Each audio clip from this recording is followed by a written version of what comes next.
Hell yeah. Good morning, everyone. Welcome to the Classy's Place. How are you this fine ass Eve day time zone? How are you on this time zone today? Whatever it is. I don't know. Nobody does. I didn't turn this light up. A little bit brighter. There we go. Good morning, everybody. Good morning, Rod. Good morning, Alex. Good morning, Asidious. Good morning, Dead Kel.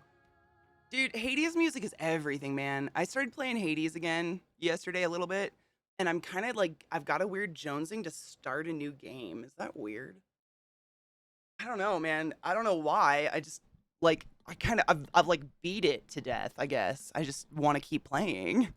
You're streaming when I'm awake. Dude, my alarm went off for one thing. I actually woke up to it, but I slept so much. So it's great, but also I slept like, let me think. Last night I went to I laid in bed to read at like 7:30, passed out, woke up at 10 o'clock, ate a salad, and went back to sleep. I don't fucking know. It's crazy. Apparently, to wake up on time, I have to not sleep. Sick. We're loving it. It's awesome. I'm having a great time. Dude, Hades is just like such a fucking good game. I never am not having fun doing it. It's just like the only thing that's really missing now is that there's no like story isn't really progressing because I've done it. I don't want to spoil it for anybody if you haven't played Hades yet. It's one of the best games in the entire world. I have like way too many hours in it, dumb amounts of hours in it. But it's amazing. Like it's just there's so few games in this world for me personally that are replayable in any way. Like I'm that way with books too, which is really unfortunate. Like I won't I very, very rarely reread a book. Very rarely. Like it's a lot of effort to read. I mean, it's easy to read, but it's a lot of effort. It takes a lot of time to get through a book. And if you already know the end, there's very few books. Very few books. I do have them. I do have books I reread, but very few. And very few games as well. Like once I make it through the main story and I know what the fuck is gonna happen, like the again, lots of time to get there, doesn't really make sense. But for some fucking reason, Hades just fucking like gets its little metal hooks into my spine and keeps me forever. I don't fucking know. Right? Thank you. I moved us. We're in the same room, Alex. You probably haven't seen this yet. We're in the same room. This is the old background, which I redid my bookshelf. That's what I did yesterday. Maybe that's why I was so tired, to be honest. It was a lot of lifting, very heavy books. But I redid, like, I literally just swung us around because I was struggle bussing with my lighting, like nobody's business. Like every day it looked kind of different. Even my color was different. Like my skin tone never showed up the right. Like people, I'm sure most people that came in my stream the last year thought I was blue. I'm like, yeah, I have like Jewish skin. I'm very olive toned, and lighting was just a nightmare. And so I was watching all these videos, and Safi was helping me a lot with it. And I learned that this is not me educating. You guys probably know this. I'm an idiot. That the more space behind you, the more your camera is working to compensate for all that space, regardless of how much light. Like you could literally have it lit up like New York City, like Times Square, and it would still like be working really, really hard to compensate. And so I just swung my because my desk is just like two cheapy IKEA tables stuck in an L. So I just swung us sideways so I don't have so much space behind me, like still a lot of space, obviously, but not as much to the point where it's gonna, you know, struggle bus my camera all fucking day and freeze it and shit. It's a nightmare. I live a nightmare. You should take a nap. Good morning, Manfred. How are you? Good morning, Meldon. I know. Well, I like the back. I kind of like it better, honestly. Like, a couple people were like, "It's less interesting back there," but it works really well. I agree. However, when my background was back there, you couldn't see it anyways. Like, my camera was struggling so much with just the entire room and what was going on, like, balancing color and balancing light and balancing everything it possibly could, that it would blur out everything behind me anyways. So, like, I set it up so you guys could see my spiders. You couldn't, like, no matter how much light I put back there, you would never be able to see them. So I actually have like every single tarantula I own on my desk right now because I'm reorganizing. So this room is a little chaotic right now. It's actually like a fucking sty for me personally because I gotta have it like functional.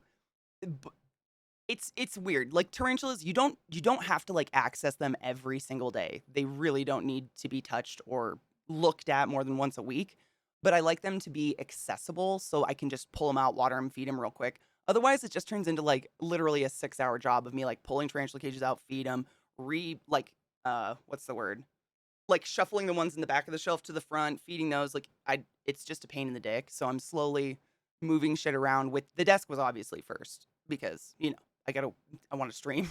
So like this corner was obviously like my main goal was to make this lighting well and make everything look nice and whatever. Um, but yeah, I have like every fucking tarantula I own stacked meticulously on my desk right now, which is it's a nightmare. I'm it's a little cluttered, but I'm fine. I'm doing really good, guys. Don't worry about me. I moved my camera again. It's fine. Yeah, they're just fucking everywhere. Like it's a mess. It's a mess right now, but I'm gonna get there and it's gonna look really nice when I'm done. I swear to fucking God.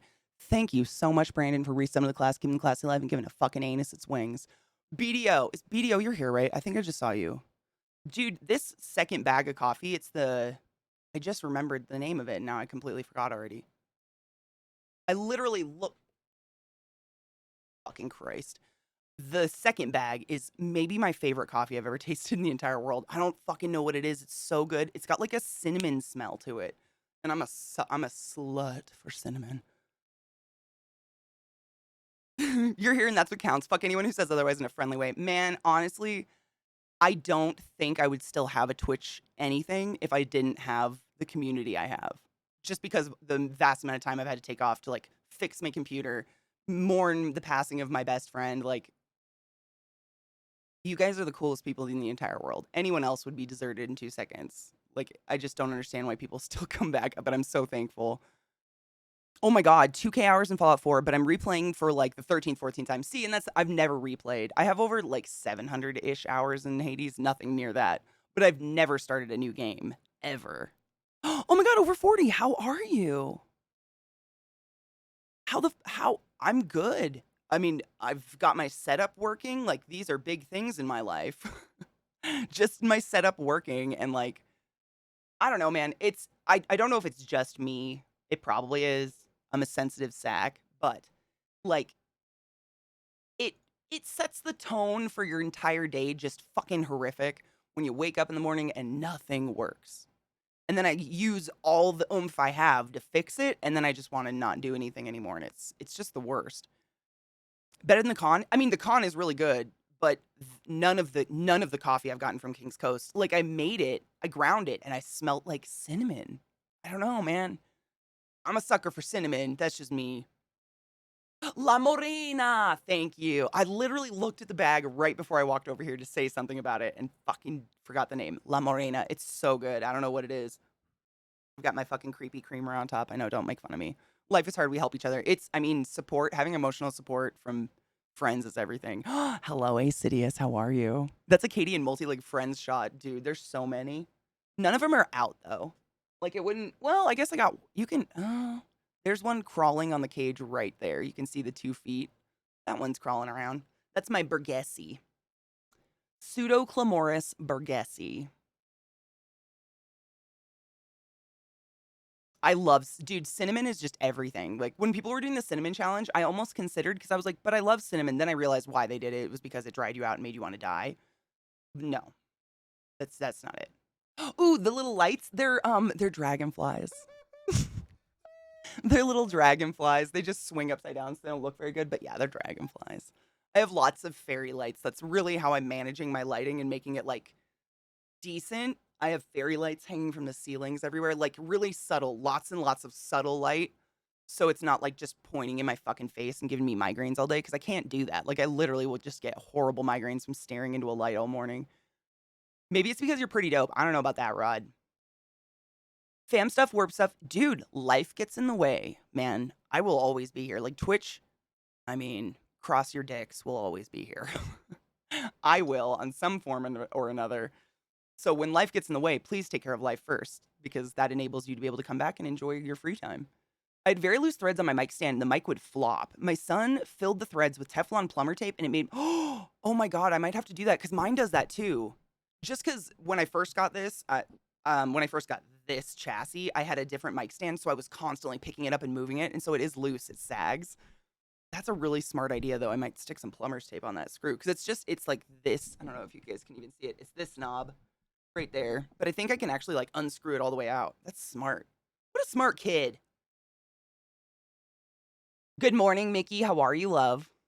I come here because it's always safe and you're all smart and real and loving. Dude, I hope to fuck it. I mean, I hope I stay like smart but not pretentious. I don't ever want to be a pretentious cunt. I know I say that all the time. It's like the biggest concern of mine because those are the most unfun people to hang out with. Actually, you know what I'm saying? I don't want to be that. But this will, I mean, as long as I have control of this and my mods are here, this will be a safe place forever. Period. The world is too full of sad and angry. We don't need more of it on the internet. Yeah, they're little blue dragonflies. They're really cool. The only thing I hate is like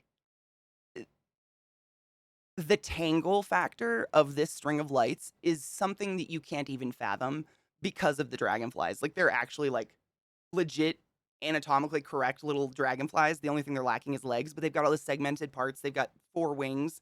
And so if you try to like bundle those lights into a box, the wires will, you know, just make some sort of shibiri nonsense around every single dragonfly. It takes hours to untangle it. Like every time I move this light strand, I make someone hold the other end while I walk it through the house so it does not touch itself because the tangle is just unreal. I love Big Red Gum. I always feel like it doesn't last very long though. I have a neat idea for an easy thing I can do with to make my setup better. It'll only take a few minutes. 4 hours later, okay, I have almost everything working the way it used to again, dude. Story of my life. Except I usually move it because something goes wrong first. Like I don't touch my computer if it's working. I mean, I only restart it like once a week. I won't even restart my computer on a daily basis if it's working. Like if I'm streaming consistently, everything's working and turn it on right. I don't touch it at all. But it was every day. Every day I was waking up and it was getting me to the point where I was depressed. Like I was like clinically getting in that down place where I was like, is this my life now? Like, am I literally every single morning gonna struggle for 3 hours trying to get my PC to work and then have to try to put energy into like hanging out with my friends online? Like it's just, you know, I always tell you guys, I hate high maintenance shit. I never want to be a high maintenance person. I like to go. Like I'm gonna put my shoes on, get out the door kind of person. I just want to go. I just want to do it. I just want to work. Like I don't want to do the background shit every fucking day. Hex, you silly fuck. God damn it. That 35 months, though. What the tit farts? Jesus. Damn right you're dope. Can you believe it's almost been 3 years? No, I cannot. That's fucking wild. To think you had me at the graphic depiction of a clamshelling someone. Clamshelling someone. Oh my fuck. The clam slam will be forever. Forever. Forever. Not, oh, good to know. Thank you, Hex. And thank you for the resub, you silly love. I appreciate you. Good morning, sales. I know. Everything worked. My alarm went off. I did sleep an inordinate amount, however. I will say that. Like, I don't want to have to sleep 12 hours a night to be on time, but I'm going to do my best. But everything's working. Like, my lighting is, I mean, does it look bad? Do I look bad? How's my lighting today, guys? You're my judge. I don't know. I don't look at myself when I stream. That'd be neurotic. I don't think it's healthy to stare at your own face that much. I don't even have that. I only have a mirror, like, in my bathroom. That's it. I don't think it's good for us to just, like, constantly stare at ourselves. You really should shut your computer off when you aren't using it. I mean, it's like leaving your car running overnight so you can hop in it ready to go in the morning. I heard it was hard on your computer, though, to restart it constantly. Is that true? Like, which one's better? Because I used to do that. I literally, like, when I lived in Baltimore, every night, turn stream off, turn my computer off, go upstairs, go about my day. But a lot of people told me it's, like, extra hard on your computer to do that, to restart it every single day, so I stopped. I don't know. Like, where do you get facts about this shit? My computer's running fine. I don't know. It's like, yeah, it's like one of those things that everybody tells me something different. So if my computer's working, I'm just gonna like go with it. You know what I'm saying? I don't know. I would agree with you normally, like 100% agree with you. It looks good. Thank you. It looks, I mean, like I look at it on my cam software in the morning. Sorry, my monitor's a little twisted. fix yourself. But it always looks different on stream. Like, it's always just a little bit different than my cam software. Okay, we got it. Yeah, okay, sorry. I only stare at my taint. How? How? Sarah Palin's running. She's running for, like, Senate or something, right? She's not running for president, I don't think. You'll be on Twitch until Elon buys the majority share in Twitch and makes it free speech. Oh my god, the Twitter shit, though. Can nothing stay sacred? Can nothing stay sacred? I love Instagram, and then I found out it was owned by Facebook, and then now Twitter's owned by Elon. Fuck me, fuck, fuck. I just, why? Can these, like, they just need to stay out of our business. They're not part of this internet community, you know? They're like rich people. Like, shoo. Shoo, shoo. Stay out of our shit. It doesn't hurt it. I mean, like, I don't know. I don't think either one hurts it. My computer's a beast. Like, my computer can take anything. The thing is a powerful thing. I don't know. Katie, a verdict on that the vegan burger place. If you want a vegan version of Carl's Jr., which isn't a bad thing, I really liked it. They got you, but it's expensive. Oh. Okay, so I totally do want a vegan? Why do I keep saying vegan? What's wrong with me? I really want a vegan Carl's Jr. burger, but not an expensive one, because it's a Carl's Jr. burger. Like, that kind of defeats the purpose, no? It used to be harder on PCs back when rotating media was primary storage. It's not as bad now with the advancements in SSDs, and I'm all SSDs at this point. So, I mean, it would make sense that it really wouldn't hurt my computer. And my computer restarts so goddamn fast, like 5 seconds. It depends on the components, I think. Heat cycles can damage the components, but it's debatable whether it causes more damage than leaving them idling. And that's the thing, like, I mean, I'm using my computer all day. Like, even after stream, I'm, cleaning, organizing, whatever, but I have a movie on or I'm listening to music. So it's usually definitely in use until I go to bed. It's literally only stagnant all night long. But I mean, if that's bad for my computer, I don't want to do that. It's just I can never get a straight answer. I don't know which one's real. Colorado passed a bill today making what was the exact wordage? Hold up. Colorado signed in a bill today. It's a good bill. I was very proud of Colorado for this. Scott probably already saw it. Signed in a bill assuring that abortion will always be legal and accessible in our state. And I can't find the fucking article anymore, but it was a really good one, and I was very proud of my state for doing that. It was a huge step because there are a lot of states out there that are like, we like Texas. Let's make it so you don't even know you're pregnant before you can't get an abortion. Yuck. You know what I'm saying? Because he's constantly feeling persecuted rich guy. I mean, I feel like being a bajillionaire is kind of like being a super famous person. You just kind of have to accept where you're at now. Like when you're not to bring up Will Smith and Chris again, but when you're a super famous person and a comedian's on stage, chances are they're going to make a joke about you. And that's part of the job. I'm on the internet. I have to acknowledge that once in a while someone's going to come in and say something super offensive and horrible to me. And I have to I don't have to, but I keep my cool and just like go on with my fucking day. I don't like flip out. And when you're a hella fucking bajillionaire doing dumb shit and acting like an idiot and naming your children XYZ, like, let's stop it. We get to make fun of you. You're a bajillionaire. Like, I don't feel bad. We went all out, so it won't be too expensive for you guys. You're feeding oh, that's true. I mean, how much was like a burger? Like just the burger? Because I always compare it to like, Five Guys. Five Guys, one burger is literally like $15. And Five Guys is delicious.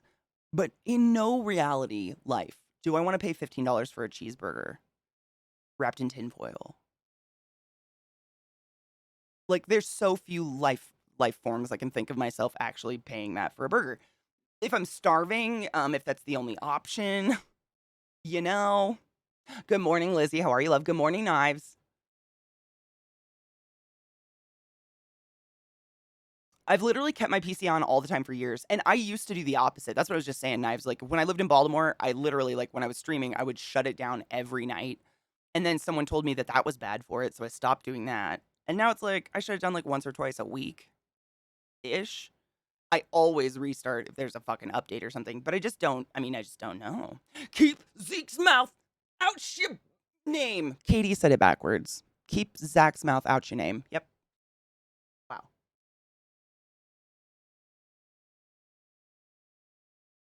$10. Oh, that's not bad. Okay. It's not fucking Five Guys bend me over dry burger. Now, if we could just get rid of all the fucking white supremacists, man. I mean, how do you like kill an ideology? It's such a crazy concept because it's taught, you know? Like contrary to the Texas bumfuck guy, I can't remember his name, don't really care. Babies aren't born racist. Like there is no racist baby, you know? Like a white baby surrounded by white people might like reach out and touch a little black baby's skin and be like, that's different, but there's no racism in a baby. Like it's a taught behavior. And how like dark in your soul do you have to be to like have a kid and be like, you know what I'm gonna do? I'm gonna teach him to hate. I wasn't even allowed to use that word as a kid, so I know I'm kind of a hippie about it. Like my mom literally, if I said I hate potatoes, she'd be like, by the way, potatoes are a perfect food. I don't know why I said that. She'd say, you're not allowed to use that word. You don't know what it means. She'd say that my whole life. I grew up hearing that. You can't use that word. You don't know what it means. And I think that's true. It's very uh it's used loosely, I guess. I feel so sorry for the hardships of the heir of an wow, Katie, of the heir to an apartheid emerald mine who invested in just the right tech company and bought his way into foundership of another who's being sued and under investigation for grossly racist practices at his factories, including segregating them by race and calling the non-white section the plantation. Oh my fucking what?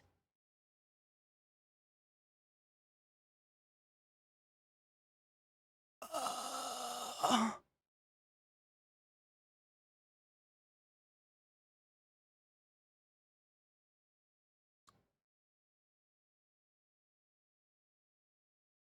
right, unsurprised, horrified. I don't want to be unsurprised by that shit, but I'm not. That's disgusting.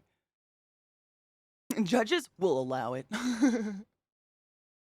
It is Wagyu, hand massaged in whale butter. Oh my god, can you imagine? What the fuck? I mean, I'm not gonna. I mean, hamburger is literally like beef leftovers. And that's why like fast food bloomed was to sell the beef leftovers to us in cheap burger form. You're not gonna get me to pay $15 for a cheap burger. Five Guys is the best burger. I firmly believe that. I haven't had a burger better, but it takes a lot for me to spend $15 on a fucking cheeseburger. You have to teach a kid to hate. I think that too. And I don't have kids. I have lots of siblings and I've been around children copious. I've pulled out like hundreds of babies out of people's vaginas and none of them come out screaming the N-word or like hating anyone for their color. I don't know. The babies seem to be quite cuddly regardless. It's just it's crazy to me. It is crazy to think to teach hate to such a pure mind, you know? But at the same time, it's so deeply embedded that it's being taught without the knowledge of it even existing. I know it's like, monkey see, monkey do. Like your parents can say, "Don't do that," but subconsciously, if you see your parents doing behavior constantly, you will pick it up, or people just in your general surroundings or in the world, right? 100% true, and that's why we need things like critical race theory being taught and stuff like that. Because I mean, the amount of things I learned about my own country between the ages of 27 and now is astounding. Like about the prison system and how it was, systematically put into place to imprison black people. And the reason that the country doesn't want to legalize weed federally is because they make a shit ton of money off the free labor of black people in prisons. Like I didn't know them. I did not know that. Like I was not exposed to it in any way, shape, or form before that age. Had no fucking idea. And you feel not lied to, but like misled, a little bit. And it's not that I don't think my parents did anything wrong by not like talking about this stuff all the time, but they are a product of the systemic racism built into America as well. And I don't, because they're older, they're not, the woke generation, they like to call us, the generation trying to do better for everyone, God forbid we try to be sympathetic to our fellow humans. Fuck me, right? Anyways, yeah, I can't. It's wild. That's the only word I can come up with. I really don't know. It's crazy to me. Good morning, Taco. How are you? Five Guys is so good. It's just so expensive. See, I never go eat at Five Guys, so I never eat the peanuts. Like, I've never ever sat in a Five Guys and eaten the fucking burger there in my life. So I've never eaten the peanuts. But I know they're there. Look at my pathetic dog behind me. Are you sure the babies aren't a little resentful towards doctors because they're clipping the boys' genitals? Could this be the secret reason men don't visit the doctor as much as women? Technically, the parents have to make the choice, though.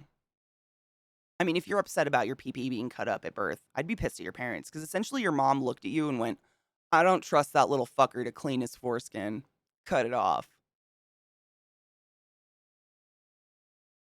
Do you clean the rest of your skins? I do. Maybe that's just me.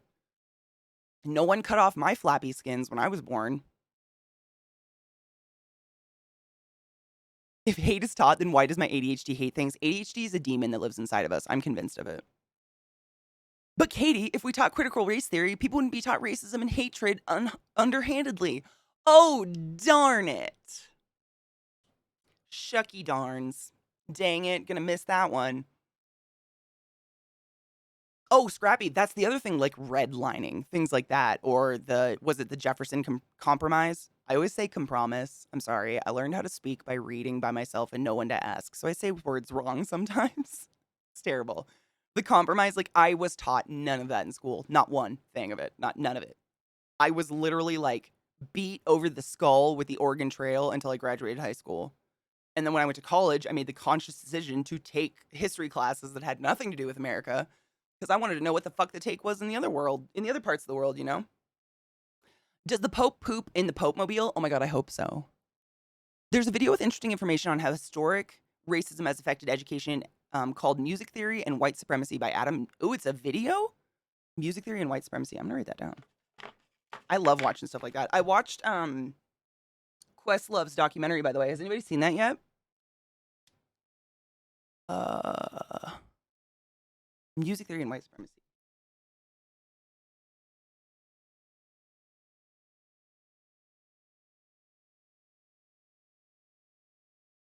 Fucking lost my. I don't know where I put my post-its, so I'm writing on like a card stock. It's fine.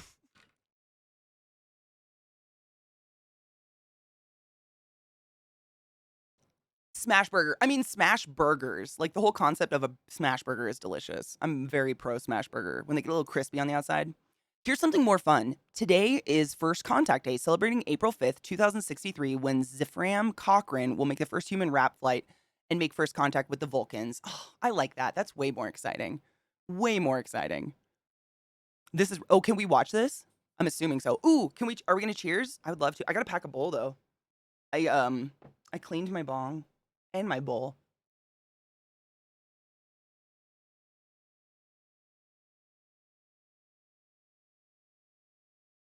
Oh, Zach must be awake. It's your trick. He talks. It's hilarious. I gotta grind up weed too. I'm just so not on top of it. Y'all can cheers without me. I gotta grind weed. Man, who am I? I don't smoke as much on my days off though. I know that's weird. But I'm just like, it's because I'm up moving and doing things.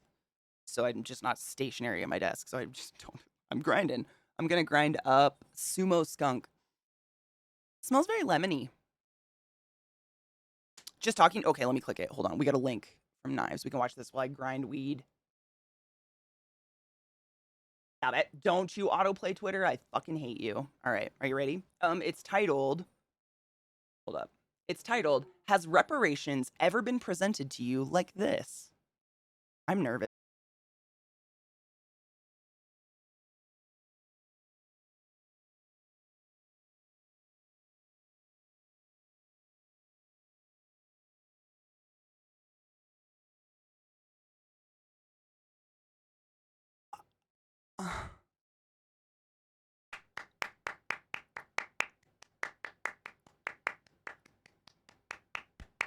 Math makes me horny. She was beautiful and her voice was lovely, so I was a little distracted.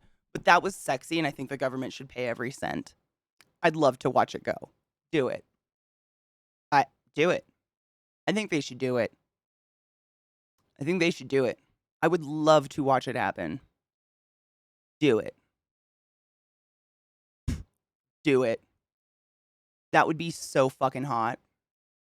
I would just sit here and rub one out to it, like rub many out to it. I would just be like fucking abusing my clit the whole time I went down. God damn, that would make me horny. This just fuck off. It's gorgeous. Beautiful. I love it. I want to see it happen. I'm not black, by the way, if anyone's wondering, in any way, shape, or form. I just have a severe amount of guilt for being white.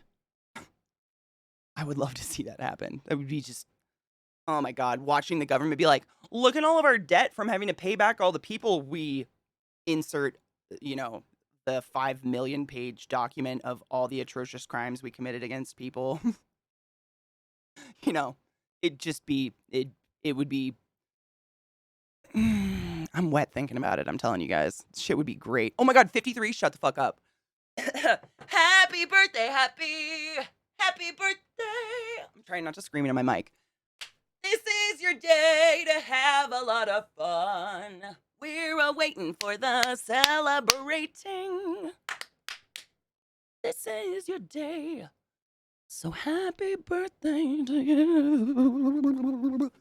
It's Alchemy. It was Alchemy's birthday yesterday, by the way. So if she pops in, attack. Just reminded me. Happy fucking birthday, though. I'm glad you made it. Shall we cheers? I packed a bowl. I did it. Hair with the softness. Ugh. It's fine. Your granddaughter's 7th birthday. Oh my God, cute. I remember being 7. Weird. We need to release everyone who's been arrested for pot use and other crimes. Dude, there's over 40,000 people imprisoned in Texas alone for non-violent marijuana crimes. Isn't that fucking crazy? I packed a lovely bowl of sumo skunk.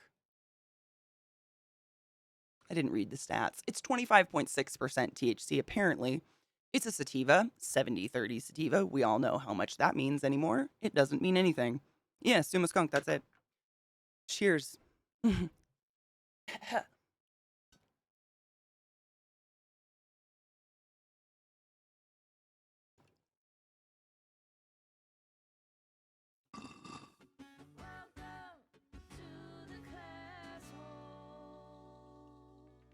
What's a sundown town? Are there violent? I know, right? I mean, I didn't even ask that. What a fucking poignant question. Are there even violent? I mean, probably dealers. I would assume when they say violent, it's probably someone who, like, you know, illegal dealers, the big guys, like flying in bales of pot or something. I don't know. I assume those guys might get mildly violent, but I have problems raising my voice, let alone being violent. Stoners don't get violent. Oh, my bong's smoking itself. You know the rule. Cheers.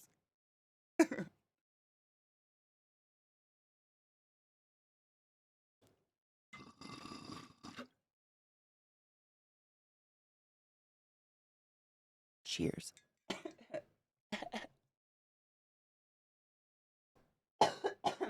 Excuse me. It's really like citrusy. Even in the air, like what I'm smelling came out of me.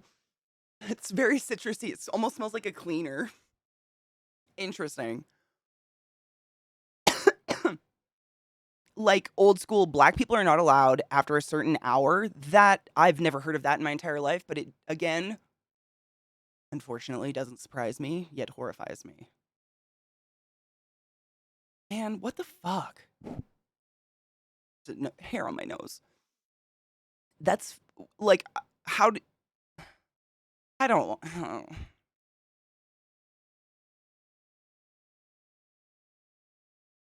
the fuck?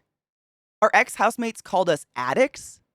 Alex, I can't wait to hang out and hear about that experience. Like I'm nervous to hear about it because I was so like I know you guys were even more excited. I was so excited for you guys to be on the farm.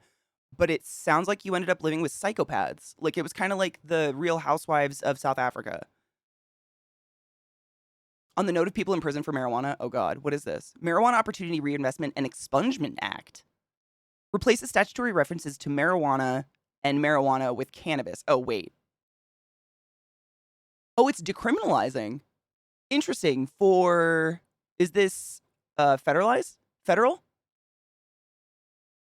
Interesting. Have you really, Knives? You've seen a town like that? The fuck? It's a southern thing, surprisingly. Big shocker there. Wow. What the fuck? The fuck? They're more Midwestern. Really? I've never seen them in my life. I mean, I've just never. It again doesn't surprise me. Sundown, like when you said sundown, sundowning is a term we use in the hospital for people who go crazy when it becomes nighttime. That's literally all I could think of. Sundowners. We call them sundowner syndrome. They can kind of go a little tweaky when the sun goes down, and it's literally like a psychosis that forms from being in an ICU or being in the hospital too long.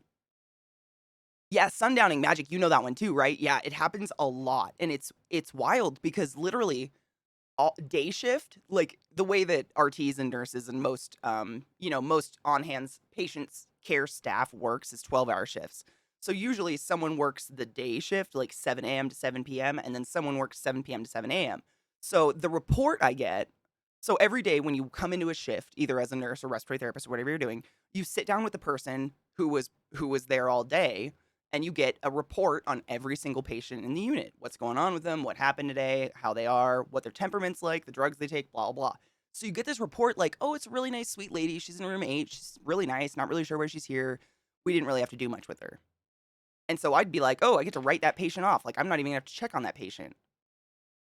And then my next 12 hours are a living hell because this patient keeps trying to climb out their window, eat their own ball sack. Like, and then all of a sudden, 7 a.m., the lights come out and they're like, I'm awful sleepy. What happened? It's so fucking weird. I've seen it so many times. Sundowning happens a lot. But that's what I thought of when you said sundowning. My bad. I hope they decriminalize it. I mean, honestly, like, if I was a police officer, I would be looking at just my wasted time.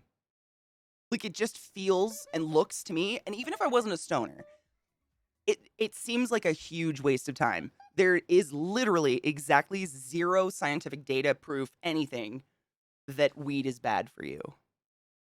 Really. Like zero. We've got a few very sad, inconclusive studies on some stuff, but no one's willing to pay to fund any of these studies. And because marijuana is still considered a class 1 or whatever the class A drug, I don't know what it is in the government, it's classed like heroin.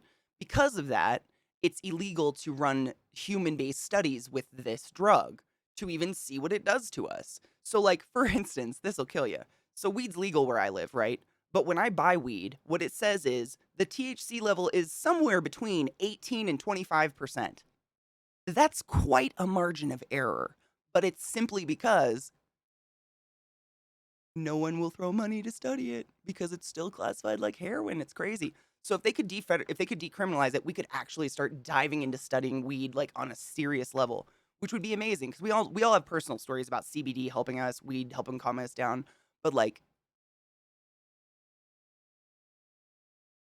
you know, hi Cocky, my love. Oh, nah, Cocky, have you seen a sundown town? CNAs are the witches and wizards of the hospital. I firmly believe they deserve to be put on a throne. Just think of a sundown town as another form of segregation, like the white fountain and a black fountain. But like, this sounds super ignorant and white when I say it out loud, but how is it enforced? Is it like a bunch of big white people come out in the streets and like start? I just, it seems, I just don't know. I cannot physically visualize it outside of like the Ku Klux Klan. I won't smoke to drive. I will not smoke before I drive. Like, I know a lot of people do. A lot of people are totally fine. For me personally, it's just like, I know, like, I smoke weed every day, all day. I have for years and years and years since I was like 11. Don't be me. Let's not do that. But I'm fine. I'm highly aware of how weed affects me. I know exactly what it does to my body. And while I know I'm completely functional and I can do almost everything, I do know that my reaction time is, I mean, maybe it's just a millisecond too slow, but that millisecond could be a little kid running out in the street, to get a soccer ball. And if that millisecond causes me not to hit my break in time, I'm not gonna, like, it's just not worth the chance. I don't win a prize. I don't get anything cool. Like, it's just some internal contest. Like, can I get away with it? In my like, it's just meh. I'm cool. When I smoke, like when I take a hit, within 30 minutes, I'm all but sober. Within an hour, I'm sleepy sober. Like I'm done. So if I need to go somewhere, like I just don't smoke 2 hours before. It's pretty easy. I don't know. I definitely bring a little vape for me when I get to the places because sometimes I get anxious, but I just for me personally, like I don't want to take that chance. It's not worth it to ruin someone's life, kill it, take a life, whatever. Statistically, if you're a police officer, you'd be beating Zeke. Who says I don't beat Zeke? Schedule 1, thank you. Is that what it's called? Yeah, I never remember the terminology for it. Thank you. I'm catching up, sorry. Yeah, it's with LSD, heroin, crack, meth. Like literally weed is in the same category as those. And I'm sorry, you guys see me smoke weed every single day all day for the last 7 years. You think I'd be dead by now if it was heroin. I live in Wisconsin. Weed isn't legal. Is that Wisconsin? WI, right? Yeah. Yeah. But my son got busted with some in his car. The cops didn't even give him a ticket. He just had to call me to come pick him up. That's amazing. Seriously. Um, I've literally heard both sides. I've heard where cops can be just ridiculous about weed. Like, I had a girlfriend who got pulled over for speeding or something, and she had like her weed box in her car, but she wasn't stoned or anything. And there was no weed in the box, but it smelled like pot. Like her car smelled like pot.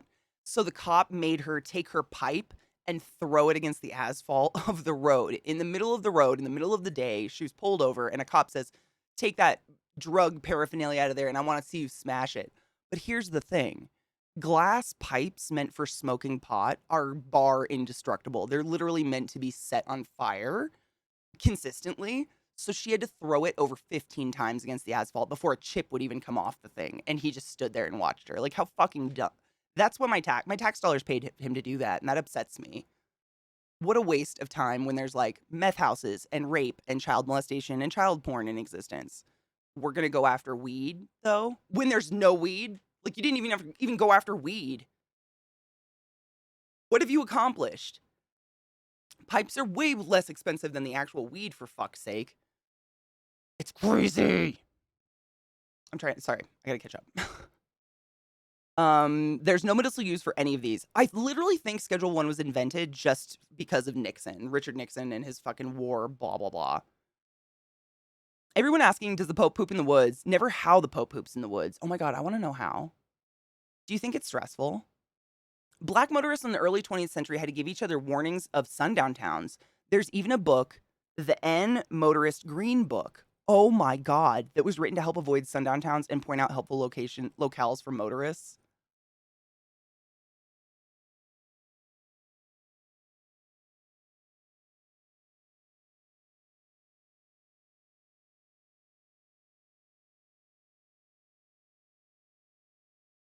I don't even have a fucking uh,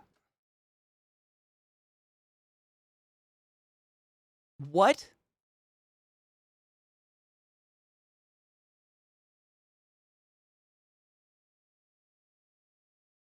These are the same people who have panic attacks if someone says the word fentanyl and break out full on hazmat suits. Oh my God. You all saw the clip of the cop like having a seizure after seeing fentanyl, right?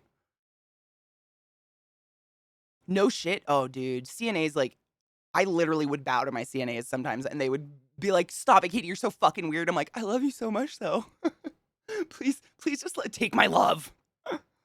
The sheriff stops you on your way in town and lets you know to keep on moving. Are you like that happens today? I know I sound ignorant. I am. I'm fully aware I'm very ignorant to this shit. I lived in Baltimore. Like, I'd be more likely to be pulled over and told not to go into town at night than a black person. The fuck? Oh, gamers, that's what people were saying. Like, Cocky was saying it's in her state. She is not in the South. Like, I guess it's a big problem in the Midwest. I didn't know. I really haven't spent much time in the South or the Midwest. Just Baltimore. Baltimore and DC, but DC is a different animal. Very ripe with racism, let me tell you, but it's just different. Uh How do states enforce the federal ban on lynching? Oh my god, this federal ban on lynching, like, what the fuck? I mean, duh, but what?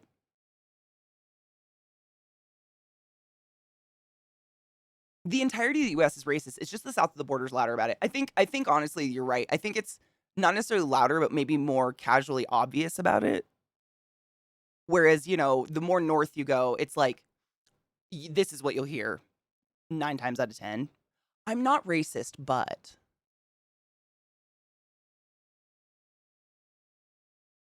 like if that ever has to come out of your mouth, you see the problem, right?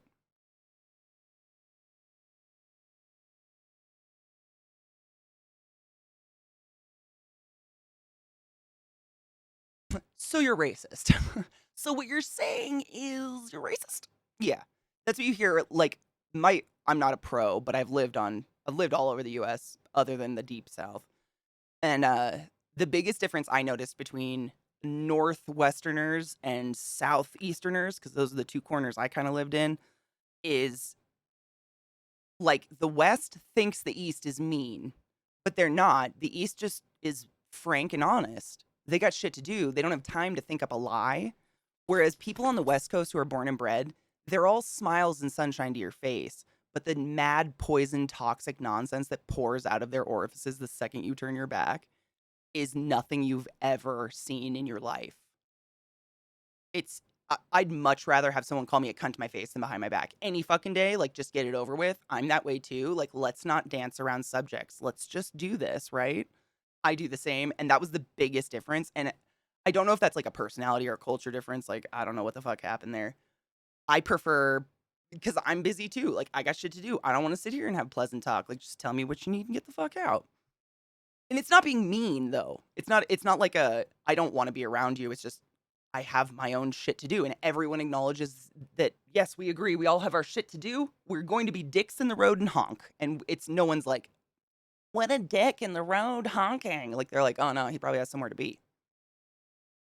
But the West Coast, it's just like someone will run into your car bumper and like, "Sorry." What a fucking cunt. It's wild. Not my favorite. I think I need to take a break because my dogs are all up on my ass right now. I've had my dad go, "I'm not racist, but," and oh, same. I mean, I don't like to talk shit. My stepdad is a wonderful person. I firmly believe that. He has some horrible racist views because of what he surrounds himself with. I think that's the only thing that's got to come up with because our family, like my mom, is literally tree hug and dirt worshiper. Like you are. I wasn't allowed to use the word hate, crap, nothing. Like you were nice to everyone, be kind. Like everyone is love. My mom was all about that. So, but my stepdad works construction, and he always has. And his whole family works construction, and there's nothing wrong with working construction. It's an amazing career. My dad's a foreman. He makes like $75 an hour at this point. Insane. Like they have a good life. But the like environment he's in, and he talks about it at home, that's got to be where he gets this language he uses because he does say some horrible words, and I'm just like, that's horrifically racist, and he won't say anything back. It's almost like a kid picking up words at school or something, like they don't quite understand the meaning, but it's like cool. But he's like 62. You know, it's bizarre for me. It's really really hard for me because I want to love my dad and like embrace my dad. My stepdad, he's a very sensitive person, but when he gets going or drinking or something, he starts saying this shit, and I'm like, where the fuck did that come from? No one in our family thinks that way. No one speaks that way. Like my mom, she would literally peel the skin from my body if I said any of the words that comes out of my stepdad's mouth. I mean, she would get one of my dad's little fish fillet knives and slowly start to fillet me while I'm alive screaming. She wouldn't even give a fuck. I know my dogs. Okay, let's take a quick break. Coffee break? My poods obviously need to go outside. These are my poodles, Lilith and Trick. If you're new to my channel or just swinging by, oh god, she shocked me again. They're precious babies who just want to love all the time. They just want to love all the time. I love them. I wouldn't have them any other way. They're so fucking cute. Dude, he just body slammed her. Did you see that? They're so rough. My whole house just shook. Like he's easily like 85 pounds now, and she's like 69-ish, 70 pounds. Nice. But they fucking body slam, dude. It's wild. I can't swing my monitor anymore. Damn it. All right. Quick break. Every couple of hours I try to take a break and encourage you all to stand up and stretch your dicks. Get some water or coffee or something, because it's not good to sit for too long a term. You get blood clots, otherwise known as DVTs, that will break loose and you'll die and your cat eats your face and stuff. Jesus Christ. They're wild. All right.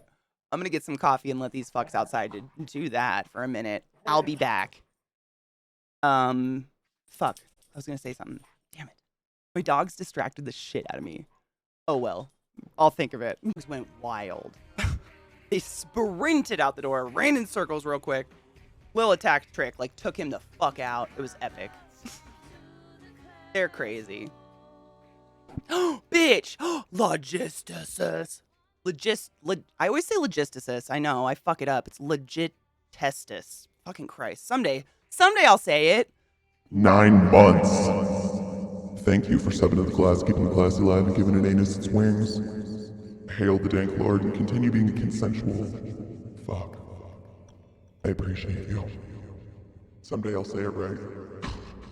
Legit testis, logitestis. I'm gonna do it. It's gonna happen. You know what? Sometimes we make up words, right? Oh God. Welcome back, everybody. I let the dogs out. They went wild for a bit. They're crazy. I feel like my dogs pick up the energy of the weather sometimes. And we have some sort of crazy fucking windstorm coming through, and it makes my dogs wild. I don't know why. It's weird. It is. I worry. I mean, I want to say it right. I truly do. I just am dumb. Sometimes. The practice existed and people mistakenly tied it to the origin of the world. Wait, which one? People did mention that it has racist background. Which word? Picnic came from picnic. Oh, wait. I want to see this. Oh, a 17th century French phrase for picking at small portions of food, typically done outdoors. Is that bad? Does it have racist connotations? Is it logie or logie? Am I even saying any of it right? Can I call you testes? It reminds me of testicles and it's funny. Words, man. We made them up. I'm terrible at it. I really do. I mean, I've had wonderful people in my community for years that have been like, you've said my name wrong for 6 years. And I'm like, or have you been saying it wrong? It's terrible. Terrible. Demonic, how are you, love? Oh yeah, I like to, butt in. I like learning cool facts like that. I didn't know.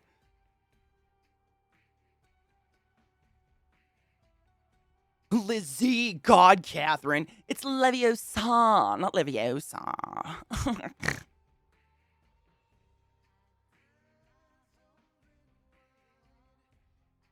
Fuck yeah. Ziel, welcome back. Why do you have an N95 on? Are you like out and about? It's pronounced ClassyKatie. Say it right, motherfuckers. It's actually ClassyKatie. No one said it right since day one. I don't know what to do about it. Knievis. I mean, for real. I don't mind when people correct me. I'd like to say it right. I feel dumb sometimes. I just like wing it. Usernames are a whole new ballgame. I would love to see any politician just like read usernames for a day. Women children turn lynching into picnic? Oh, of course. Again, not surprised. Horrified, but not surprised. Stuffalupacus? The arrogant is silent. I had a teacher, I think I've told you guys this before. I had a teacher when I was really young, like 5th grade, 4th grade, who insisted on calling me Katya. He was insistent that Katie was pronounced Katya, and he would like call it out in roll call. And he wasn't my homeroom teacher. Like, I was in 6th grade. We didn't go around to different rooms, but we had this thing where like we'd have on Fridays go to a different teacher's room and they'd teach us like a cool science experiment. And it was this guy and he would always call me Katya. And I'd go home and be like, Mom, my name's actually Katie, right? And she'd be like, are you an idiot? What happened? Were you dropped? And I'd be like, okay, it's Katie. Katya, for the whole year. It was fucking weird, man. I mean, and I'm not flexing, but Katie's a pretty basic name, right? Does anyone pronounce Katie like not like Katie? Katie? Katie? I don't know. Maybe I'm ignorant. I mean, it's yeah, I am. I know that. Oh, you're getting your infusions. Okay. I saw that right before I went out on break, and I was like, wait a minute, what the fuck?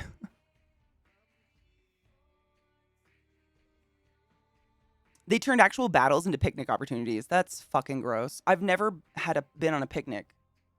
Who the fuck does that? Why would you choose to sit on the ground to eat food? There's bugs there. I love them. Cannabis.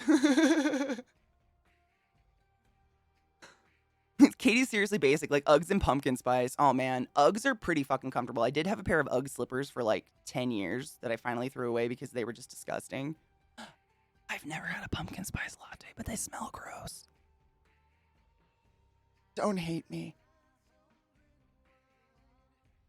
I know. I don't like sweet coffee. I'm nothing against pumpkin spice. I don't like sweet coffee. I think it's gross. Sweet hot stuff is weird to me. Unless it's like pie. Nah. I don't like it. It's weird. It feels like I'm drinking a cavity. I've gone and like eaten at parks and stuff, but usually at a picnic table. Oh, I guess I have had a picnic. Shit, it's a picnic table. Fuck a dick. Yet we don't need critical race theory taught.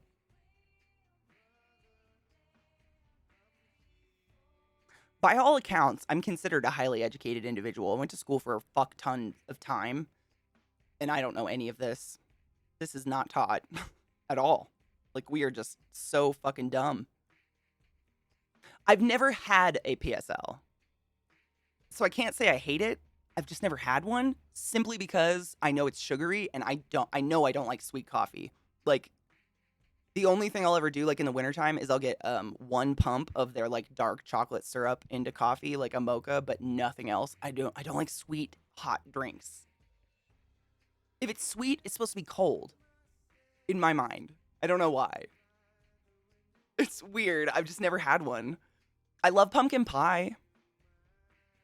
What else do you put pumpkin spice on besides a pumpkin pie? I think that's it. I like pumpkin pie. Every 4 weeks, 28 days. It's actually terrible. What happens if I can't get them? Oh, God. I'm so glad you're getting them. No. Did you know that the vast majority of surgeons wear Crocs simply because they're so easy to clean off? That was maybe the strangest thing I learned working in hospitals. I'm a respiratory therapist by trade, but when I moved to the East Coast, I worked at Hopkins in the surgical unit. So you get to go into surgery all the time to go pull your patients out, do something weird to them, whatever. And every surgeon is wearing Crocs. Every single one. And it's because you can stand for insane amounts of time in them. There's something about the foam they're made out of. It evenly distributes your weight because, sometimes surgery is like 12 hours, 16 hours. You can stand forever in them for some reason and they're super comfortable, but also you can just spray them off. And any other shoe in the world is cloth and blood will stain. Like, it just does. I wore black tennis shoes at the hospital. Still have no idea what was on those.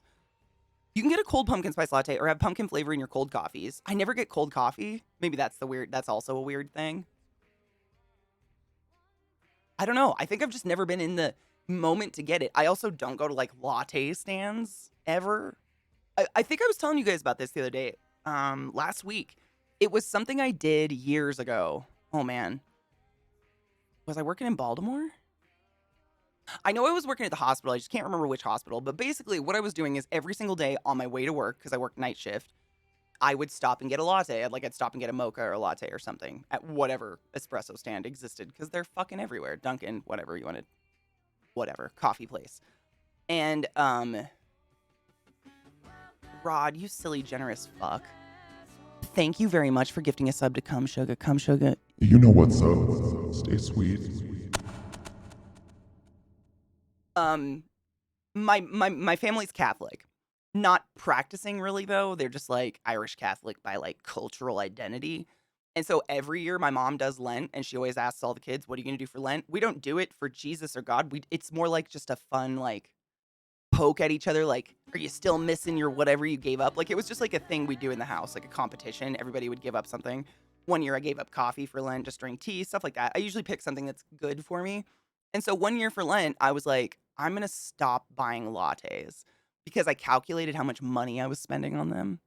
And it wasn't insane, but it's insane. Like if you look at like what a bag of beans cost to just like make a good cup of coffee at home, which in my opinion will always be better than anything you get anywhere else. It's stupid. Like your average 16-ounce latte is around $6 ish base price, like 5 something usually every day, like 5 days a week over the course of a year. You guys can do the math. It's insane amounts of money. So I gave up going to latte stands for Lent and just never went back. And now I just don't go to them ever. I haven't been to one in like 7 years or something. I don't even know. It's weird. But it's it's real expensive for some bean water. You know what I'm saying? So I think there's my long ass excuse why I've never had pumpkin spice. Just not. I just never been around it. Army man, thank you for subbing to the class, keeping the classy alive, and giving an anus swings. You are a butt wizard of the highest order. Go forth and be consensual in every way because nothing is sexier than pure, sober, consensual everything. This bang is going to get shaved off by the end of the day. I swear to fuck. They charge $8K for the drug per month. Holy Jesus fucking cock fuck. Oh, I'm so glad you have insurance. Jesus fuck a dick.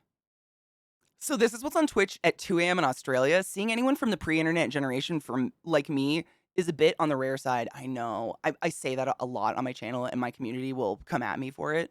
I'm Twitch old, and I know like I'm not old. I'm Twitch old. Like if you look at the top earning females, they're like 20, 25, or they look 18. I don't know. I'm like a fucking woman. You want a definition of woman? And my huge spiritual cock between my legs, you dumb fuck. I'm talking about that bitch in the government, whatever her name is. Anyways, welcome to 2 a.m. Australia. It me, ClassyKatie. If you're Twitch old, then what am I? You're Twitch old too. I mean, it just, if you like were a conscious human before iPhones, you're Twitch old. I think. I think. I get called old. It's all right. I'm fine with it. You are not. 50s are nothing. Twitch ancient? Nah. I don't know if it gets any. I think you're just like Twitch old, like forever. Like I think, there's like people born and their mom like made a hashtag on Instagram for them the day they were born, and then there's those of us who didn't. You're just Twitch old. Like it's just, I don't quite understand all the technology, but I do my best. I wasn't born to it. I had cloth diapers, bitches. That's right. My mom scrubbed my poop from cloth. You're welcome. PSLs are great, are okay, but they aren't that great. I mean, I love pumpkin pie. The idea of it sounds great. It's crazy how that shit works. I did Veganuary. Oh my god, that sounds almost like vagina. Is it Veganuary? Is it Veganuary or is it Veganuary? Because I hope it's Veganuary. And while I didn't make vegan, it did make me stop. It did stop me just randomly getting food in places because vegan options aren't so limited. Oh, so hard. Dude, so hard. That happened to me hella hard when I was in college. In January, I just couldn't get food. So now my instinct isn't just to get food because I went a whole month without being able to do that, if that makes sense. Whereas before I was like, oh, I'll just pop into the shop. 100%, dude. I was vegan when I was in college because I dated a guy who was vegan. We lived together. Honestly, I liked the challenge. I liked like, all right, I got to cook dinner without meat. This will be fun. I really liked the challenge. So it wasn't a hard thing for me at all. But that was a huge thing. It really does like stop you from eating fast food. It stops you from going out to a lot of places because they don't tell you what's in their food. And the problem is, if you stay vegan for a while or vegetarian, the enzymes in your stomach that literally are there to break down meat, cheese, animal byproducts, they are a bacteria that is alive. And if you stop feeding something alive, it dies. So if you want to reintroduce meat and dairy and eggs, you have to do it very slowly and progressively. Otherwise, you're going to end up really constipated. You can literally like rip a hole through your intestines because your body does not have the enzymes to break down the material anymore. So you got to be real careful with that shit. But it really, I mean, that's what I'm saying. Like, you can go out to eat, but if the server lies to you, you could end up with a horrible indigestion, like in the ER from indigestion if they lie to you about what's in the food. So you kind of stop just doing that shit and you end up a little bit healthier just by that. Not necessarily saying vegan's healthy, but we all recognize that fast food and preservatives aren't the best. Was Twitch around for 2001? I don't think so. I think God, Twitch is like almost 12 years old, and then before that it was Justin TV. I don't know how long it was Justin TV though. Does anybody know the birth of Justin TV? I don't remember. Hello, Allie. Hello, hello. I'm trying to catch up on chat. Sorry, I missed a lot. Cause I'm a dumb. Oh my God, Sammy. How are you, love? How are you? How are you doing? I just like being referred to as ancient or something. I consider myself an elder. Like, I may not have been born with a hashtag on Instagram, but I can do my taxes. I like that better than old. I'm just one of the elders. Like, I may not understand the ins and outs of TikTok, but I can drive a stick. So, I can drive.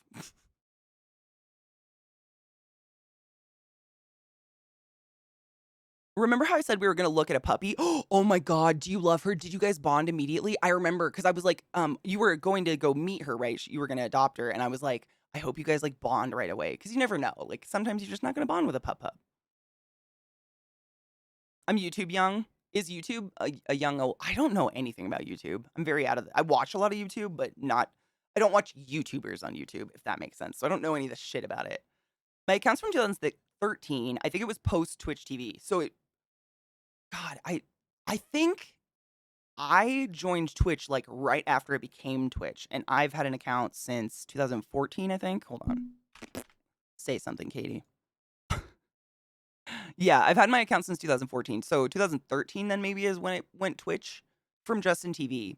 And before that, it was a website called Justin TV, and I have no clue how long that was around.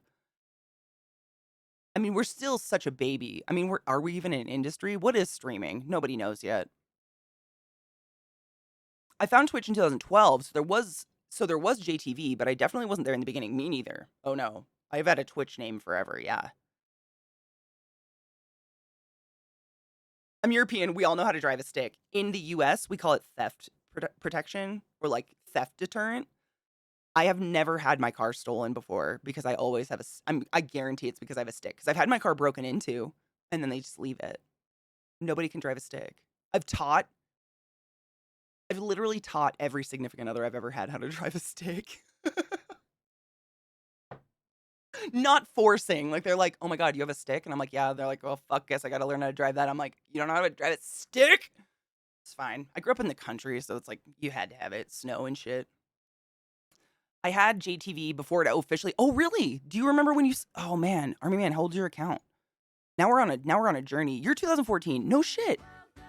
What the fuck? I'm so lost. I don't know when it came up. I'm 2015, right? So maybe it was 2014.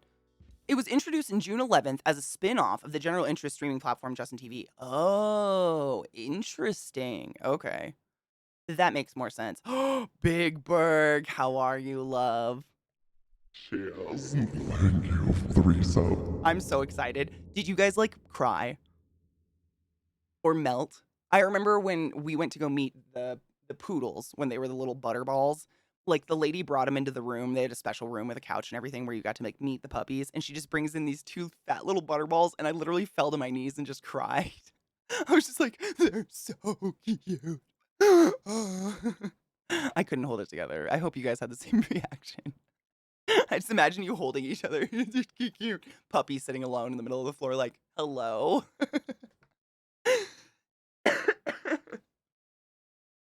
Oh no shit, ZL. It got ported over. Interesting. So they were two different websites then. I didn't know that. Nobody knows if streaming video games is legal or not. There's no court precedent on whether or not playing a video game or giving commentary counts as transformative work. Oh, I do know that. It's a real fun dance I do as a streamer. My first little truck was a manual. My first car wasn't a manual, but my dad wouldn't even let me buy myself a car until I could drive a manual and change my own oil. My stepdad was very firm because we did live in the country, like country roads, where from the town until I got to my house. It was a 30-minute drive, no houses.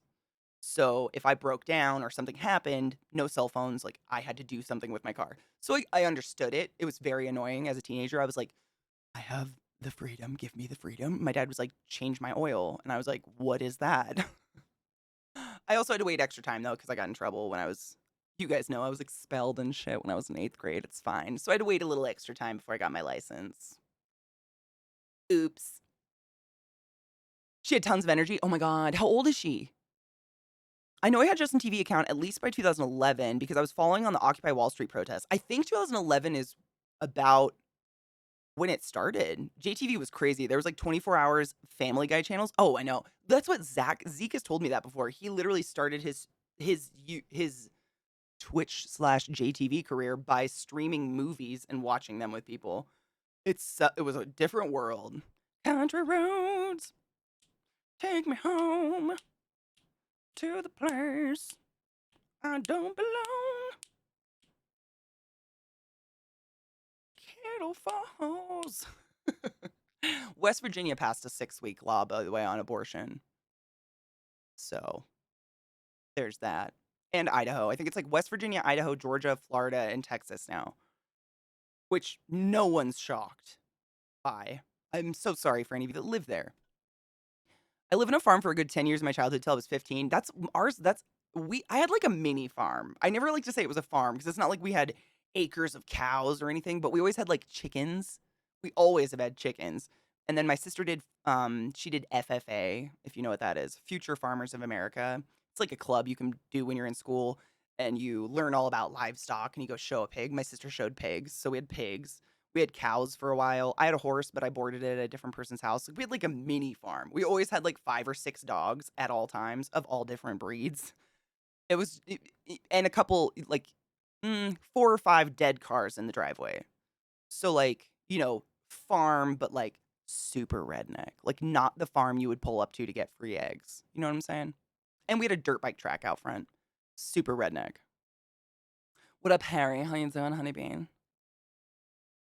Ooh, Justin TV started in 2006, moved its gaming session to Twitch in 2011, full rebranded in 2014 as Twitch. I knew it literally was a year before I joined. I knew one part of the timeline at least, like a little bit. You had 300 acres? Oh, fuck. We had nothing like that. We had like 10. Nothing. We only had cows literally because it's a super sad story. Some family friend, rednecks, we just adopt strange people. I can't explain it to you, but my whole life I've always had like uncles that are not my uncles. You know what I'm saying? Uncle Cobwebs, Uncle Jimbo, Uncle Jeffro, they all had an O, Timbo, Jimbo, Bumbo, whatever. And this one guy was a family friend and his farm was getting shut down. And my dad was like, I want to go over there and see if we can save any of the animals. And I was really young, so I didn't quite understand what was going on.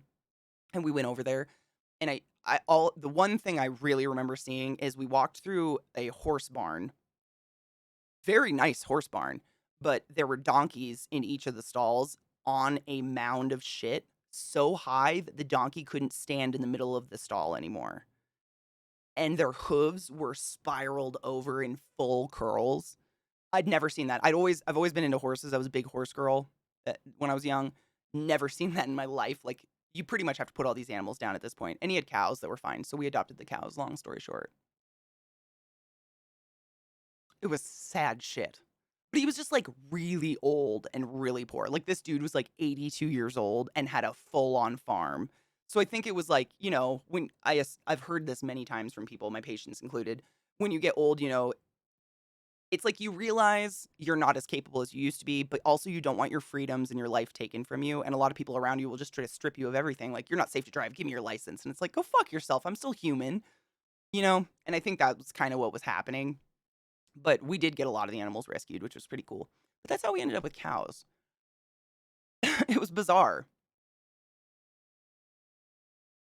The planned stripping of reproductive rights that the Republicans have been screaming about doing is at last taking place. Shock and horror. Good thing we don't have any extremists on the Supreme Court. Katanji seems like an amazing person, though. I'm very excited. Even though she, thinks babies are I can't even repeat the questions.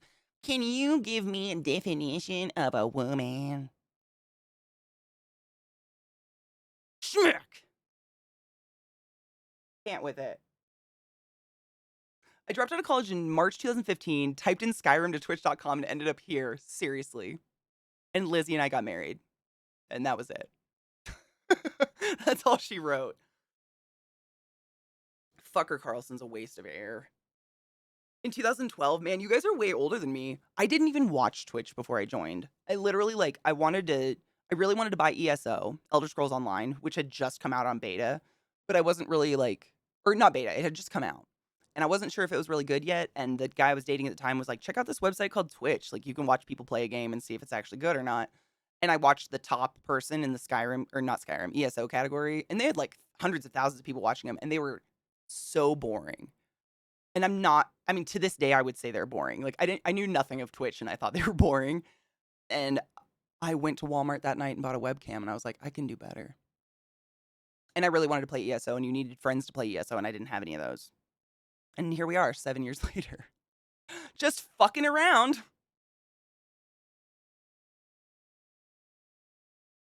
Oh, no shit. Delta THC has been made legal on a federal level? Good.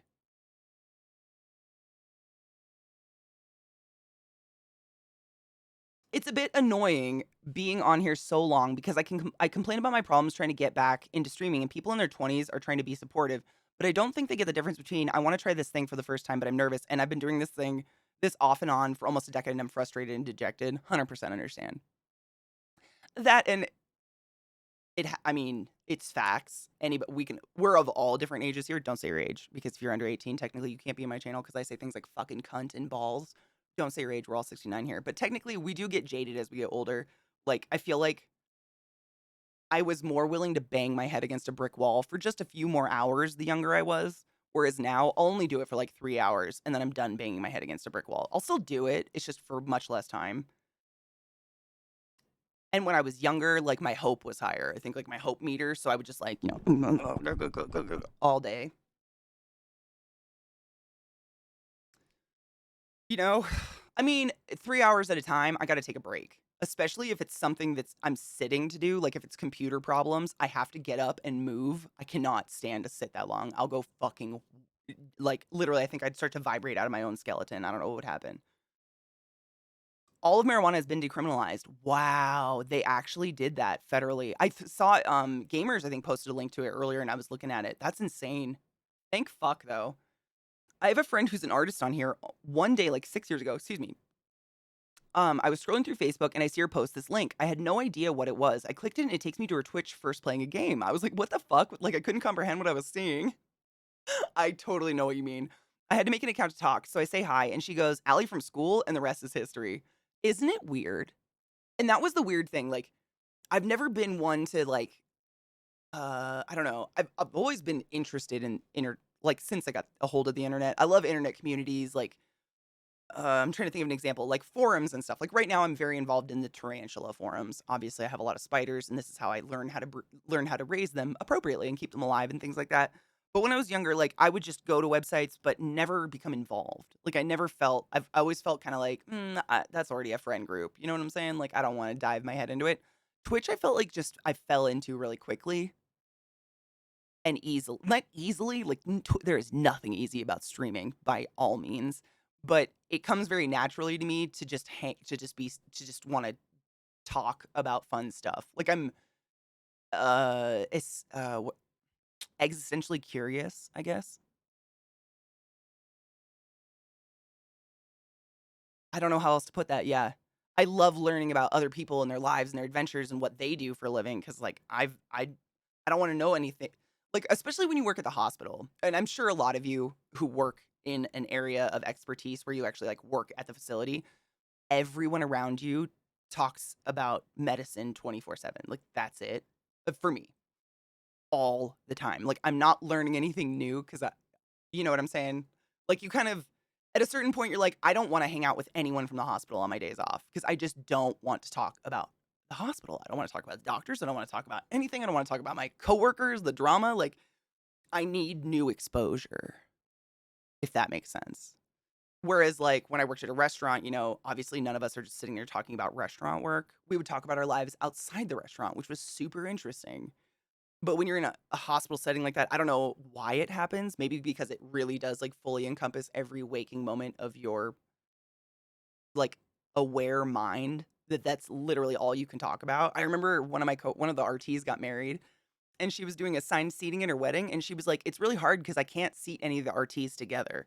And I was like, "Are you kidding me? I'm not coming to your fucking wedding if you're not gonna let me sit with my coworkers." And she goes, "No, it's common knowledge you can't put RTs at the same table because they'll gross everyone out."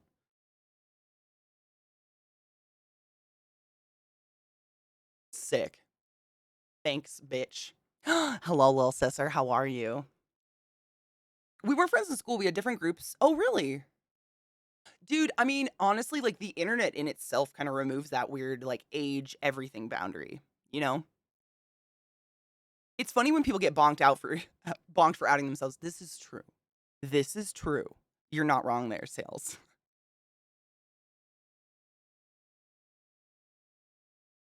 I love meeting new people too. I've always been that way. I think it's fun, but it's not like a shallow thing. I feel like sometimes when I say that, it's like, I want to meet you, but once we're past the meeting, I don't want to talk to you anymore. Like, I still want to talk. I just enjoy hearing about people's stories and stuff. And, you know, working out what I think about all the time out loud helps me a lot. And when I don't have, this social outlet of just like hanging out with people and talking to them, I kind of start to go a little nutty. Just a little bit. I mean, teachers are the same. They talk teaching all the time. Really? Does it drive you nuts? I don't think I'd want to talk about work outside of work. Like, I do everything in my power just to forget what I'm talking about when I'm like work once I'm not there. I hear that about the hours. I got to 4 hours and I'm like, "Oh, my legs gotta stretch." I can't do it. I take a break at least every hour, hour and a half on my channel, literally all day. I stream like 8 hours a day. Every hour, hour and a half, I get up and walk. For one thing, it's horribly bad for you. Statistically, like according to the studies, 2 hours is the maximum amount of time we should be sitting still. After 2 hours, what happens is your circulation starts to slow like you're sleeping, but, because we're not sleeping, we're kinda sitting and, like, your knees are bent in a weird position, chairs aren't really natural. The blood platelets can build up in your legs and cause a DVT or a blood clot, and then you stand up after 4 hours, 6 hours of gaming, and the blood clot breaks loose, goes to your brain or your heart, and you fucking die. It's happened to multiple streamers, like, literally on their streams and shit. It's so unsafe, like, highly suggest hydrating heavily and breaking at least every 2 hours. Just, like, just stand up in place and, like, do a couple squats and then go on about your day. It's just to get your circulation going so you're not getting clots. It can literally happen to everyone. However, it is way higher, risk in women who take birth control. So if you are a uterus human who takes hormonal birth control pills, your risk is 5,000,000 times higher than anyone else's. Just an FYI. That is meant to be very scary. Birth control for women is horrific. So are babies, but, you know, drink water, be careful. And lawyers, all they talk about is law, and that's medical people. I mean, you could go literally, Sarah, like, my little sister knows this. You guys, a lot of you know this. I travel a lot, and a lot of the time I'm traveling with a lot of medical professionals who I've worked with, like doctors and infectious disease people and nurses and stuff.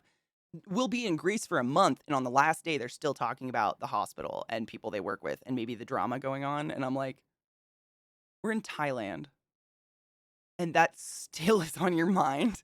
Like, it doesn't seem good. It doesn't seem like a healthy environment. Selling Delta 8 products. Ooh, nice. I know. I think it's totally legal. Someone was saying that earlier. It's totally legal now in the States. How was it when you were first starting? We all know you're great at talking about awesome shit, but how was it when you were new? Oh my god. Actually, Dalkio, it was fucking terrible. So when I first started, because I wasn't a Twitcher, like I didn't watch Twitch, I didn't like know anything about the chat side of Twitch. I did not know that you could have moderators of your channel. I did not know you could ban people from your channel. I did not know you could have a bot in your channel. I literally turned my webcam on with a little mod mic stuck to my headset, and that was all she wrote. And so the people that would come to my channel were not the greatest. And the first 3 months of my streaming career, I spent every day from 8 a.m. until 3 p.m. arguing with a skinhead who would come back to my chat every day to argue with me about how the white race was superior. I'm not shitting you. This is real. And I didn't know what to do. Other people were in my chat, obviously. Like, other people would come and be like, yeah, go, Katie. Like, fuck this guy. But I'm sure they left because they were like, why don't you ban him? Like, why don't you do something? I didn't know that existed at all. So it was, I think I'd been streaming like 3 or 4 months at that point, and a wonderful human being who at the time worked for Twitch named Izzle. He was a Twitch, like, had the hammer next to his username, comes into my chat, and I guess he just like lurked for a bit. And then he hits me up and he goes, yo, can I ban this dude? And I was like, what? I had no fucking idea. I didn't even know what this hammer next to this dude's name meant, but I was like, I mean, if you can make him go away, that'd be great because I'm really tired of justifying why the white race is not superior to other races of flesh. And he did, and then he built my bot for me. He built my original, the classiest bot or whatever it was called. He was amazing. He like taught me how to moderate people, to mod, like actually have people in my chat who could ban these people who want to talk to me about the white superior race or something. It was a bad time. It was just a bad time. I mean, I obviously didn't have that bad of a time because I kept going, but once I got a hang of the fact that I could control my chat a little bit more and not just have this, horrible words and violence, because it's not like I hold these views that I have now because I'm a Twitch streamer. These are who I am inherently. And so that was quite nice once I learned that stuff. Wait, we're supposed to do something? I mean, I'm sure you guys get bored sometimes because honestly, not much happens. Like, our community scares people off most of the time.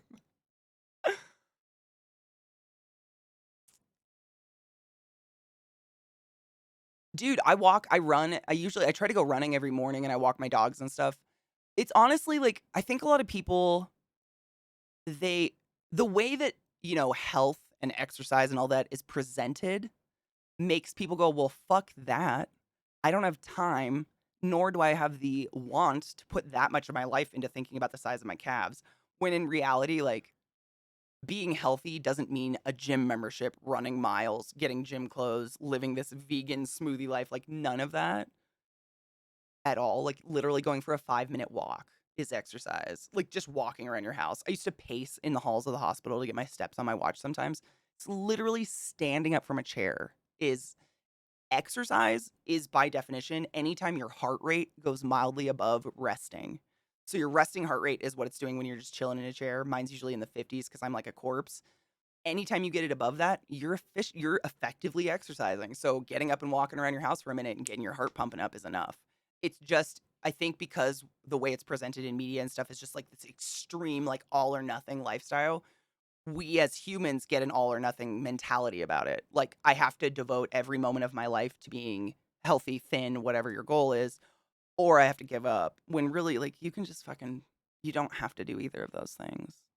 I don't do either of those things at all. Oh, they have to pass it in the Senate. Okay, cool. Thank you. So much talk of bodily fluids. We've had quite a talk this morning, Sarah. It's been a day.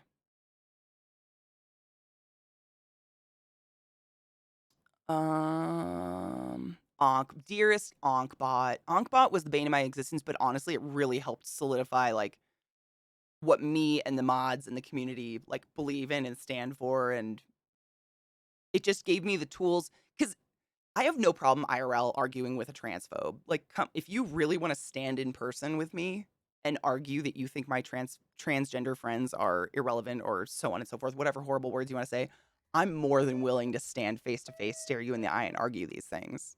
Let's go. I'm 6 feet tall. I'm very prepared. On the internet, however, especially when people are actually taking the time to type out horrific things and press enter, like, nothing I say will ever change their mind. All they're doing is spreading ick, you know? So there's no point. I'd rather just nip it, get rid of it. I got no point. I mean, I got no time and there's just no point. Like, you're not going to win any argument. Because most of the time, the people that come into a Twitch chat to say horrible things, they don't have any passionate believing in the horrible things. They just picked a bad word they saw somewhere and were like, I think this will offend people. I'm cute. You know? It's dumb, honestly. Formula One, 100% agree. No one is. I mean, it's just pointless. It's pointless because they're not here to have a constructive conversation. They're just here to try to hurt someone's feelings or be, a shit disturber. Oh, I know. Oh my god, Sarah, do you remember do you remember Nancy and the poop? Oh my god, you guys. Um I just got something in my eyeballs. One of the she's actually an infectious disease doc now, but she was a nurse at the time. Infectious disease nurse. Oh, there's a hair in my eyeball. I hate this. I can feel it. And when we went to Greece, some people, for some reason, it's just your body, nothing wrong with you, don't poop when they're not home. There's something about their body where they're like, we're not safe, so we're not gonna poop. And so this woman, she's like in her 60s. She's my mother's age. She's wonderful. We've known her our whole life. She's an amazing nurse. We were in Greece for almost a month. We were in Greece and Italy for a total of like 23 days, I think. And she did not shit for like 2 weeks of Greece. So I think we were in Santorini by this time. And we were walking around the city and we had to find like a pharmacy. And in Greece, people don't usually speak English. It's not a high English speaking country. Like you kind of got to make your way. Thankfully, because I knew Russian, the alphabet's mildly similar. I could like sound words out and I picked it up a little, not by any means good, but a little. And we went to the pharmacy and she was trying to explain to the pharmacist she needed laxatives. And she was like making all these like my tummy, like motions and shit. And the pharmacist, this lady walks her over to a shelf with like uh Imodium, the stuff that blocks you up, stops diarrhea. And she's like so frustrated at this point. This little, I mean, she's real small. She's like a buck 10, maybe. Little tiny nurse in her 60s. She does this. She looks at the pharmacy tech and she goes, "No, this. I want this." And is like making the motion of like shit bursting out her ass. And the pharmacist finally gets it and takes her to the right shelf. But it was easily one of the most beautiful comic moments of my life ever. And it's great because we literally are traveling. Like I'm pretty sure my little sister Sarah was the only person not medically certified with us. So everyone there's like, how does none of us have a laxative on? Like we have amongst I think one of my dogs just farted, holy shit. Amongst, all of us, we probably have a fucking full-fledged pharmacy of painkillers and various drugs, but not a laxative between the group. So this poor woman, and I mean her stomach. Like, if you've ever seen a thin person, she looked like a bloated, starved person because her stomach was just so big from no shitting. It was wild. Yeah, learn how to say laxatives in Greek. I couldn't even tell you because their medicine is not uh, like, how when you go to like a lot of parts of Europe and you get medicine, it's not, I'm trying to think of the word, not brand named. It's like paracetamol. It's not, oh, did you wake up? You have pillow marks on your face. Shut up, marks on your butt. Yes, pillow marks down his, hold on, let me think. No, it's this side of his face. No, Why? will it show up? This whole side of your face is pink with a wrinkle through it. No, it's too bright. I've been awake. Pillow dents down one side of your face. Oh, that's fantastic. Good try, though. I felt very safe. Should I have become ill? Oh, absolutely. I mean, Sarah, when I was in Germany and had food poisoning, they were on it. Like, I was being given, I literally felt like I had doctors prescribing me meds. Like, every morning, um, who was it? Dr. Yulberg and Tammy would show up at my door with like the pills and they'd be like, okay, you're going to take this one right now, and this one in a couple hours. I mean, it was like, they really do have everything, but for some reason we had no Senna or nothing. So you're telling me you needed me to qualify my statement with anyone? Wait. Oh my God, my brain. I can't read today. Dude, I mean, I even had a Greek like translation book, but here's the thing, when you go to a country where not only they predominantly speak another language, but the alphabet is fucked, unless you know the alphabet, you're fucked. The alphabet is not the same as the Russian alphabet by no means. However, they use a lot of the same characters of the Greek alphabet, which they all have the same sound because it is the Greek alphabet. Like Russia has thrown in some extra shit. So I was able to sound words out. Like I could look at signs and start figuring them out as we were going around places, which helped a lot. I was not a pro. I can still say ifaristo and palikalo, which is thank you and you're welcome. But most of it is gone. I mean, that was 2015. We went to Greece. Crazy. I have pillow marks on my butt. Why would you have a pillow there? Mom still talks about how scared she was when you were sick in Germany. Dude, I was scared. I was really sick. I've never been that sick. I had swine flu and I didn't get as sick as I did when I was in Germany. Like, and it just lasted for so long. It was weird because I remember we were in Prague and I would sweat through the mattress every night. Like I would wake up and the quilt on top of me, I could wring it out. That's how like I was sick. It was pretty scary for me too. I didn't like it. Cyrillic is what Russian uses, correct? That's what's called Cyrillic. I took Russian in college, but this was many years ago. I'm not fluent by any means. But yeah, the Cyrillic alphabet. Greek uses like obviously the Greek alphabet, like the Greek letters. They have some extras thrown in. But like an F is an F. You know, the line with the two little boobies on the top, that's an F. There are some letters that were in general the same sound, so I could figure them out.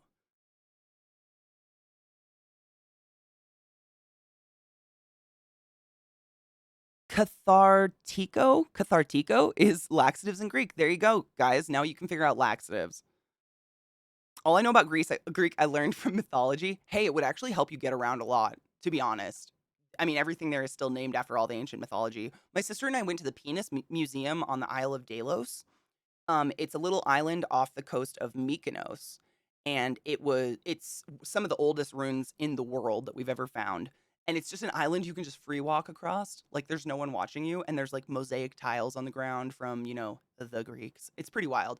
But there was a lot of statues there. It was whatever god was worshipped there, I can't remember which one, was a god of love and fertility. And so they had lots of statues of women with breasts out and dicks, penises, like all the dudes had penises, all the statues.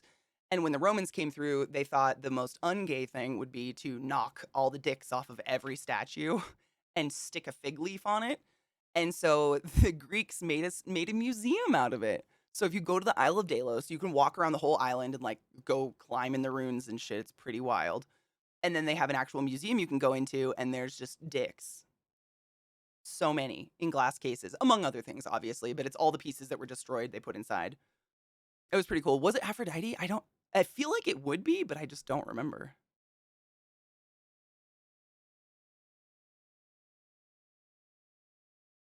It does sound Christian. I mean, they all fucking ruin shit. Apollo and Artemis were born there. Thank you, Sarah. I've told you guys before, my sister has like an eidetic memory. She says it's a hellscape. I'd love to have it, but also I don't want a hellscape of having to remember everything I've ever done in my life. I forget a lot, and I think that's a peaceful place to be.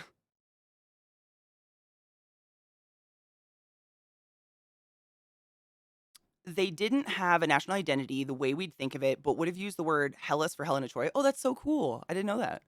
I wonder when it became Greece, technically. Manfred, I really hope so. I hope there was just this team of people with like little baskets on their elbow of dicks going around like, not the one. Maybe it's, not the, let's see. No, for hours.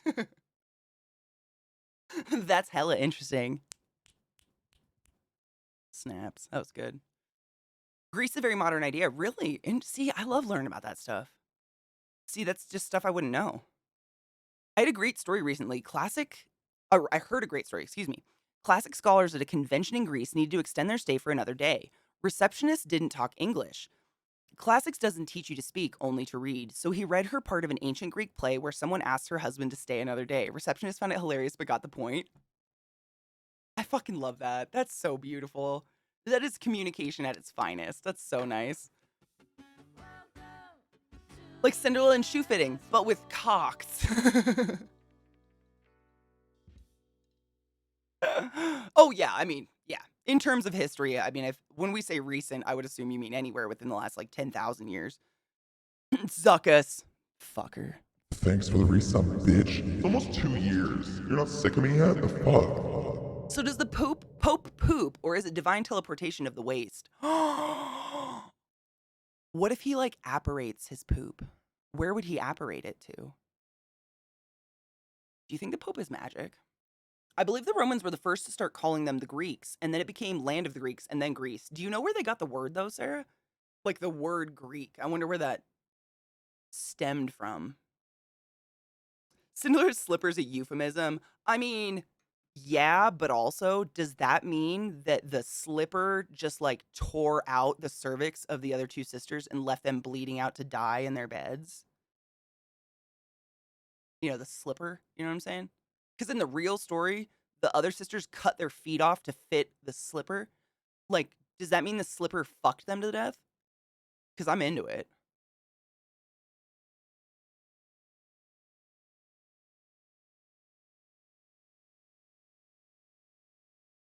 I'm, I mean, the Spartans weren't Greek by any measure, for instance. They were their own, like, people, weren't they, Sparta? Hellas in Greek is Greece in Greek. Oh, what the fuck?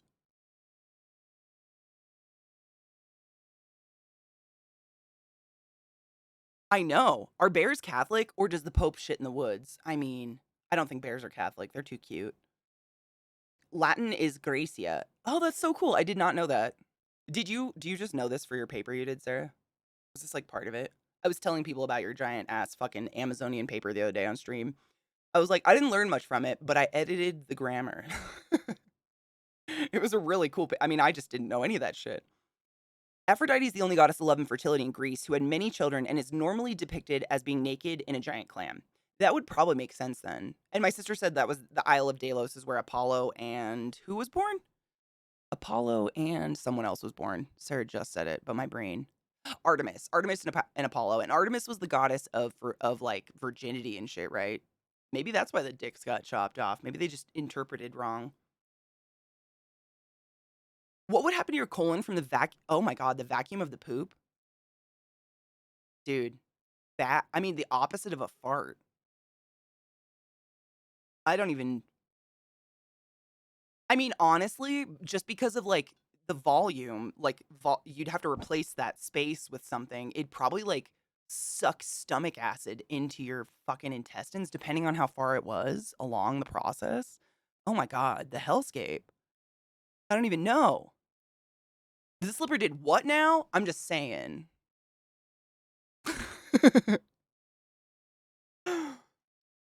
Who met a bunch of people with a different language and culture and asked who they were and said they were from a colony of Gracia. Then the Romans met another people who had the same language and culture and said, "Oh, you're from Gracia? No, we're from Athens. Nah, I think you're from Gracia." Oh, don't you love it? Don't you love it? Ooh, Myron, nice. You feel good? Yes, this is what a bachelor's in classics gets you. I mean, we could go on and on about what my education got me, but we won't go there today. She was hunting and I think virginity though, because she like hung. Do you see my dog sleep wagging? She like surrounded herself with all the virginal nymphs and like protected them from penis, right? Theoretically speaking, chastity and childbirth. There you go, and that's like fertility in a way, right? Hunting, vegetation, chastity, childbirth. That's what I thought. Yeah, how heroic, right? I mean, rape is still a pretty big problem. I don't walk down dark alleys by myself. I'm a 6 foot tall woman. I ain't gonna do it. Shit's scary. I imagine it was pretty bad back then. Hunt, wild animals, and chastity. I knew it was chastity. How come I'm the only one that knew this? She like hung out with nymphs and protected them from rapey dudes. The goddess of wild animals, the hunt, and vegetation, and of chastity. I didn't know the childbirth part, which is interesting. Chastity and childbirth. I'm curious.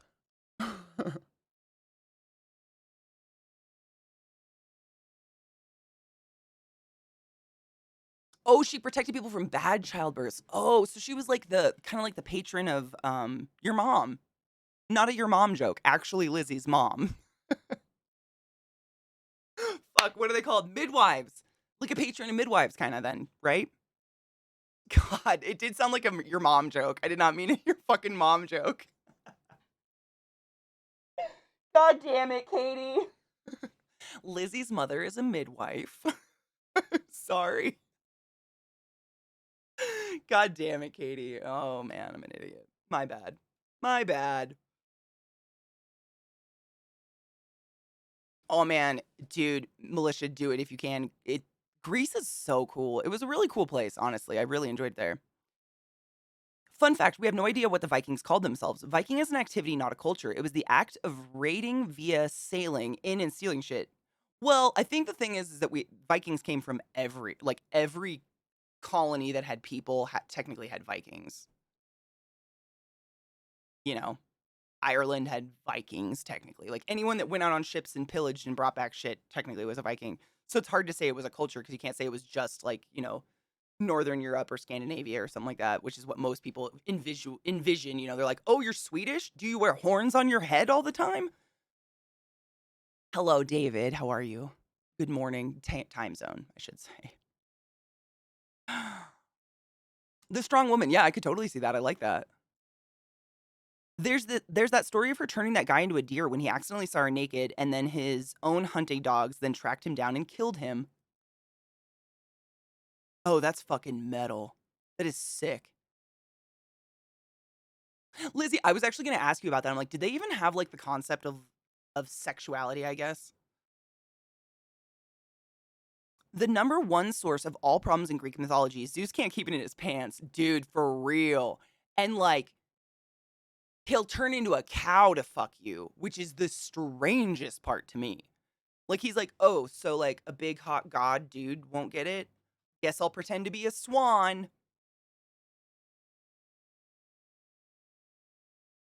Okay.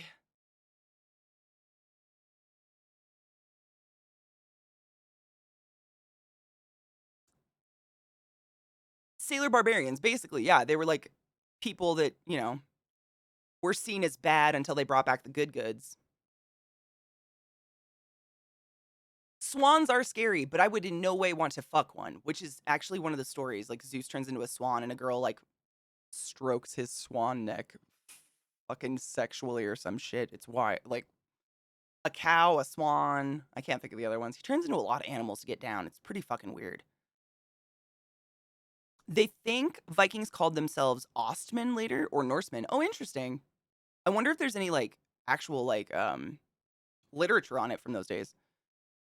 Ancient Greeks weren't afraid to get freaky. I mean, I've read the books. If you've never read Gates of Fire is a really, really good book.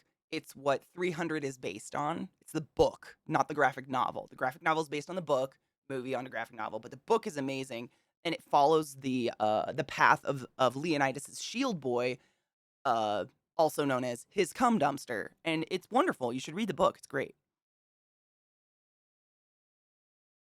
Not like we think of sexuality at all. Sex was about power, not necessarily about sexual attraction, if that makes sense. 100%. Yeah, I've read a lot of historical books as well as Gates of Fire that portray the relationships between shield boys and the actual like soldiers and how they were like in love a lot of the time. In love, but they protected each other on the battlefield because they could fuck later. Penetration equals power. So a guy having sex with his male slave wasn't considered gay. It was just a power play. 100. I mean, as far as I know, I don't think they had a word for like homosexual. Zeus chatting people up like, "Hey, babe, bestiality, right? Yeah, you like these feathers? Mm-hmm. I wouldn't. I don't get it. It's very strange. When most of it was institutionalized pedophilia. Yeah. Yes. Yeah. I'm of Scandinavian descent, and ironically, the most I ever learned about my own people was playing the Assassin's Creed game about Vikings because there's an educational bit in it that teaches you straight up history. Dude, that's fucking crack. I love that stuff. I love a game that teaches you real history, like real stuff while you're playing it. I think that's why I love Hades so much. Because while, like Greek mythology isn't fact, like gods and stuff, it is historical, stuff that's fun to take in, and I like it a lot. Loki turned into a mare to get fucked by a stud horse. I mean, what's up? What else would fit that dick? They decided to kidnap, get this, Artemis and Hera. Oh, honey. The goddess of virginity and the goddess of marriage. It does not end well for them. They end up catching Ares instead. It took the other Olympians a year to figure out he was missing. That's just sad. Imagine Zeus swan. No, I hate it. Or like Zeus cow. Like, what would you do if a cow mounted a human lady? She would crumble and shatter. I don't even know how this happens.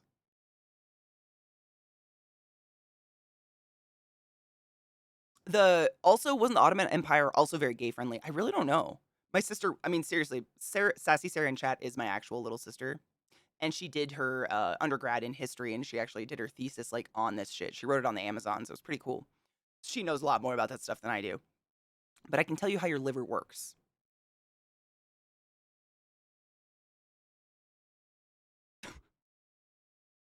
Oh, Nico, how are you, love?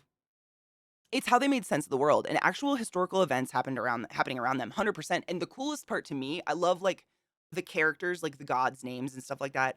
Places are named after them. Like a lot of the places in Greece that their names are, it's a little distorted, but I'll learn about a cool god I didn't even know existed, and I'll be like, oh my god, I went to that island.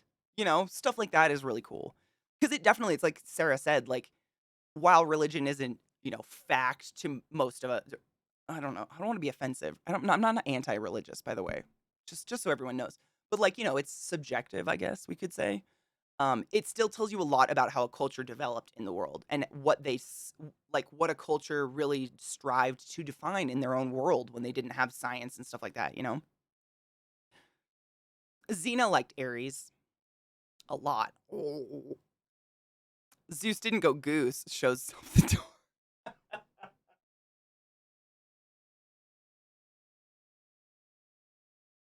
God damn it. Zeus. Oh, fucking A. That's beautiful. I mean, I know some shit, but you hold on to like the names of places and stuff a lot better than I do. I've never been able to, and I don't know why. My brain just goes, "We didn't need that." Athens, Athena, shit like that. Yeah. I think that's really cool. Worth doing that game. They call their educational portion the Discovery Tour, and it's all non-combat. Dude, which one is this? Hold on. Which Assassin's Creed was it? I've only played the Greek one actually.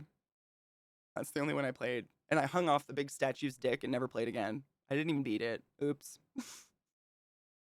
That was my goal. Oh god. I wandered around a town in England, and lo and behold, they'd animated every step of shield making in a way that was done. What?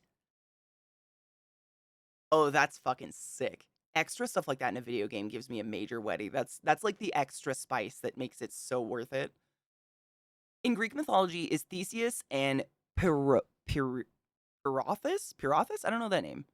They decided they wanted wives. Oh yeah, this is wait. They decided they wanted wives, so they Theseus kidnapped Helen. Yes, that Helen, who was only 13, with the plan that I'll wait a few years and it'll be fine.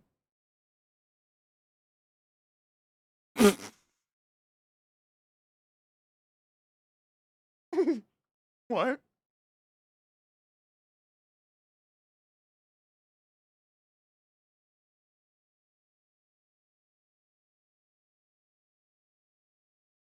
Yes, Psycho. I watched it this morning. Abso-fucking-lutely. I'm horrified to see what he's gonna post tomorrow. Honestly, Valhalla. I haven't played that one yet, but the Greek one was amazing, and I think it had the educational portion as well, if I remember right. I think I watched someone else do it. I didn't get that far. Oh, it started with Origins. Oh, that's fucking sick, though. I love that. They should do more stuff like that. Because I mean, I'm into it. Like, don't feed me fake shit. Why not put in the effort to make it, like, true to history, even if history's fucked up a little? Persephone is metal as fuck. Kore, Persephone's the shit. And they tried to steal Persephone too. The fuck? My recollection is that Ares Athena is all the whole sex while trying to murder each other situation. Oh, so they're like slugs? They like sword fight until there's penetration?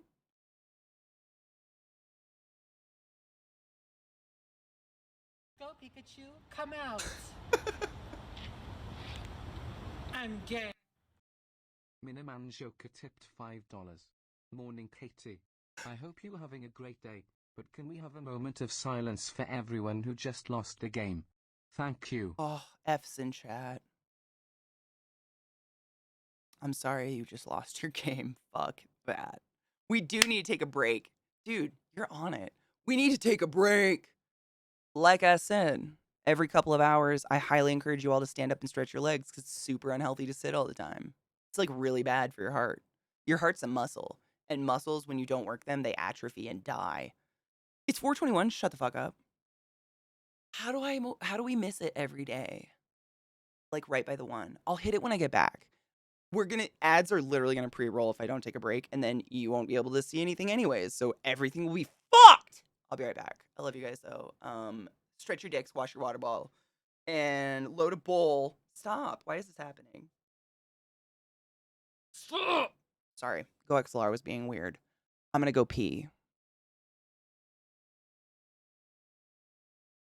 All right, I did it. Now I'm gonna take a break. I'll be right back. I'm back. Everybody. Brr. It's a windy fuck outside right now. Holy balls. Brr. All right, now let's cheers to the 420 of who? Who's 420? Was it like fucking Newfoundland's 420 or something? Who's the first one? I think it's Maine or Newfoundland or something. Or is it like 1120? That wouldn't be England's. Because I think they had their fucking stupid, what's it called? The time thing. Daylight savings? Maybe it's the ocean? Who cares? Shall we cheers? I'm going to cheers. You guys are welcome to cheers with me. You don't have to. It's 6. Yeah, okay. It's not them. Yeah. Because I think they're 5 hours ahead of the East Coast or behind or whatever. They're 5 hours away from the East Coast time. Time zones suck. Portugal? Maybe. Maybe. Yeah. Maybe we're hitting like an island. Like an island that's always forgotten. Cheers to you, island.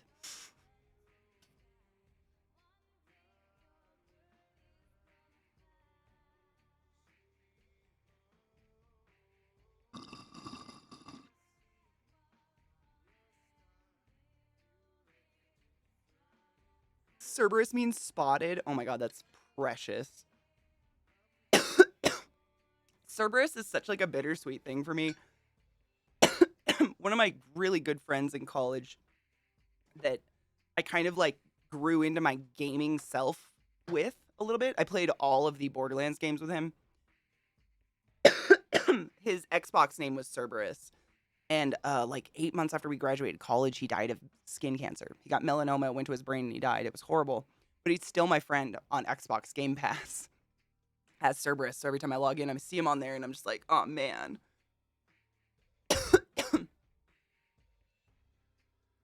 I like the visceral combat in Valhalla, but the item gear system is odd. Oh, really? How so? Dude, mom gave me some weed that she thinks you left at the house, like, pre-COVID, so who knows if it's even potent anymore? Oh, it'll be great. Weed stays good for a very long time. The only thing that happens to marijuana over time is it dries out, so it burns really fast, but the THC doesn't really knock down very low. It's kind of crazy. Like, people have found weed from, like, 20 years ago and smoked it and still get high. It's probably totally fine. Weed stays good for a while, as long as you don't leave it in, like, a windowsill where it's just, like, cooking in sunlight or something. Yeah, you'll still get rocked. Especially because if I bought it, I mean, legal weed is strong shit, man. It very much pushes you towards paying for gear upgrades because it is an obnoxious ass grind to get upgrades. Kind of like the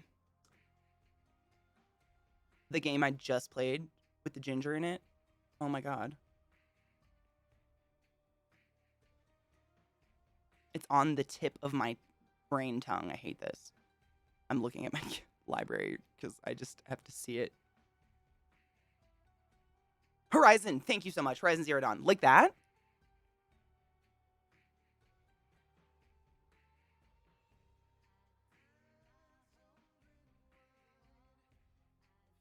Dude, Nico, it was horrible. Like, he was a nerd just like us. Like, he was a chubby, bald, white guy.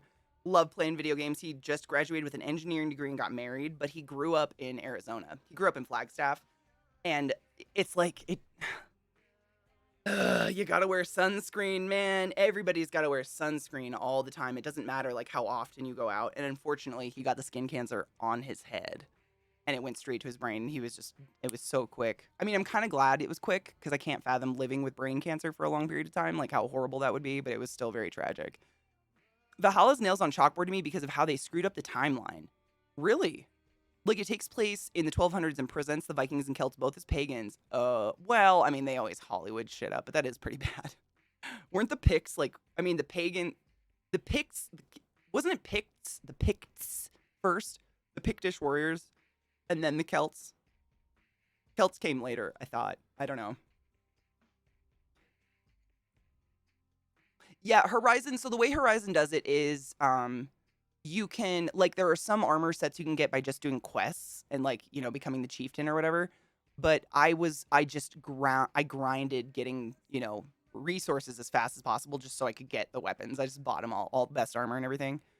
Valhalla area gates you in terms of gameplay. You want to go over here, you need combat rating X. Oh. Well, that's kind of lame. So then in order to progress, like, you're just like, fuck, I'm just going to go buy the armor or whatever. Yeah, I get that. That's kind of a bummer. It's hard to imagine the gameplay. You're an assassin, so sneak around and stab people with your wrist knife all stealthy. Okay, time to raid, jump off the boat, and wreck shit. I know, the duality of the skills is interesting. I like the mechanics of the Assassin's games, like the climbing and stuff is very fun. You know, I feel like they do a lot of, most games like that where, you know, you don't really have a jump button. You kind of have to run at things and hope something activates, you know, like you're going to launch over a fence. Most games like that kind of drive me nuts. Like, I want a jump button. Give me the jump button. But I liked them. They were fun. Odyssey is the best AC by far. Which one? Is Odyssey the one I played? Is that the Greek one? I heard Black Flag was great.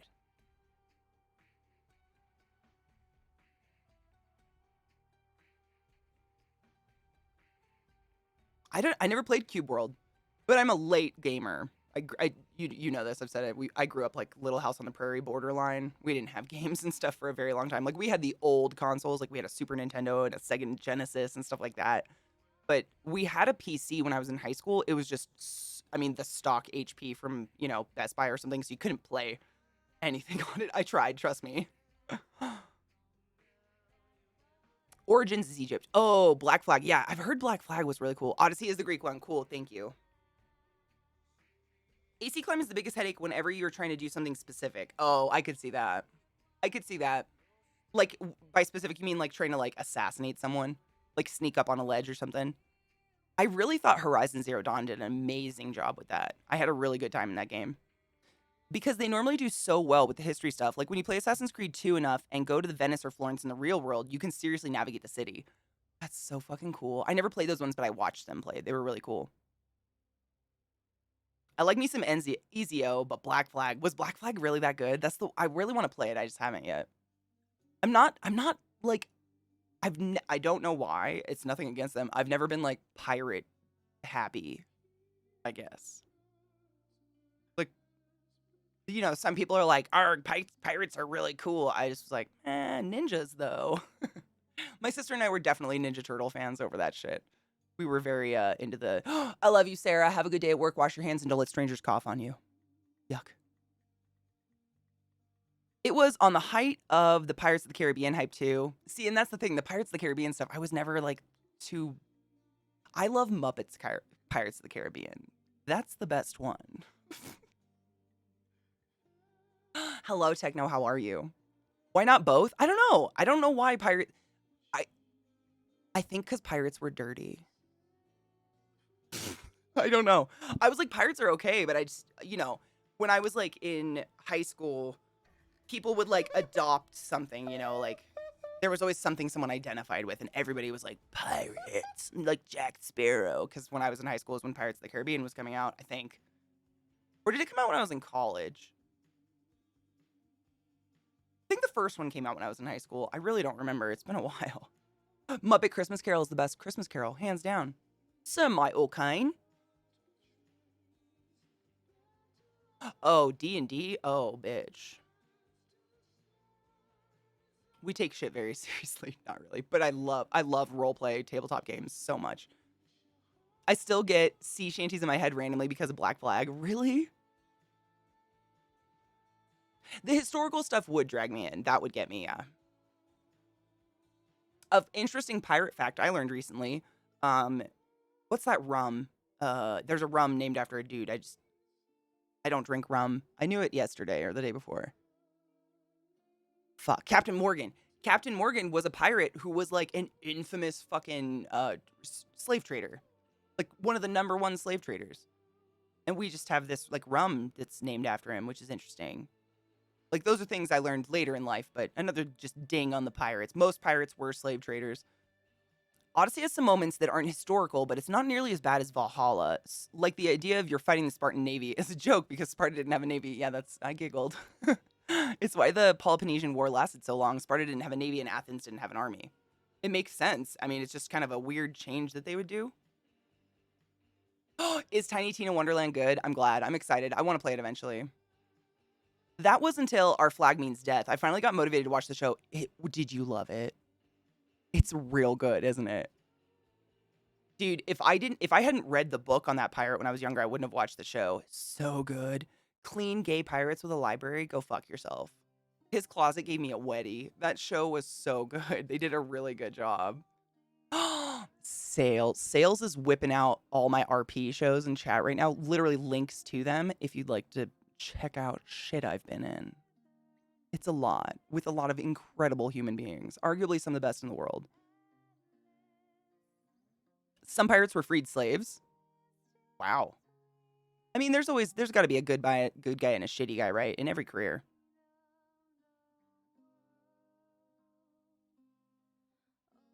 America and our slavery. I mean, any state fighting against releasing nonviolent marijuana criminals, they are absolutely for slavery because that's what they're doing. They're making money off people imprisoned for no reason. I have a link I want to post. Actual gameplay of Black Flag sea shanties. As you're sailing, your crew will literally erupt into song. Post it. That's fucking crazy. What? I mean, that's a really cool additive. Did the ocean make you guys sick? How did you feel about sailing?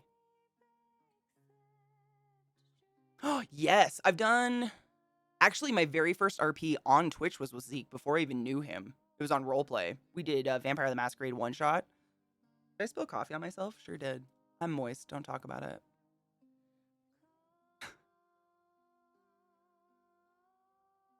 There are no good billionaires. Then again, that's true. I mean, if they were good, they wouldn't be billionaires anymore, right? I mean, good, subjective, but you know what I mean. Hold up. I want to watch... Well, these are like... They wrote these, right? I'm not going to get in trouble for this shit. I'm assuming. You know better. Real talk. Harmonizing voices really do get me going. Like, when they were all starting to flux keys at the same time, but at different keys, like, that shit just... I could cut glass right now. That's all I'm saying. That was some shit. I'm not, like, one to sit here and be like, sea shanties! But I can respect, that. Damn, is all I have to say about that one. Dude, Peach, I've never played Black Flag. Like, this is my first experience ever hearing these. Honestly, I've never even seen it played. So yeah, it's literally my first time. But my chat's... Hi everyone, welcome to... Oh, he's so cute. My chat's wonderful enough to expose me to... That might have driven me to consider playing the game. Just the music alone. That's fantastic. His voice is phenomenal. I mean, it's so clear. I just feel like I always have gravel in the back of my throat for some reason. Damn, what a beautiful voice. If you guys like music like that, check out the Decemberists. Literally, their album that came out when I was in college was like The Mariner's Plight or something, but it's very much sea shanty-esque. And the guy has a very similar voice like that. I was going to see if they've come out with anything recently, because I really don't know. I haven't listened to them in years. Decemberists. You think it's the best of the series? Honestly, the only Assassin's Creed I've ever played is the Greek one that I've already forgotten the name of, Odyssey. I've only played, and I played far enough that I could climb up the giant statue and dangle on the dick. I took a GIF, and I was done. Never played again. Terrible. ADHD is a horrible disease. People got real into sea shanties when the pandemic started. Why? What? There is no correlation there. None of that makes sense. Why would you say that like that's a matter-of-fact statement, Rod? What is wrong with you? AC Black Flag, best AC game, worst main character. Oh, really? I thought it was always the same main character, Ezio or whatever. Am I totally wrong on that? A lot of the shanty singers tend to be very clear from what I've experienced. Ironically, I got into sea shanties because of Sea of Thieves. No shit. That's so cool. Honestly, like, I'm a sucker for a voice like that. That's why I love the soundtrack of Hades. Ashley Barrett and the dude I can never remember his name. Ashley Barrett and blank both have insanely clean voices like that. Like they're just so crystal clear. And I think I'm just so envious because I live in a land of gravel. You know what I'm saying?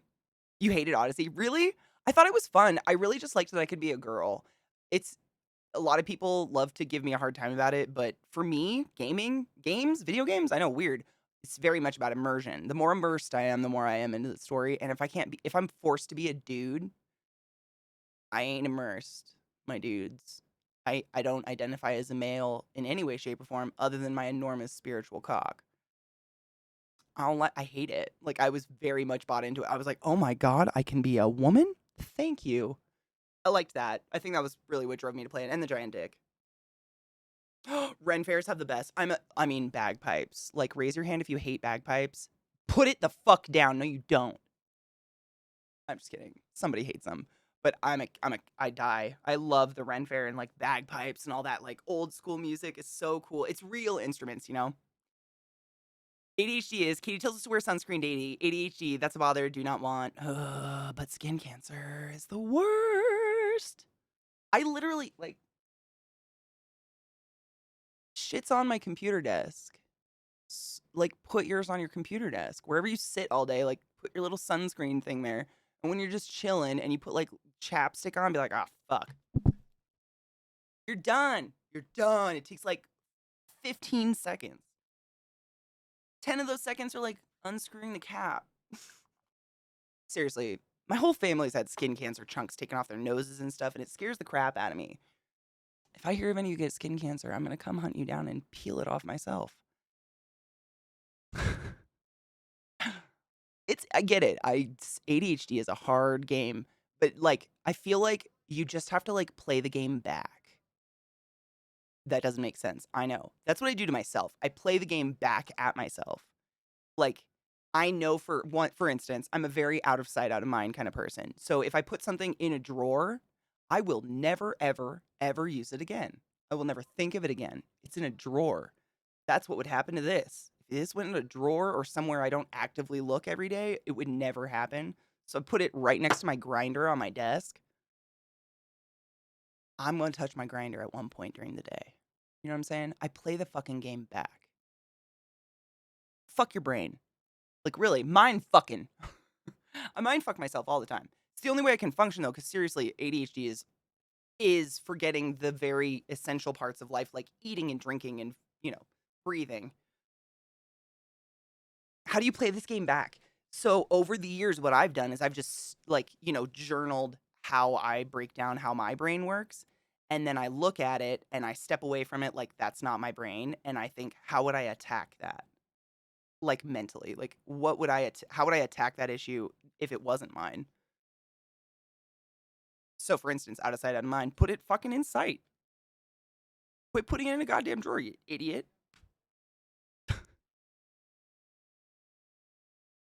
Is the thick stuff, dude, I get that. I use Kiehl's. It's called Kiehl's Ultra Facial Sunscreen. Sunscreen? Yep. Sunscreen. They have tons out there though that are specifically meant for your face. So they're really, really lightweight and they're not like that thick ass fucking shit goop that you put all over the rest of your body. There's so many. I mean, go to like Sephora.com or Ulta and just look up face sunscreen. Sort by best selling. And literally, they'll have like 39,000 reviews of 5-star because they're that good. They won't break you out. They're lightweight. They don't look white on your skin. They actually make them now for people who have deeper skin tones because no matter what, you're going to see that fucking zinc on anyone's skin that isn't pale as fuck. They were lying back in the day. They're like, oh no, just rub it in. That's not real. Black people are real and we need sunscreen for black people because they need sunscreen. If you didn't know that, no shame. Every skin tone needs sunscreen. Period. Sunscreen, whatever you want to call it. I can't speak today. Every skin tone can get skin cancer.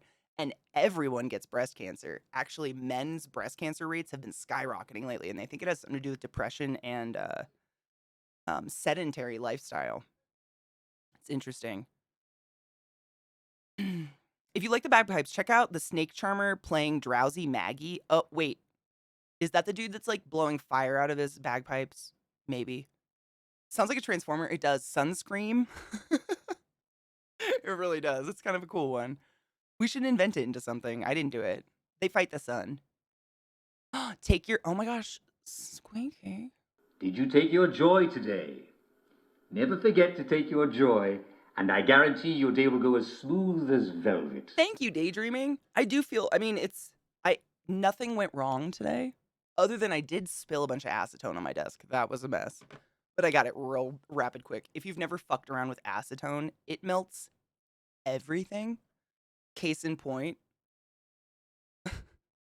my toker poker was laying right where it spilled. I picked it up immediately and it did that. Acetone is wild.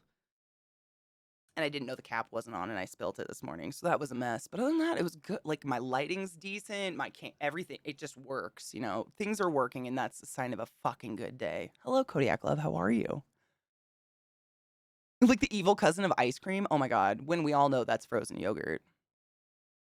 The snake charmer's a female bagpiper. Oh, I have not seen this one. I've seen the dude who blows fire out of bagpipes. He's okay. He's not a really good bagpiper, though.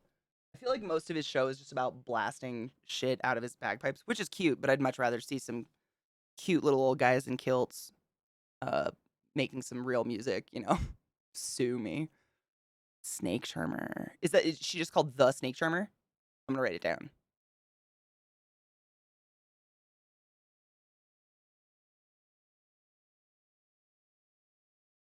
Boosh. Thank you, love. Oh, dude, the Toker Poker lighter, bro. I have another one too. It's called the Toke Bud. In here. No, what did I do with it? I don't know what I did with it. It's like a really high tech one though. Like it can hold weed inside of it, and it can hold a spool of hemp wick. It's insane. I showed it last week. I don't remember where I put it. I'll have to find it. I have that one too, but it's not nearly as like this is definitely like the best just in general tool for at home. That one, the Toke Bud, I feel like is more for if you're traveling. It's really nice for traveling. Like it has a mini grinder. It basically looks like this, but you crack it in half, and then it's got all this stuff on the inside that's just extra. It is really nice if you're doing a road trip or something because it's maybe a little bit longer than this, but still about the same size. So it's pretty compact. It's nice. Had 2 amazing dates over the weekend. Ooh. So, you know, bask in that glow that is so gross in all the best ways. Bask in it, soak it up, try not to sleep, keep it going as long as you can. Let us just live through you vicariously. It's so rare that we get those beautiful feelings where we actually feel special to someone else for a change. Just fucking be drenched. Ooze it. Don't let it go past. It's going to be gone before you even know it.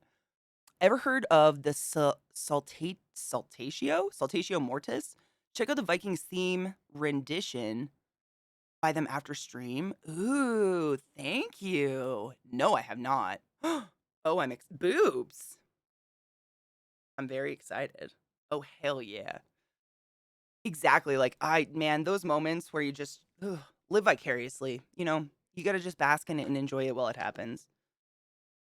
I was just talking about that last week. What was I? Oh, I was talking about like I love comedy movies or basically any comedy in the world, and I will watch any of it, even if it has the worst ratings in the world. Like I'll give it a try because I never ever ever will turn down a chance to laugh or like feel joyous. As a person who's bipolar, like we don't get that often, and I want it real bad, like really really bad.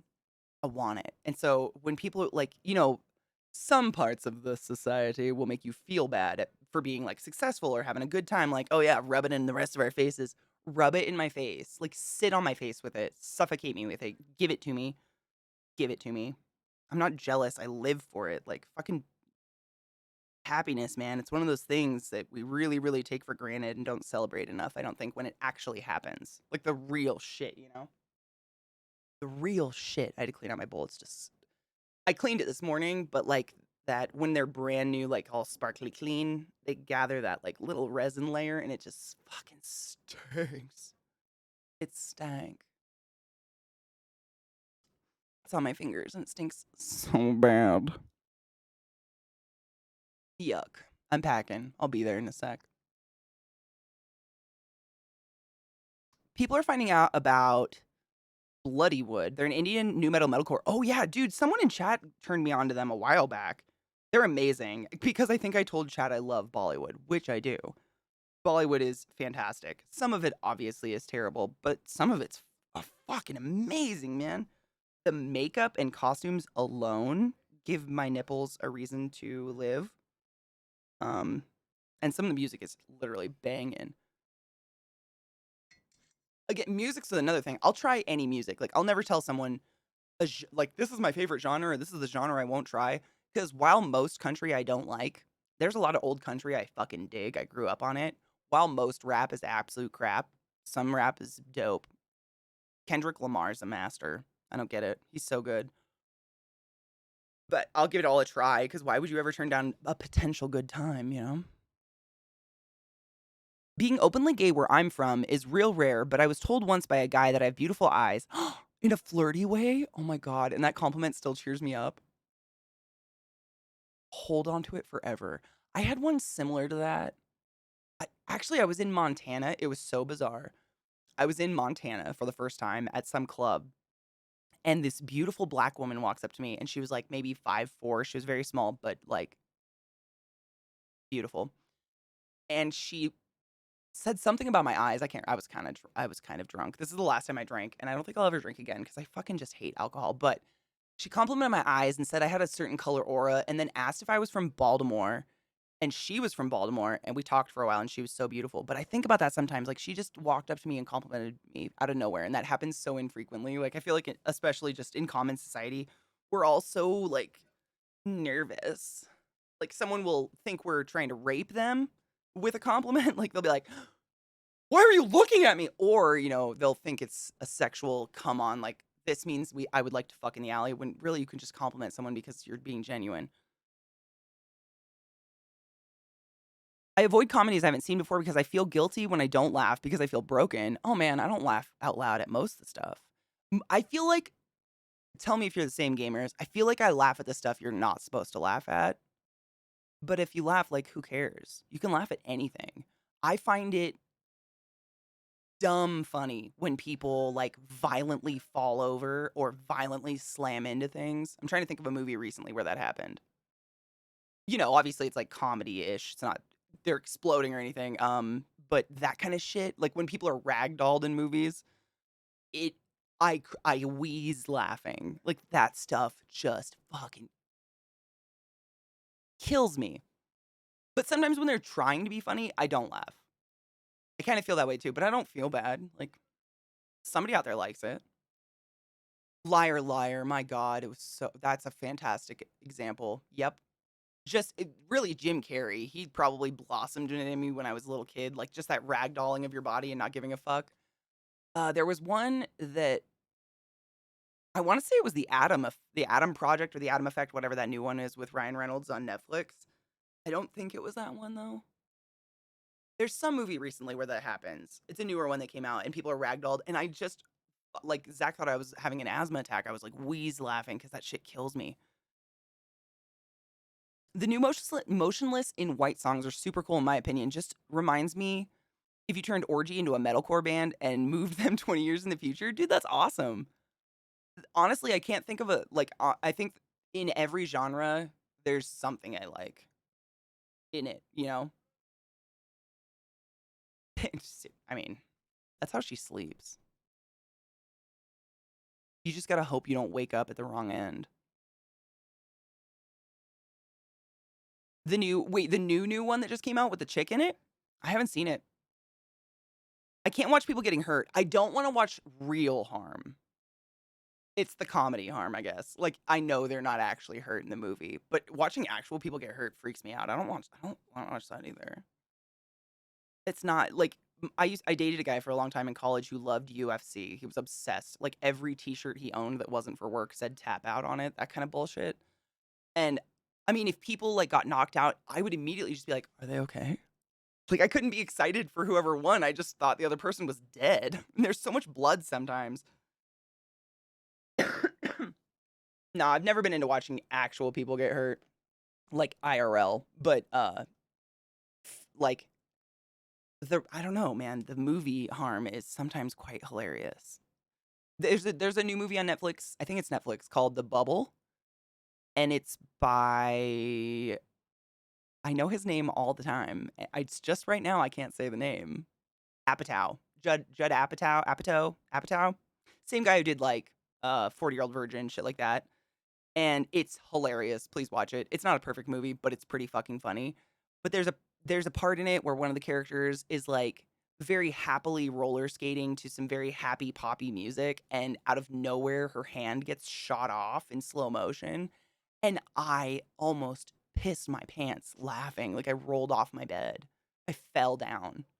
I laugh, and it's not a happy part. Like that's what I'm saying. I laugh at the parts that maybe you're not supposed to laugh at, but they maybe appreciate it. I don't know. That shit, I know it's not real, but in those, like, I don't know, it just fucking is funny. Maybe I'm broken. I don't know. It's funny. I'm broken inside. Don't worry about it. Being a bare body type, I get hit on by gay guys a lot. Honestly, it's the reason I'm pan. I don't think I get hit on ever. I don't know what body type I have or what to put on that, though. I'm unapproachable. I got this vape liquid called Carnival Apple, and it tastes like a candy apple. Does that ever drive you nuts? Like, is it ever so strong? Did Trick have a rock in his mouth last night? No, it was just a very dirty tennis ball. Like muddy, just because of my yard. Nope, just his tennis ball. We had just got done playing catch in the yard. The only line I remember from Liar Liar that made me laugh is when he gets a call from a client who says I can read, who says he got arrested again and asks what he should do, and he takes the phone and shouts, "Stop breaking the law, asshole." That was a good one. I I laugh at a lot of that movie. The pen part gets me the most when he's trying to write like the pen is blue, but it's red, or it's the other way around. I haven't seen the movie for years. And then I think his secretary walks in on him and he's like just bent over his desk and it's writing all over his face. He looks like an exorcist victim. That part gets me. Please smile more when I'm plugging Nana CK. Makes you relatable. We like it when you look the family in the eyes as you release Nana from life support.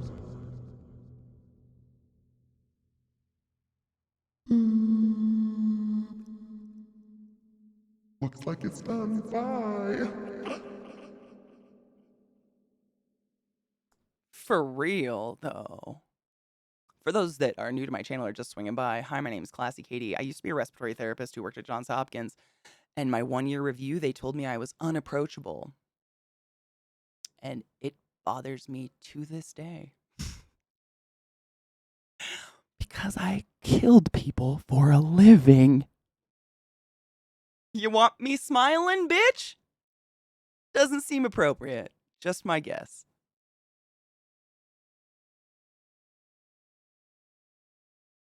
Oh, I get catcalled a lot. I mean, I think everybody gets catcalled. I don't really walk around Denver. Not exactly a nice place to walk around. But in Baltimore, I got catcalled constantly. People used to try to crawl inside my car. Whatever you just sent me is deemed dangerous by my browser, Rod, and my browser said absolutely not. The pen is... God, it was such a good scene. So fucking good. No, it didn't affect my yearly anything. Basically, what my boss told me is and I'm sure all of you have heard the exact same thing, and I think they do this, they do it, it's real. In most places, workplaces, when you get a review, like, they have to say something you can work on. Like, they have to write something down. But I had nothing to work on. Like, I did my job pretty fucking badassery, I guess. I think I did my job pretty well. But I've told you guys before, there were people in like different units of the hospital who they would just never be busy. Like they had nothing to do. So they would wander around to the other RTs looking to do stuff. And For me, like, I had very critical patients. I worked in a surgical unit where it was usually trauma surgeries or, the third or fourth try of a surgery, very delicate patients that need one-on-one treatment. And I'm the kind of person, it's like my PC. I treat my PC the same way. Not saying my PC is a person, but I build my PCs and I don't let anyone replace parts for me or do things for me. I make them walk me through it because I need to know how to do it when no one's there to help me. And when it comes to my patients, I don't want someone from a different unit coming in, setting up a ventilator, doing some charting, and leaving for the foreseeable future. Literally, I could see that person not see that person for 4 months because of shifts. Because if I get called by the nurse, I have no idea what's going on with that patient. So unless I'm in dire need, like obviously if it's dangerous and I need help, I will call for help. I would say, no, I'm good. And I think they thought that was me like saying, I don't like people, go away. I don't know. Because I strive to be as friendly. Like I'm icky friendly. Like I'm gross friendly to people. Because I know I'm tall. I know. I get it. When you're tall, you're just like immediately a little scary. Like I get it. Been this way for a bit, some years. I'm highly aware. So I'm like so dumb smiley when I was at my job, so overly nice to everybody. So when she said that, I'm not shitting you. I laughed. Like she was going through my review because my review was, everybody really likes you. The doctors say you're fantastic. They really can trust you. New employees think you're very, very knowledgeable. You're excellent at training new employees. The current employees and older employees really appreciate your help. Your charting's good. You give excellent report, but you're unapproachable. That's literally how it went. And I went, I'm sorry? Are you serious? And she goes, yeah. And then described to me that I was unapproachable. And I was like, okay. And then I quit my job and I do this full time. Fuck those hoes. I quit a few months later, but I did quit because fuck that. That's not something you can work on. That's basically critiquing my personality and overall uh presence. Bitch. What a jerk move. I still think about it though. It bothers me. Because it's one of those things that I've known. I mean, I looked like Wednesday Addams when I was a little kid. Like black, blunt bangs, hair straight. Like, I'm aware. I work on it. But apparently I didn't do it.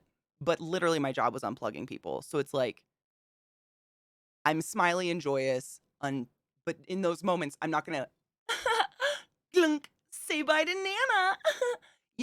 Inappropriate. You're solemn. You hug the family members. It's a rough moment. I might seem unapproachable. I don't know. It's kind of serious. Fuck me. Are fucking surgeons ever told they're unapproachable? I don't think so. Probably, actually. I fucking hate that. If we mark you 5-5, then you won't have motivation to improve. Except corporate bases raises and bonuses on those fucking evaluations. What my boss told me, because we were actually friends, ish.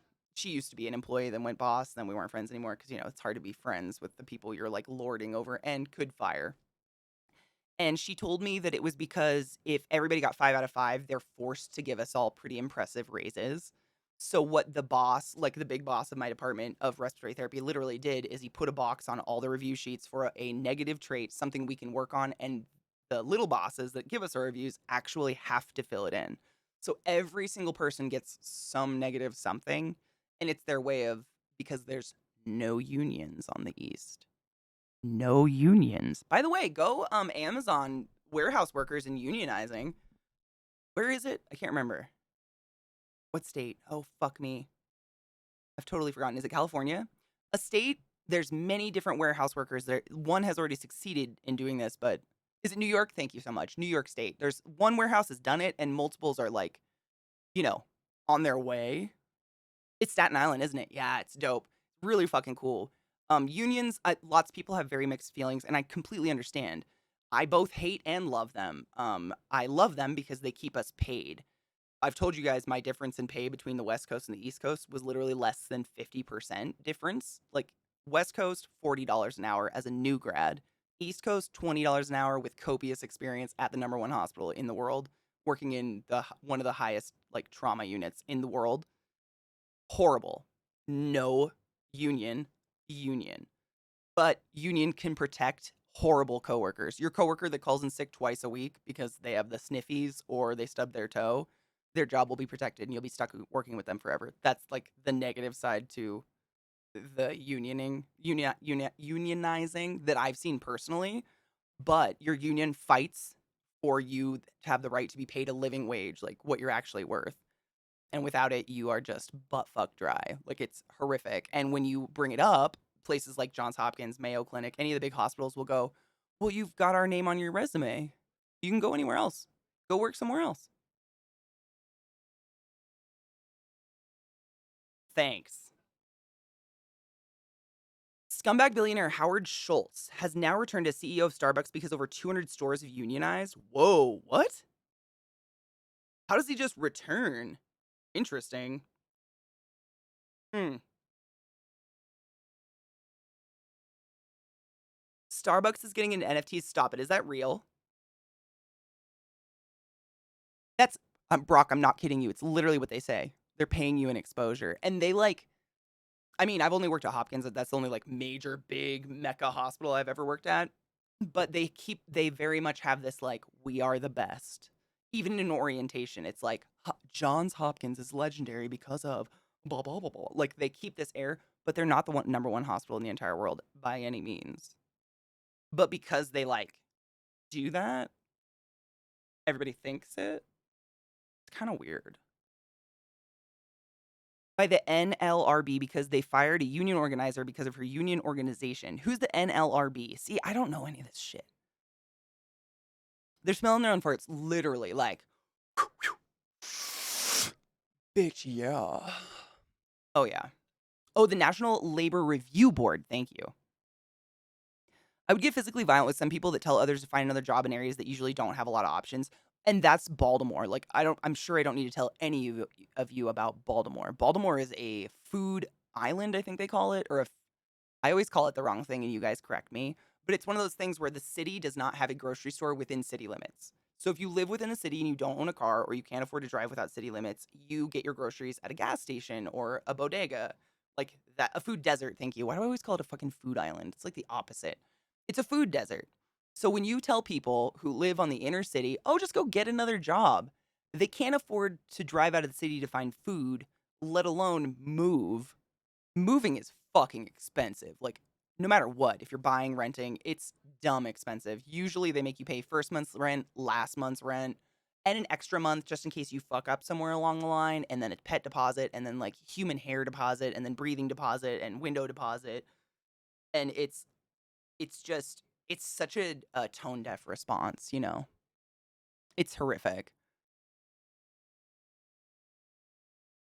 Firing someone for organizing is a big no-no. That's massive fines on top of the wrongful termination suit. Is it really? Yeah, it sounds bad. The Starbucks CEO told employees they didn't need to unionize because they're doing NFTs.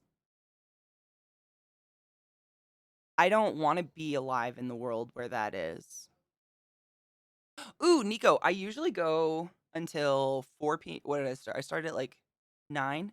I'll probably go till 4 p.m. my time, Mountain Time, so 6 p.m. East Coast.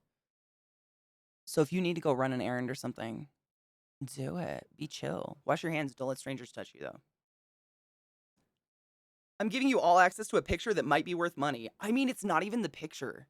That's honestly like the weirdest part about NFTs. You don't actually get a physical item. You like get a receipt saying you own like a digital portion of it or something. All of it is very weird. I'm very tired of hearing about NFTs. I think they're very stupid. I think Twitter's doing it or Twitch or something. Someone's like selling I don't know. I hate it. Can we stop it?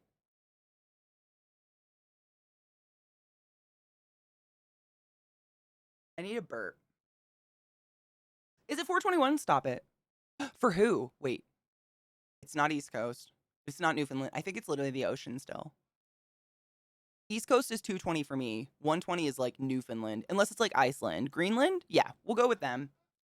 Yay! Cheers. I packed a bowl. I'm still just smoking on the same thing I ground up this morning, the sumo skunk. It's very citrusy. Cheers, y'all. No need to not cheers, by the way. If you're just swinging by or new to my channel, I smoke pot. You don't need to.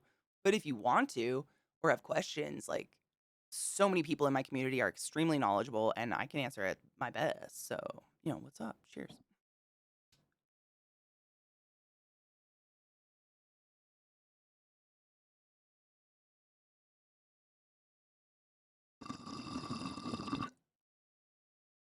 Militia, I want to meet someone that bought one and still thinks it's a good idea. Oh, it's Twitter. Thank you, Big C. Yeah, it's Twitter. Which, now that Elon Musk is our Lord and Savior over that, I wonder what will happen. I don't know if he's for him or against him. He named his children. Click, click. I have no idea how to pronounce their names. It's like that weird Wingdings font. Like, I feel like that's what they did. NFT announcements next month or so because all the big companies got on board, but they're incredibly slow and can't pivot or cancel. Well, so they started the process back last fall. See, I just started hearing about NFTs like a couple months ago, which is weird. Army Man, throw up. Oh my God, I've never thrown up on stream yet. Knock on wood. Or from weed. Oh my God. What a horrible day that would be. There's going to be a legal challenge to Musk buying Twitter because I saw that. Yeah, he filed the paperwork way late. Isn't it like when you buy such a big chunk of a company, like such a big percentage, you have to announce it within a certain amount of days, and he waited like 10 days? And there's a big problem with that, I think. I don't know all the legalities of it. I watch my late night guys in the morning on YouTube, and that's where I get updates. And usually you guys fill in the blanks, and I appreciate it. Elon Musk called a random person a pedo because I think they critiqued him for a donation he made. Are you serious?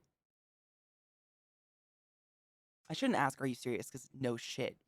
But also, what the fuck? You gotta wonder why that word came up so quick in his head over all the other words he could call someone. Because, words don't just come out of nowhere. They've got to be in your personal, vocabulary already. Hence, people that, I was just really angry and that's why I said the N word.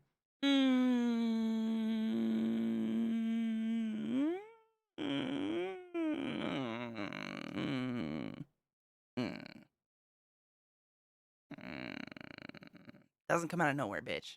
You got to be using it in your personal life or otherwise. It's got to be used semi-regularly to pop up in a moment of loss of control. You don't just yank words out of. I don't sit here and go biscotti when I'm angry. Fuck. A British driver? What? I mean, what a strange insult to pull out of nowhere.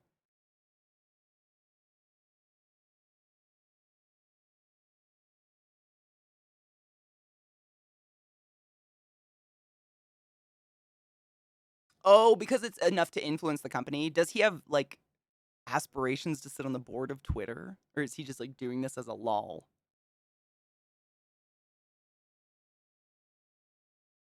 But you should. He is getting a board seat. Interesting. I was just really angry when I came up with a cure for cancer. I don't know science. Oh my God, I was just literally, Rudy Giuliani did something real dumb again because, Rudy Giuliani. So, of course, one of the late night guys showed a clip of it. And I texted my sister. I'm like, does it ever bother you that, he passed the bar as well as you? And she goes, oh, absolutely. Every fucking day. I was like, okay, cool. It's like intelligence doesn't mean intelligence, I guess. I don't know.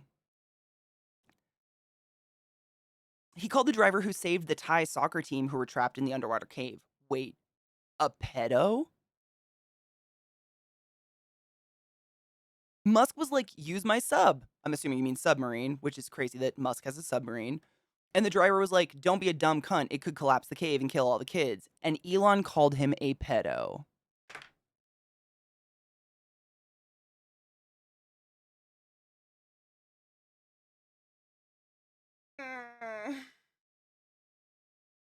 Hello, Catalina. How are you, love? What the fuck, though? He knows what that is, right?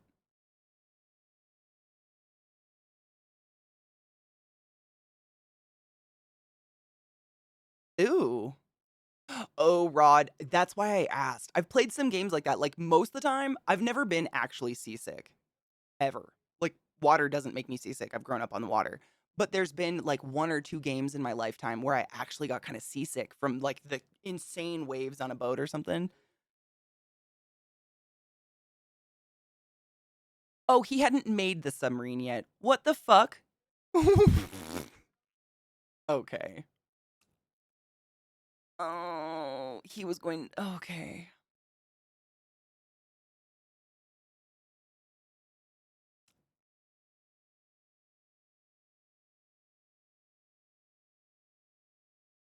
I don't know what to say. I mean, what the fuck?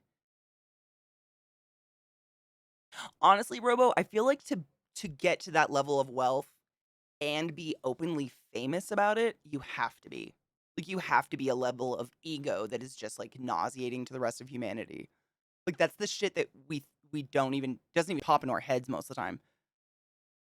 Ooh, hello, Kelty. Oh, you have a sore wrist. Boo. Okay, I will keep Missy very entertained. Well, hopefully. I mean, I think. I honestly, I've thought about that so much, Robo. Seriously, I've thought like, does money make you a crazy kind of just like a dark-hearted person, unempathetic, non-empathetic? I don't know what you call it when you're the opposite of an empath. Apathetic? Does it make you apathetic?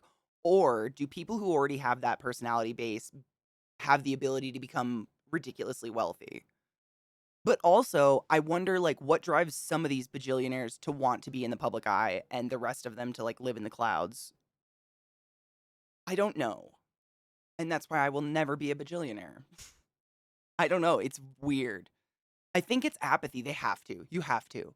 I mean, when you have enough money to literally, when you have more money than the country of Greece, it's hard to imagine that person like watching just suffering. And it's not like we expect one person to just like step in and fix things.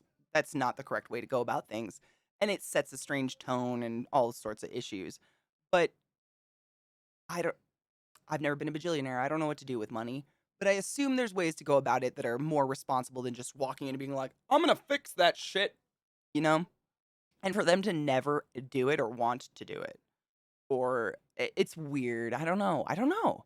I've never been there. I don't even know anyone rich, really. I don't think so. That I'm aware of. We'll put it that way. That I'm aware of, which is probably a good sign. Kanye, man. I think Kanye is a good example of like having just that echo chamber of enablers around you all the time. You know?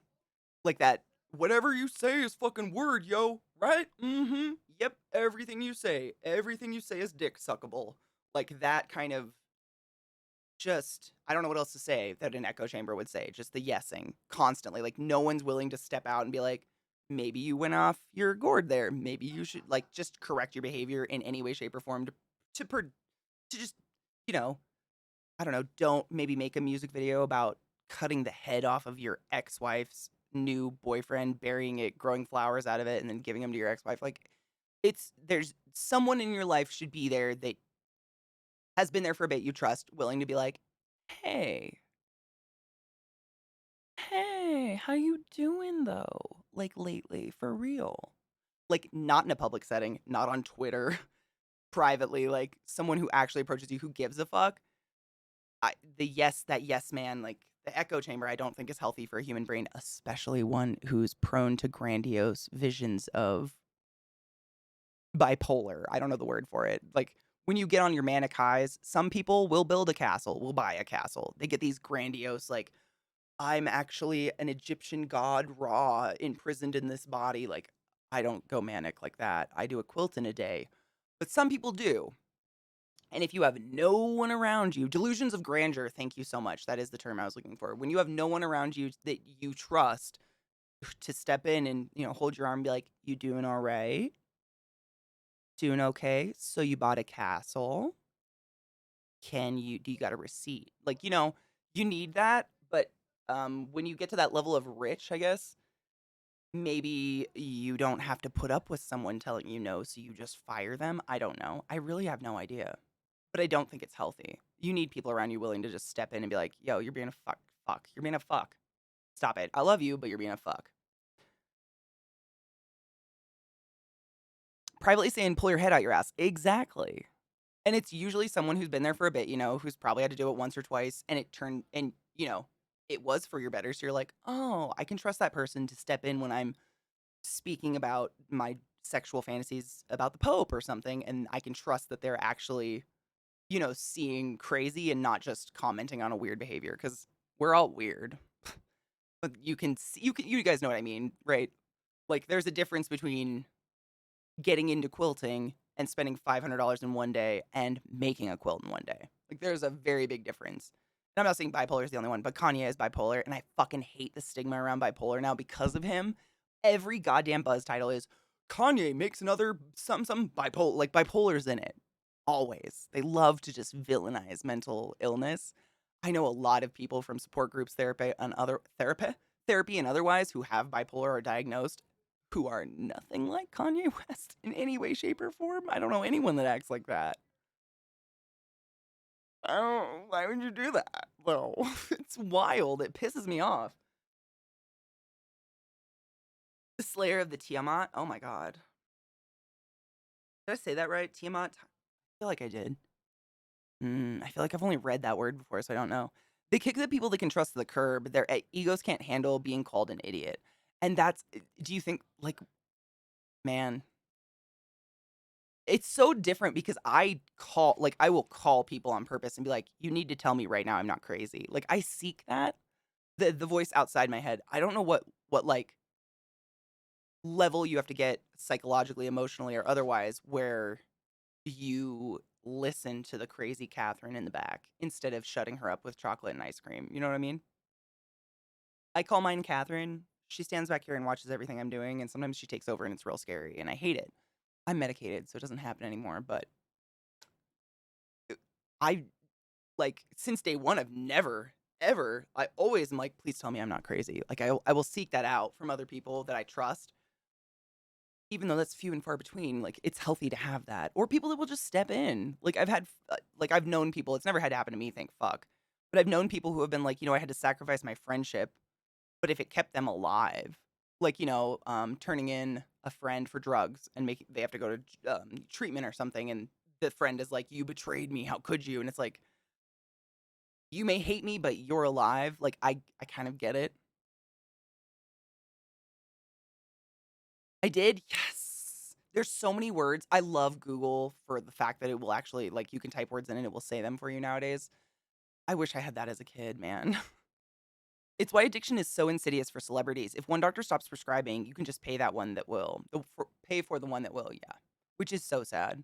Did I ever tell you that story of an ER doc who uh we had a little girl come in who she literally like ran at another kid playing soccer or something, and the other kid's mouth was open and her teeth went through this child's like cheek skin down to the cheekbone. So we had her in the ER and we just needed to do stitches. And so when we're doing quick stuff like that, but on kids where you can't really tell them to be calm and they will be calm, sometimes on adults because samesies, we usually give them propofol and ketamine. It depends on the hospital. The hospital I was at used ketamine. And the creepy thing about ketamine is your eyes don't close. It's kind of like a waking sleep. Their eyes just kind of gloss over and stare forward. And then she gives the propofol, and the propofol is white. It's like pure white. It looks like white out. And the parents were Italian. They spoke very little English. So we had a translator there, but they spoke a little bit. And this new ER doc, I'll never forget it. She was not my favorite. She just had a big mouth, didn't know when to shut her mouth at all. And she goes, or the parents were like, "What is this?" Like they were pointing to the white stuff going through and her with the syringe. "What is this? What is this?" She goes, "Oh, this is the stuff that Michael Jackson had a little too much fun with."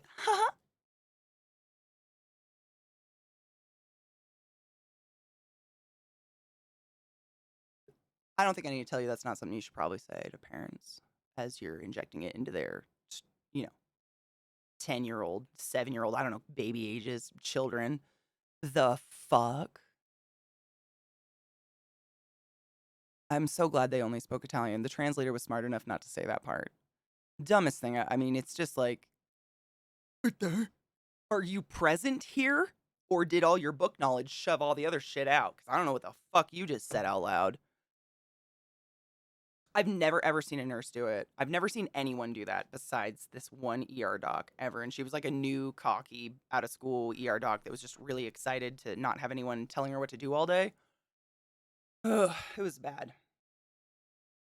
I literally, if a patient asks, like if a patient goes, "Oh, I got propofol, isn't that what Michael Jackson?" I'll be like, "Yes, he hired a doctor to privately administer it," which is not legal, normal practice by any means. Um, I don't know if it's smarter. I think nurses and doctors have a different like working knowledge because as a nurse or RT or any like hands-on medicine where you're in with the patient all the time, there's many different little specializations, but we'll go with nurse because we all go to the same amount of schooling to a certain point and then we kind of like branch off. Nurses tend to go the pharmacy, like nurses know drugs like nobody's business. It's insane. Every drug, they know them all. It's crazy. That's what they do. And then I go like the heart lungs route.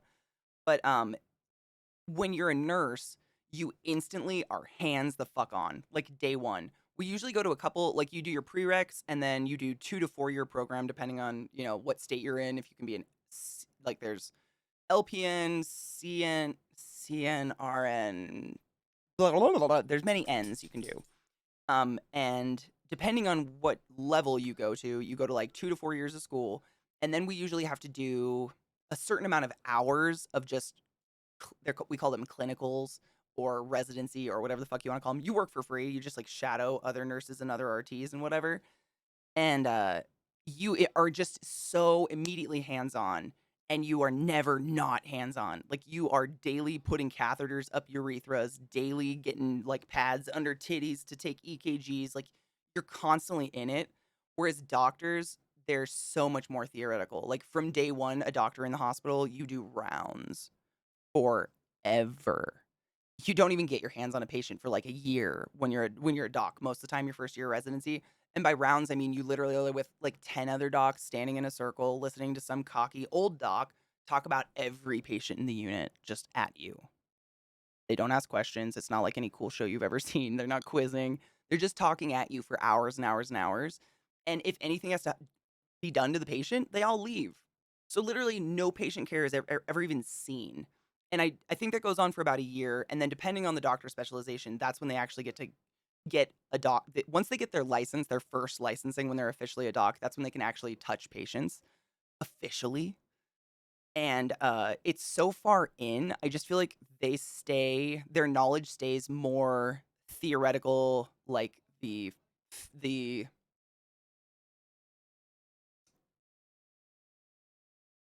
word escapes me. The theoretical side of it. So like they're like a walking book. Like docs will know all these crazy ass diseases I've never fucking heard of anywhere. And like some people will do their residency specialization whatever in a special place. So like I did mine at a tuberculosis clinic. So I know a shit ton about tuberculosis that no one else knows or should know. It's mostly a dead virus that we don't see that often anymore. And a lot of docs are like that. Like they'll have done their clinical residency whatever in Africa. So they will know all these insane viruses and bacteria infections and shit I've never heard of in my entire life. Like they will whip names out of their butthole and I'm like, that's fake. No, it's not. Sorry, I Googled. They're like,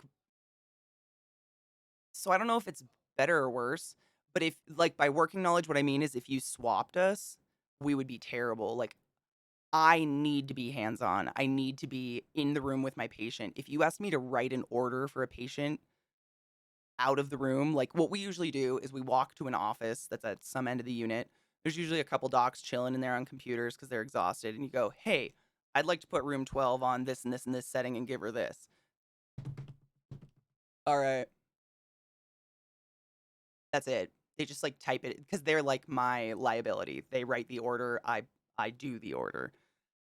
They never, I mean, 9 times out of 10, never even come to the patient room. They have no idea who I'm talking about. They just do it because I say it. That would drive me fucking bonkers. I could never do it. And I could never be asked to remember all of what they remember. Like I don't have that kind of rote memorization like that. Like to just, it's got to be something I see a lot. That's the kind of stuff that sticks with you. The stuff you just are constantly exposed to. I don't just hold on to in knowledge I'm not using all the time, which they kind of are required to do. I don't know. I don't know. It's just different, I think. It's more like it's like applicable knowledge versus like the theory of it and more of the scholarly side of it. Cuz docs are fucking smart. But when you ask them to like apply it to a patient, sometimes they kind of look like, what's a body? Where's the body part? Like this is terrible. This is a for instance. I've seen this many times though. So where's my arm? Where's my arm? Yeah. I knew this would come in handy. So, one of the things as a respiratory therapist that I do the most often in an ICU is I do something called an arterial blood gas, an ABG. And it is something completely different from anything that happens to a vein. We actually have to take blood from an artery, meaning oxygenated blood coming from your heart. It tells me so much about information about you, though. We do it to basically any patient that's ventilated because it's how I can tell what settings to put on my ventilator. I can literally see how much CO2 you're putting out, how much oxygen you're using versus how much I'm giving you, so on and so forth. So, what we do is, yeah, this is the right arm. Sorry. I was like, where are my thumbs though? So, in this little divot, right meow. This arm is so good for it because it's so smooth right there. What I usually do is I'd come into your room, explain the procedure, promise I'm really good at it, and then I lay my finger down on your arm like this and I feel for your pulse. And I feel for a big, thick, meaty pulse. And the reason I lay my full finger down is more chances of feeling a pulse because it could be anywhere. Some people you'll take an ABG here, some you're going to take it down here. It's crazy. Everybody's different. So you feel for a pulse, and then I use the tip of my finger to find the exact pinpoint of the strongest point of the pulse because that usually means the artery is the closest to the skin. And then I take my syringe, which is extremely small bored needle, extremely small syringe because I only need 1 cc of blood to get like the most invaluable or the most valuable information ever. Um, but it doesn't have a pressurized system inside of it. So I'm sure you guys have seen like when you get your blood drawn, they pop the cork and it like fills and the cork rises with it as your blood like pumps into it. So mine doesn't have that. I can't suck blood out of you with a syringe at all. I have to rely on your internal pressures to fill my syringe. So because of that, I have to go against the flow, right? So arterial blood is oxygenated, which means it's going to be moving away from the heart. So I put the needle in towards the heart. And so I put my needle in right here and I go straight down at a very slight angle towards the body. And you know when you hit the artery because the syringe goes bleep, bleep, and it starts squirting into the syringe and you got bright red blood. I have caught more than 5 doctors either going on the wrong side of the wrist or taking the needle and poking it towards the patient's hand into their hand bones. And it's nobody's fault. They know what to do. They just are asked to know too much, I think. And one of the things about an ABG is a doctor has to know how to do them, but they will never, ever, ever, ever do one again in the hospital. Ever. Ever. Once they're not a student, they're never going to do it again ever in the entire world. Like, I'm going to do it or a nurse is going to do it, depending on the hospital. But I walked in on a patient one time, and so this is the side we do the arterials on. We can do them multiple places. This is just the safest, best place. I'm not even going to tell you the other places. I walked in on one of my patients one time who had a bunch of Band-Aids up and down this side of their arm. They had 8 pokes on the wrong side of their arm. You can imagine like how horrific I felt for that patient. I was in there to do an ABG and they looked at me and they're like, no one's touching me again. And I had to put my life on the line. Like I was like, I'll give you my car if I don't get it. I had to. They would not let me touch them because they had been just poked to death by a baby doc, what I like to call the fetus docs. Dude, and that's how I feel about nurses. Nurses and CNAs, like I was saying yesterday, Kaimo, like I bow to them sometimes when I was in the hospital and they'd be like, stop it, you're weird. And I'd be like, but I love you so much. Like, just take my love. Because I just appreciate that knowledge base that's so different from mine. Like, I sound like a nerd, but if I had a nurse, I should get a nurse in here sometime to like just do. I got to find a nurse friend of mine who would, I don't have anybody in Colorado, but like to hear them talk about their knowledge base to me is like, you should be a doctor, though. And I'm sure they feel that way when I talk about vents and stuff, because it's just like there's so much to medicine to even conceptualize knowing all of it is kind of ridiculous. I mean, doctors use Google constantly. Where are the other places? I mean, anywhere there's an artery. Seriously, I can get arterial blood anywhere there's an artery where usually the ABG needles are only about this long. They're not very long because as you can tell, like we don't need to go that deep. Honestly, if you're like a thinner person, I'll use a PEDS one because the needle is even a smaller gauge and the needle's only like that long. But the less damage I can do, the better because it's technically a surgical procedure. Really, I'm certified to do a surgery. because I'm going into an artery. And if I didn't care for that area, like you could get a blood infection real quick. Like it's terrifying. We won't go there, but it's important to know these things. It's dangerous. All the things we do are dangerous. It's just like so different, I guess. Like I can go into MRI or CT or something like that, and the guys, I mean, just the techs, just the techs who run the images are not the people who read the images and deliver the information to the patient. That's usually a doctor, but they can sit there and just start pointing shit out. Like we take in emergency patients from the ER all the time, and they'll scan a brain, and I'm like, I don't see anything, and they're like, you don't see that huge ass bleed right there? Your patient died, and I'm like, what the like they see that stuff and it's just that different scope. Like that's the shit they do all day. Whereas I take blood and vamp it out and shit. I had to relay to a resident that he needed to go in similar to like they were placing an art line, and that made more sense. Ooh, that's really smart. I never got to see these residents that fucked him up, other than ones I caught. Because big hospital, like they just are always on to a new department or something, which sucks. So the places you can do ABGs is literally anywhere there's an artery. But normally what we do is, the spot on your wrist where you've got a nice big fat pulse, and tends to be that you don't have a ton of like connective tissue and cartilage and like nothing I'm going to run into trying to get to the artery here. So it tends to be like our very first place to go. Next place is brachial. Yep, big artery here. You can feel for it. I don't know. It tends to be a little farther up. But that is deeper, so you couldn't use a peds needle. You'd need a bigger needle. You might even have to get like not an arterial gas needle, but a bigger one, depending on like the size of the human. If they've got just like ridiculous muscle mass, like if you're doing an ABG on the Rock, it's gonna be a lot different. Because most of those vessels you see on the outside are actually veins, not arteries. All that bulgy shit are veins, which are different. Nurses are vein specialists. Yeah, but you can do it brachial. There's one like right in here somewhere. I've never done this. There's one in your neck. I've seen my mom have to do one on someone's head. She literally got one like out of something up here, like a temporal artery. My mom is a master RT. It's crazy. To watch her work is pretty wild. She can do anything. But she's been doing it for like 40 plus years.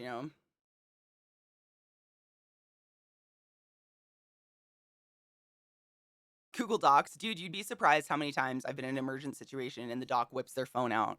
Because science and medicine changes so frequently, like constantly every second of the day. You couldn't really expect a doc to know everything. So sometimes they'll be like, I'm pretty sure proning is the number one treatment for atelectasis, but let's look it up real quick. And so they get on, they'll make sure that's the number one because it could have changed in the last like 15 minutes. Like, we don't know.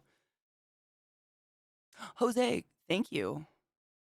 I don't think I've ever had like a terrible stream. I usually have a good one. I know, knowing that, well, I mean, it's kind of fun to feel your pulse, to feel like you are alive. Your heart has its own brain, which is kind of cool. I always have a hard time. Oh, there it is. It's such a slug. I have a really low resting heart rate.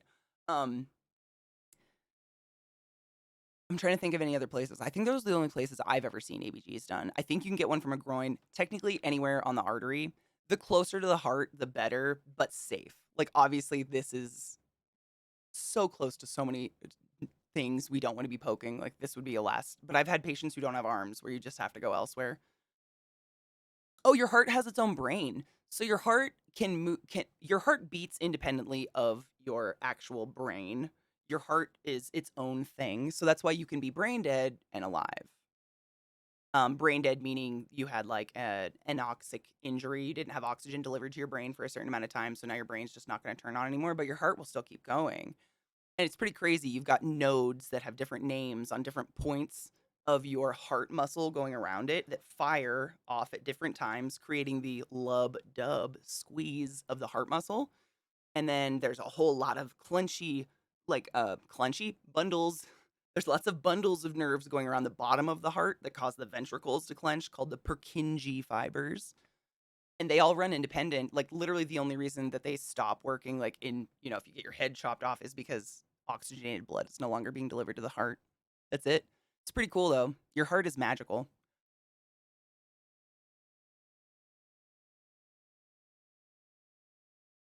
On the mushroom roots? Dude, that's me though. I'm like, but look at that centipede. My mom's like, where? I'm like, no, down here. My face is like in a puddle.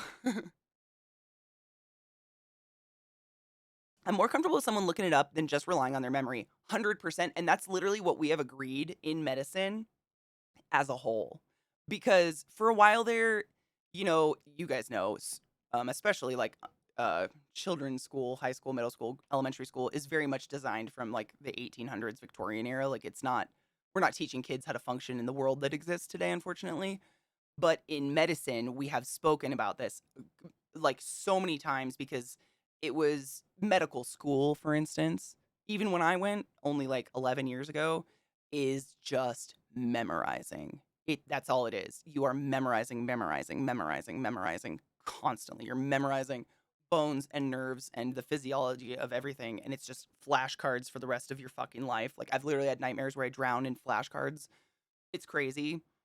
And when you get into the real like world, yes, you were able to do that. And yes, you do have a certain base knowledge, but we're acknowledging more as a community that the human memory is so fallible, right? We all know that. Like anybody with a brain knows that. Human memory, like we change memories just to soothe our own selves so we can live through life. Like we black out memories for same reasons of trauma when we're kids and stuff like that. Our brains alter memories as time goes on.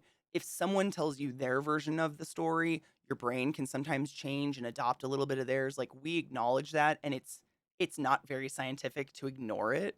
And so no one's frowning on it. Like they encourage it. Like double check yourself. Always double check yourself. Look up the newest things. That's why I mean, just for an RT degree, we're required every 2 years to go to like a conference somewhere for a weekend and to learn. And that's these conferences are literally like half sales, so they're half of it is like try my new ventilator. But half of it is these are the huge new therapies that as a world we're focusing on this year, and you learn them like from the brain, the brains, you learn them in depth, like psychotically in depth. I learned about proning the last time I went, which is when you literally flip a patient almost completely upside down. It's pretty wild to heal a lung. It's insane. Medicine's wild. I feel out of breath. What happened?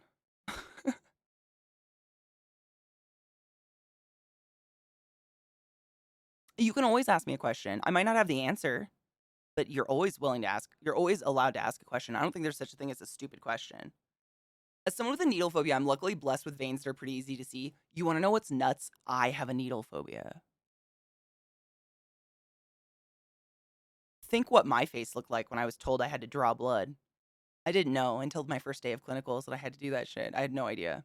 Thankfully, it in no way bothers me to poke other people, which is crazy. I don't like to watch it be done though, like, which is wild. It'll make me queasy to watch someone else put in an IV, but me putting in one doesn't freak me out. But if I get a shot, I faint every time. It drives me nuts. I hate it so much.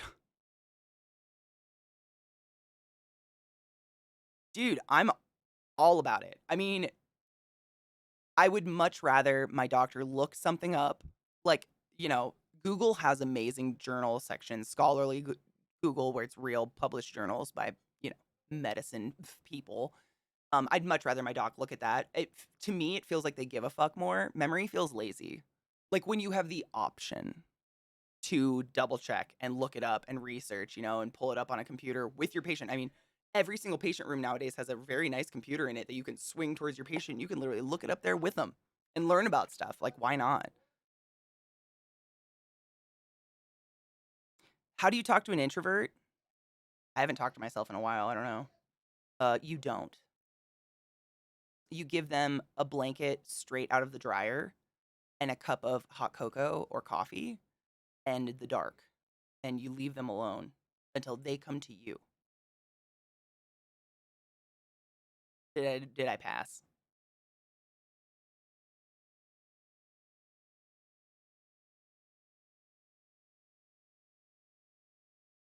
That's not that hard. That would take me like 10 minutes. Do you have a dryer and a blanket and hot cocoa or coffee? I mean, all you really need now is the introverted friend and darkness or light. I mean, whatever they prefer. I like the dark. It's quieter and cooler. Steven, I'm literally wrapped up in a blanket sipping hot tea in the dark. I mean, I know my people. We gravitate towards each other for a reason. It's real. I get it. I sympathize. I own it. Approach with caution. Let them approach you. Honestly, the number one way for that, in my experience, my personal experience, because you can't generalize, humans were far too weird for that. In my personal experience, the stronger you come at an introvert, the stronger they are going to turn into a marathon runner the opposite direction. You know, it's kind of like approaching a prey animal too quickly, like a bunny rabbit. You got to get on their level and like offer your hands to your bunny, and it takes a while to like tame a bunny and get a bunny to trust you, versus a hunter animal. They got nothing to fear, so they don't give a fuck at all. Does that make sense? Oh, do you just not like have the space? Do you think? I mean, it's not necessarily leaving them alone, but sometimes just creating a safe space for your introvert. I feel like I'm talking about a plant, but you know what I mean. Creating a space that is quiet, and it's not an environment where loud noises are going to come out of nowhere, where people are going to burst through doors out of nowhere, where, chaos is just going to happen that is out of their control, that they just have to be exposed to. That's the kind of shit that I've noticed in my personal experience that really is the recipe to make an introverted human being feel super uncomfortable. And it's not like they're gonna freak out, but it's all that combination of just like unhappy. Like all of that is strong unhappy. None of it is going well. You know?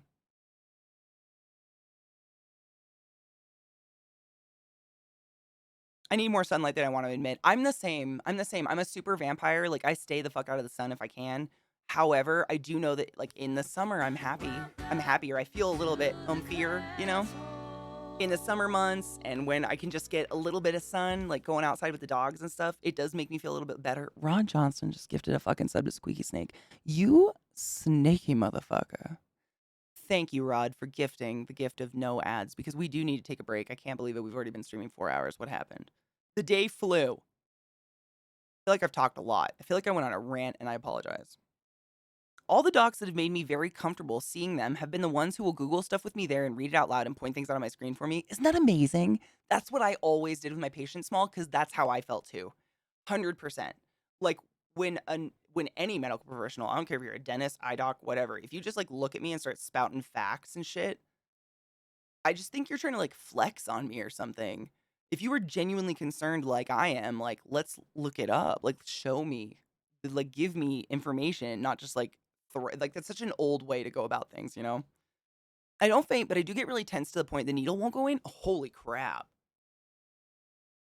I do like the opposite. I limpify. I wish I could not do it. I really do. It's the worst. I hate it so much. It's so embarrassing as an adult to be like, don't freak out, but I'm gonna faint. And they're like, why? It's like because when I was 3, someone held me down and gave me stitches. I don't fucking know. It's called a phobia. But I know it's gonna happen, so just don't freak out.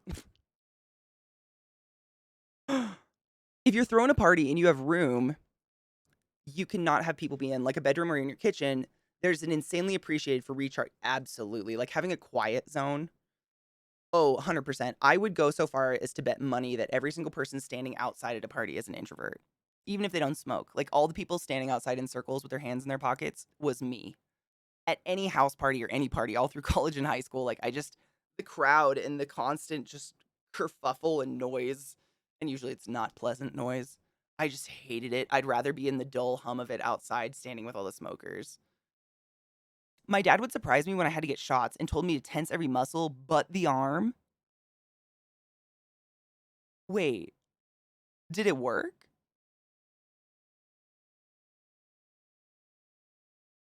I do too. I like making friends with extroverts as long as they're sympathetic to the recharge. Because the recharge for me, I come off very extroverted, and that's just like a forced behavior from being a child, weird situations.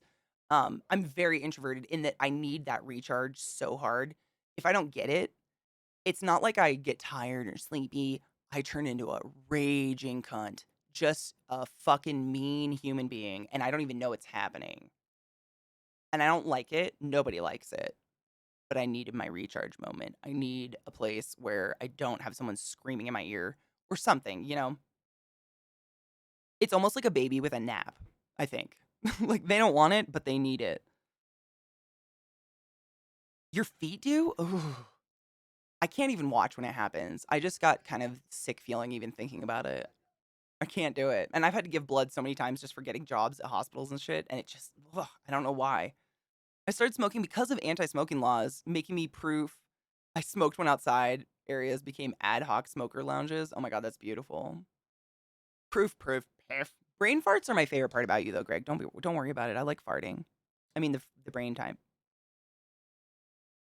I think that's respectable though, because if you think about it this way, I mean, in like the very general definitions of an introvert versus an extrovert, introverts, like, we can absolutely go party and go to a concert and have a really good time, but we're gonna need the complete opposite of that to, like, get our soul back.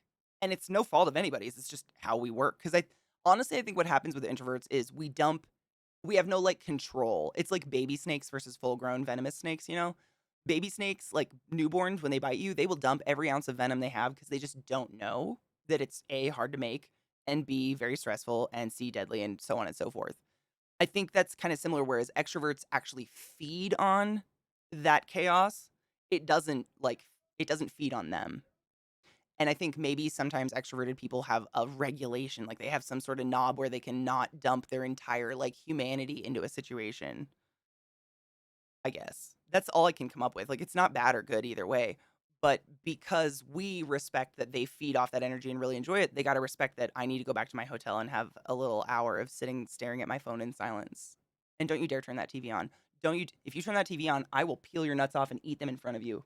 Good boy. You know what I'm saying? TV on is not quiet time. Shut the fuck up. But like, respect's got to go both ways. If I'm gonna respect your psycho moments dancing on a bar, you're gonna respect my quiet moments in a hotel room. And if you don't, I mean, that's cool. It just means our friendship isn't gonna work out. And like sometimes it doesn't. And that's okay. There's a million people in the world and not everyone's meant to be friends.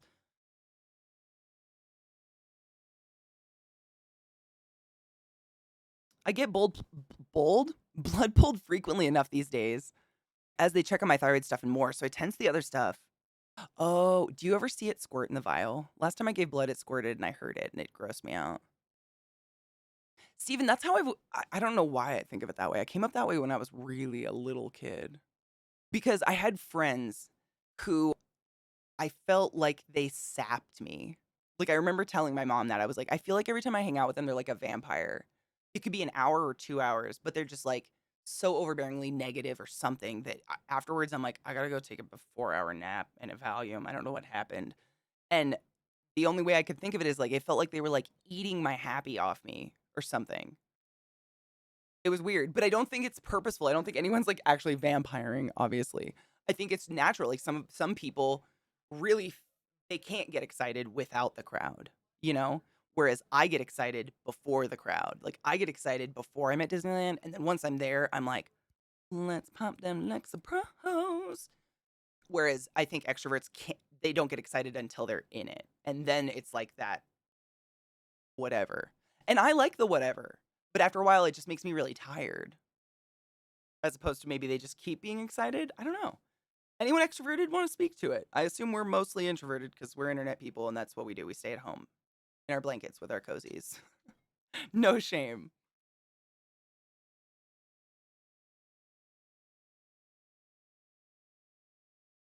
I only, alchemy. Happy birthday, happy birthday. I heard yesterday was your day. Did you have a lot of fun? Because we were waiting for the celebrating. That was your day. So happy fucking birthday to you. Ooh. You want to know what's super depressing? You're an Aries, I'm a Pisces. This is our last life together ever. I just thought of that. What a great note to go on a break on. Guys, if you like Final Fantasy and or this place, you should hang out with my friend Alchemy. She also streams, but she plays a shit ton of Final Fantasy, but literally like Same chat rules. Don't be a dick. Don't be a bigoted piece of shit. But other than that, we talk about like buttholes and stuff. She's awesome. Also in the medical field. Maybe there's a correlation there. I don't know. I don't fucking know, but maybe. Happy birthday to my Alk. I love you so much, and I hope you had a wonderful day yesterday. I was looking for you. I even told chat to attack. They did so well. We had our eyes out. It's okay. It might be weird. It's fine though. I hope you had a wonderful day. Dude, kink education is amazing. I love learning about new ones. Like, you just never know. I just assume everything is one. Like, it's all got to be something, right? Yeah, well, technically, according to astrology, Pisces means you've already lived all the other lives, and this is my last one. So I'm supposed to be like wise as fuck and whatever. And this is like my last one. I'm done now. My soul gets to retire or something. I don't know. Honestly, if I consciously get reincarnated, I will be so upset. I've been done since I was 25. Fuck that. I'm over it. Stop it, universe. I have to pee. Stand up and stretch your dicks. Blood clots are not your friend. Get some water and pack a bowl, and I'll be back in a few. I give Trick a treat. Trick or treat. Get it? I gave Trick a treat, and then suddenly I had a trick hair on my mouth. I did not touch my mouth. The magic of dog hair. It's real and mystical. How? Seriously, like, the baby would literally roll its eyes and, like, just flip off the sky. Like, God, fuck. Was I not a Pisces? I'm just over it. Like, we're not going anywhere good. People are just too dumb now. Maybe I'll be born as a virus. That'd be fun. I could really wreak havoc. Oh, yeah, you like doing your own research, huh? Fucks your personal cells to make my babies. How's that going for you? Ooh, by the way, official reports came out that ivermectin has exactly 0 use against COVID. They studied it, so, you know.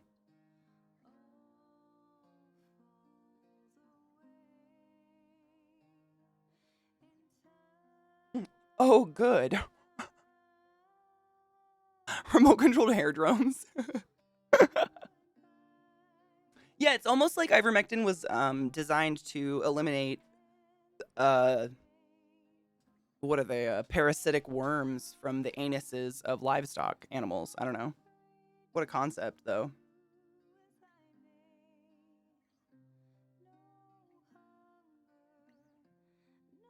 About Cancer and reincarnation. Oh, Cancer, the astrological sign? I know you're a crab. I dated a Cancer. They're just in the middle somewhere. July, right? It's like early July, late June. I mean, I don't know about reincarnation and Cancer. Like, literally, it's a cycle that starts with Aries and ends with Pisces. That's.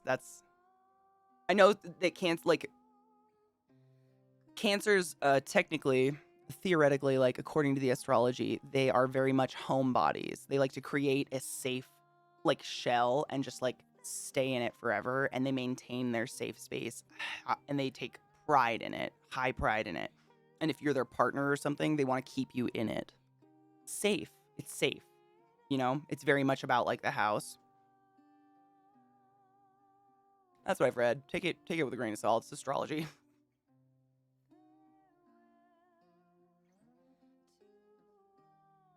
Curiously enough, the only thing that went through Petunia's mind was, oh no, not again. The parents nonetheless took her in.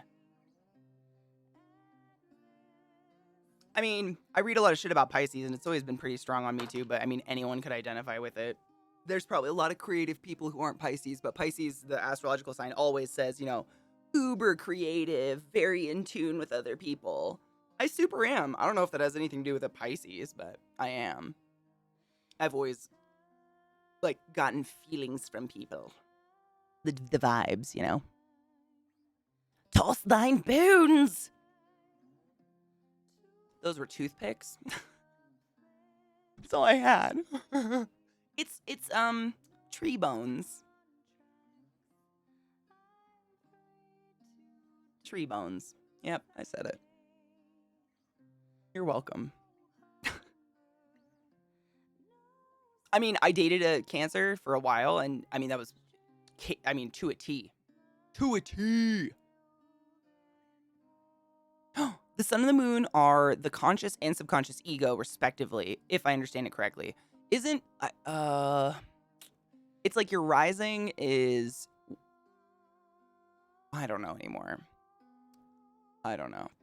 I've looked at it. It's really fun. It's fun stuff to look at. I mean, and I think there is something to be said about the time of year you're born, just the way, like, if you're born in the winter, you're born into a very cold environment. You're probably kept inside all the time and bundled for the first whatever foreseeable future months of your life. Like, those are pretty integral personality forming months after you're born. It's pretty crazy. You form who you are within the first, like, year of birth. It's gonna do something. I don't know if it has to do with star signs and shit, but. And I thought you were a real witch. I mean, I'm a hedge witch. So, like, no people bones, but like tree bones and rock bones and maybe some animal bones and like an arm. That's different. I like plants better.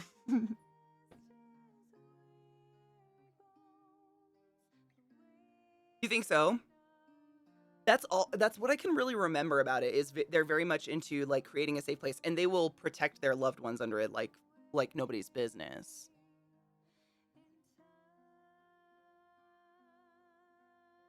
What do I think about Aries? So I have a brother who's an Aries, and I dated an Aries. They're technically the first. This is like you're a new soul according to astrology. You're a new soul. This is your first life ever. So you tend to be very cocky, very arrogant. You tend to be like my way or the highway. It doesn't matter if someone else is right. Like you're gonna do it your way no matter what, and learn the hard way because theoretically you've never learned it before. And you got like 12 more signs to go through. So if you didn't want to be reincarnated, like that sucks. But yeah, this would be our last life together. Technically, it's my last life with anybody because I'm a Pisces, but I'm okay with it. Scorpio rising. I think rising is like your sign for the month you're born, right? I thought. I mean, Steven, aren't we all though? I think most parents would hope their kids would be more wise than them. Jesus. Scorpios, in my experience, are just like walking sex. Like they think about sex and they want a sex and they do the sex and it's sex. Like, you know how sometimes when I just go boobs, like that would be their moniker in my experience. I have a lot of friends who are Scorpios. They're amazing, but like, I'm gonna get fuck is like their base. No offense to my Scorpios out there. I get it.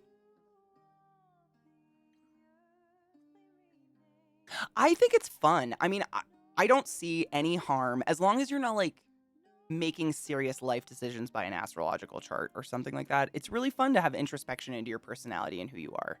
I think it helps you like present a better version of yourself to the world and be a better version of yourself. Because I mean, it might not be right, but what if you're reading it and it points out a fault that you do know you have and you're like, maybe I should acknowledge that more. Not because of astrology, but it's not a very positive trait of mine, you know, something like that.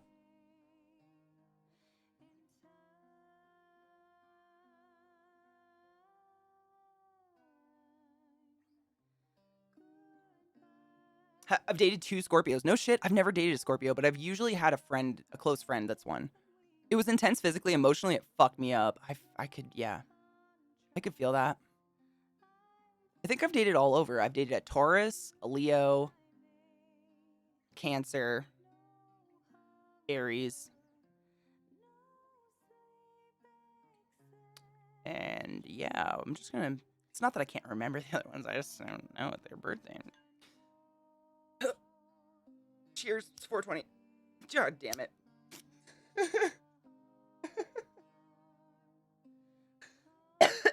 My bad, cheers.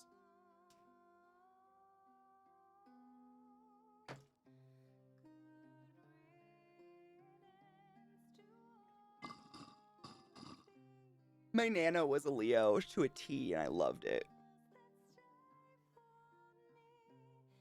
She had such a like cheesy, coy smile she would do if she did something naughty. She had like her naughty smile. God, I love my Nana.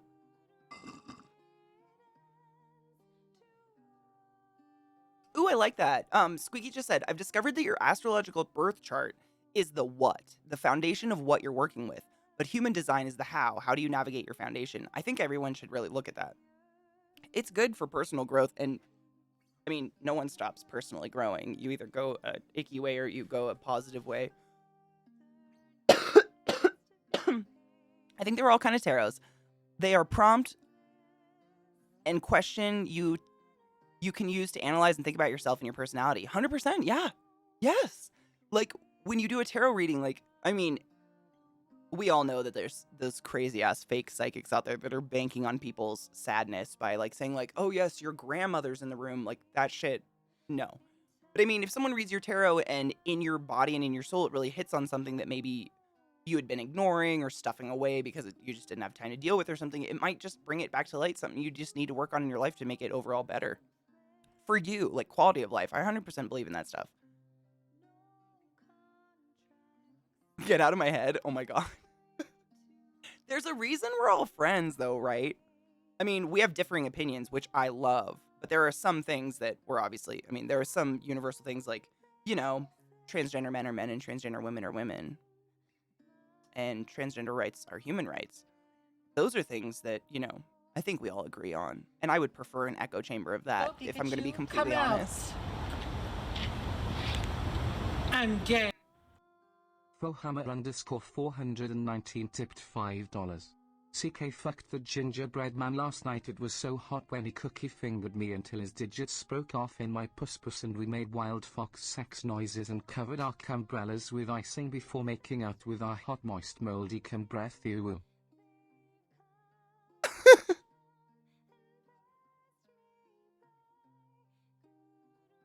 Ooh, the cumbrellas came back. Fuck me.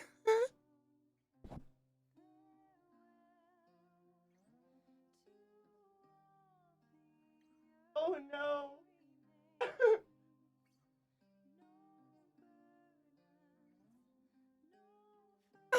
Oh my God, David. Do you want to know a fun fact I learned? Hold on, let me breathe.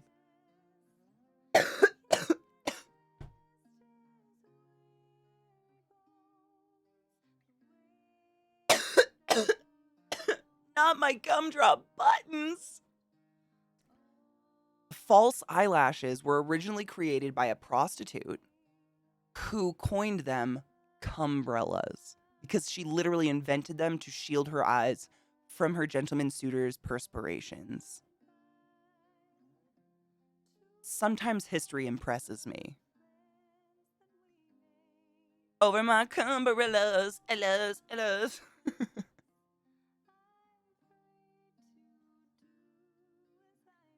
That's more than a drizzle if you need an umbrella.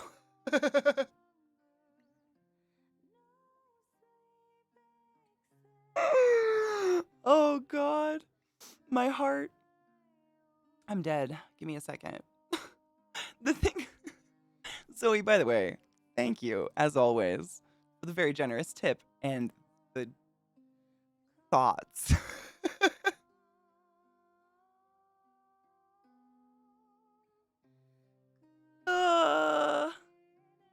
Dude. So fucking Rod sent me a TikTok about it. So I looked it up. It's historically a true thing. It's kind of like the whore hole, the hole they would squat and cough over. It's like things that, you know, won't be in a history book, but are real. It was covered by a podcast of women. Like it was a TikTok like clip of them talking about it.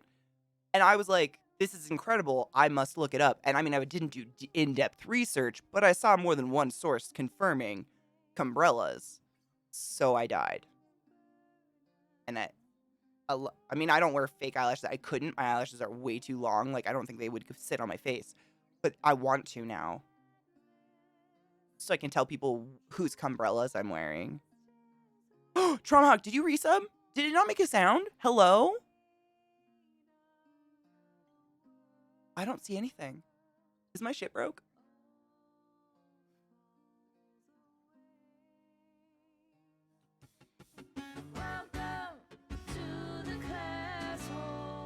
Nope, just super fucking delayed. That's nice. Bitch, wrong thing. I didn't mean to press that.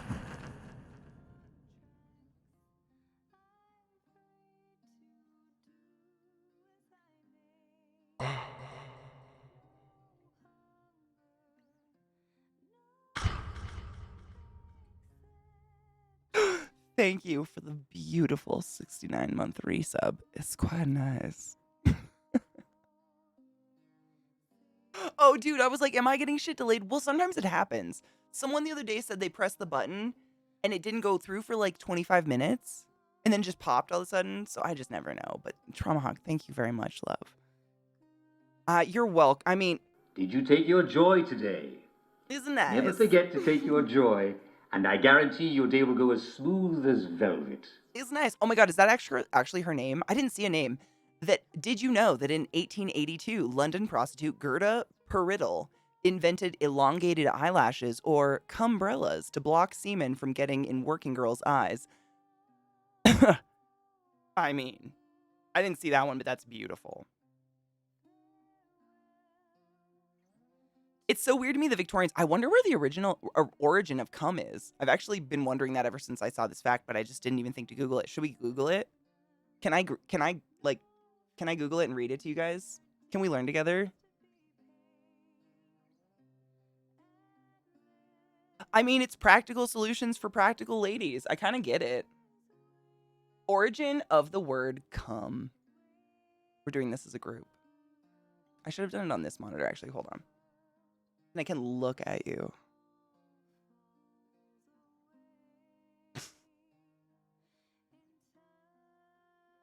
Wrong keyboard. Catherine. Let's learn. Come. Verb, to ejaculate. And noun, semen. By 1973, apparently a variant of come in the sexual sense that originated in pornographic writing, perhaps first in this noun. This experienced sexual orgasm slang meaning of come, perhaps originally come off, is attested by the 1650 in, quote, Walking in a Meadow Green in a folio of loose songs collected by Bishop Percy. Should I sing? No, I shall speak it. They lay so close together, they made me much to wonder. I knew not which was whether, until I saw her under.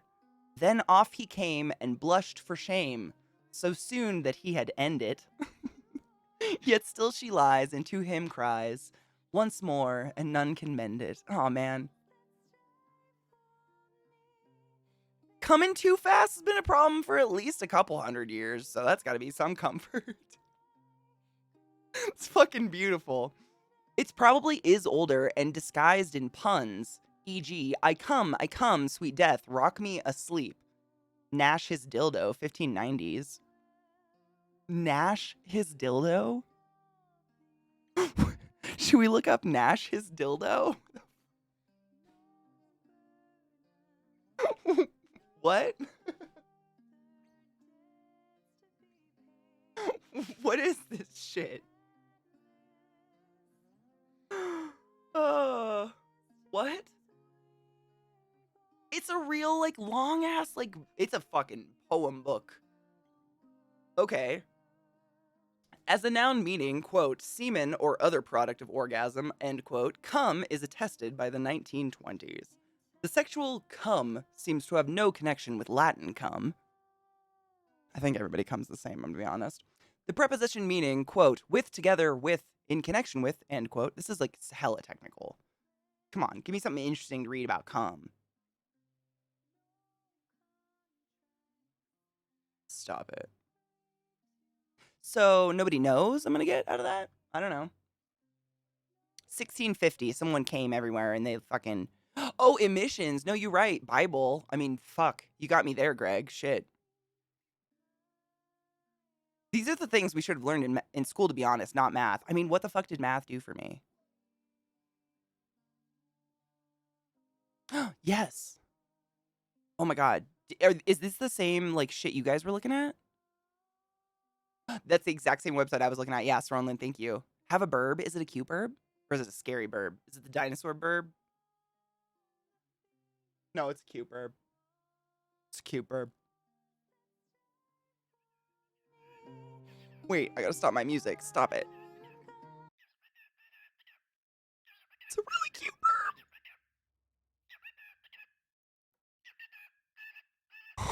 They look like little dinosaurs, though. They're so cute. Look at the way he uses little hands.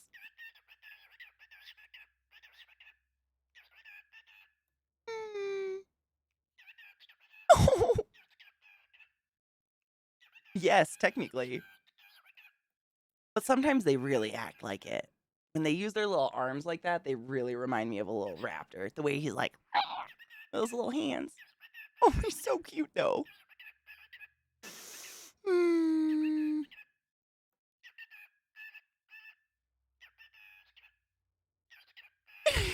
so cute. I'm sorry. I like animals a lot.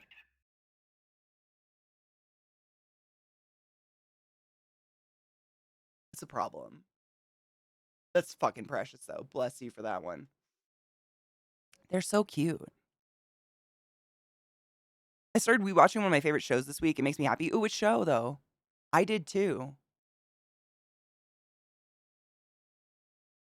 The bird sounds like the droid from Empire Strikes Back, the one that he shoots. Oh my god, it kind of does. What does the droid say? Does it actually say something, or is it just, like, do a sound? I don't remember. Let's research old English erotic idioms for my new username after Twitch catches me. Dude, I'm into it. They'll never know. They'll never know. It'll be beautiful. I know, I would never put my searches up on the screen for you guys because God knows what the fuck is gonna come up when I say the etymology of cum. There's an Ask Reddit.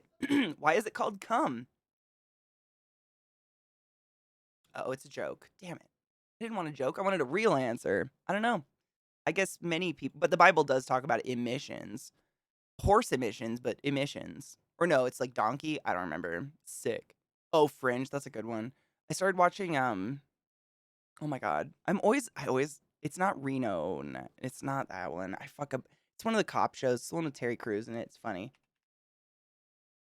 It's one of my favorites. I just am terrible with names. Brooklyn Nine-Nine. See, there's numbers and there's a name. Who cares what the fuck it's called? Brooklyn Nine-Nine. I started rewatching that last night. It's so funny. It just makes me laugh. Dumb. It's dumb and it's funny. Yes, I have. I love African Grays. I trade my fucking literary analysis for more math. Okay, you got me there. I actually just saw, who was it? John Mulaney did like a mini stand up on one of the late night shows recently, and he's like, I bet my parents were really proud of me for graduating from college in a language I already speak. I was like, ooh, I don't know how to get over that one. Oh, really? Oh, knives. That's cool. I mean, I'm surprised there's not like a full on info on it. The cocks are horse-like, but the emissions were like those of donkeys. You're correct, yes. Or asses. Like those of asses. That's my favorite. Because you almost gotta wonder, like, were they into shit play? Or donkey cum? Like, which one do you want to own up to? Jesus? Typically, that's the 15th or 16th. Oh, Pendragon, we actually, one day I went to that. There's a website. You can look up a verse. You probably know about it. I don't remember the website. You can look up a verse and it'll show you the verse in every single version. And I went and read the horse emissions line in every version. It was wild. It was a lot. Some of them are similar, some of them are not. It's interesting how many times that book is rewritten.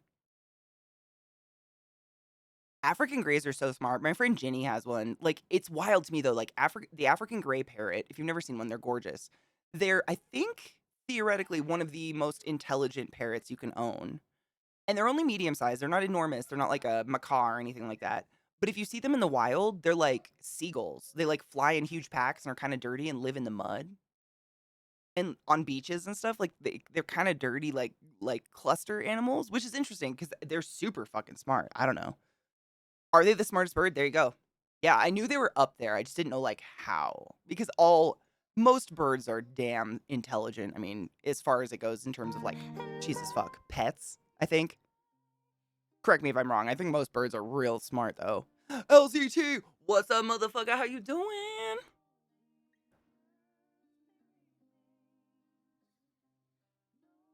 I liked math once I was able to do it, but it was a big hump for me. My ideal life. Oh, well, I mean, you could probably do that now. No one's gonna stop you.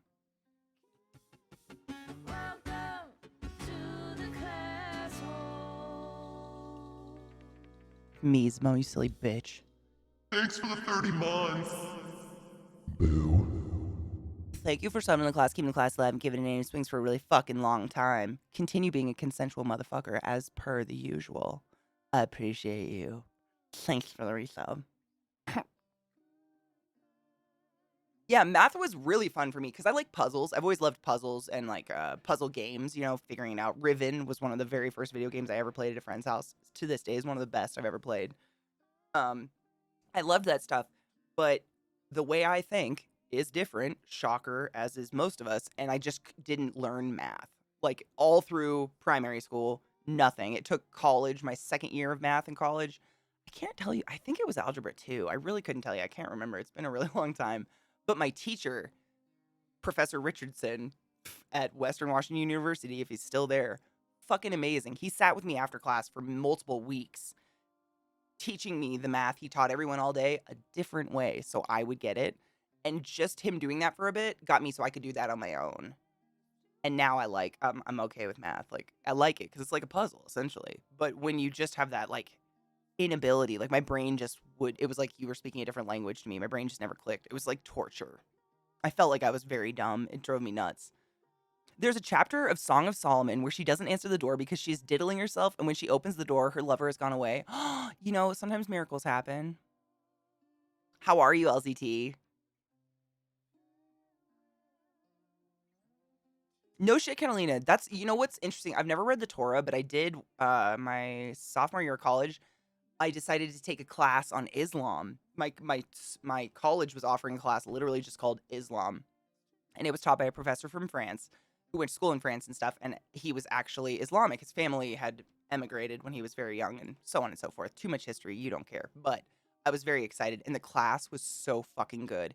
It was not biased. It wasn't like taking a class of religion or anything, but he was a very cool person in that he like lived so close and was inundated in the culture and everything. And we read the Quran, and I mean, we like really in depth went over the culture of Islam. And it was so fucking informative because my generation, I feel like we, if you were in school when 9/11 happened at any point, we just grew up with like, fuck the Middle East. Like, that was it. I got exactly zero. I still to this day couldn't even geographically name any countries of the Middle East on a map as a 34-year-old woman. Like, I'm an idiot because it just became, you know, enemy number one, everybody, blah, blah, blah. Bullshit America. Nonsense, of course. And so I felt like I was at such a disadvantage. It was such an informative class to take. It was really, really cool.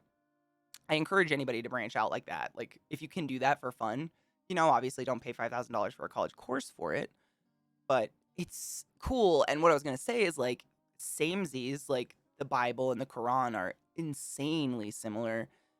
I mean, no disrespect to anyone's religion by saying this. In my opinion, I've read both books from front to cover, did one on stream. It was terrible. The Bible's so boring. But they're like, you know, it's like the Cliff Notes version with obviously differences here and there, but it was very interesting because you hear that all the time. Like people that actually study religions as a job or a study or whatever will tell you, you know, most religious texts kind of echo each other. You're like, oh, cool, but when you actually read it, you're like, oh fuck, they really did. Oh my god, they copied and pasted that bit. You know, it's interesting.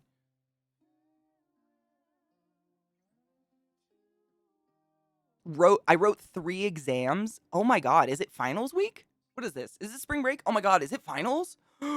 Was it, do you think you did good? Oh, hydrate, motherfuckers.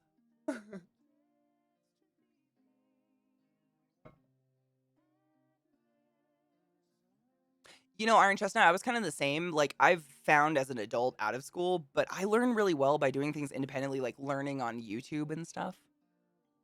Honestly, like where I can pause the speaker and like sit there and digest, and I can rewind and re-listen, and I can sit there and manipulate the information so I can get it all, you know? I don't know why I learned a lot that way and I love it. I enjoy it that way as opposed to just struggle busing through a lecture or something. Catalina, honestly, like I don't know. I don't believe in the Christian God. I was raised Catholic, so I'm still recovering. But if God exists, a God, there's got to be a lot. Like come the fuck on. The one it's like thinking we're the only planet in the universe, the known universe that has any form of life on it because of what we define as life.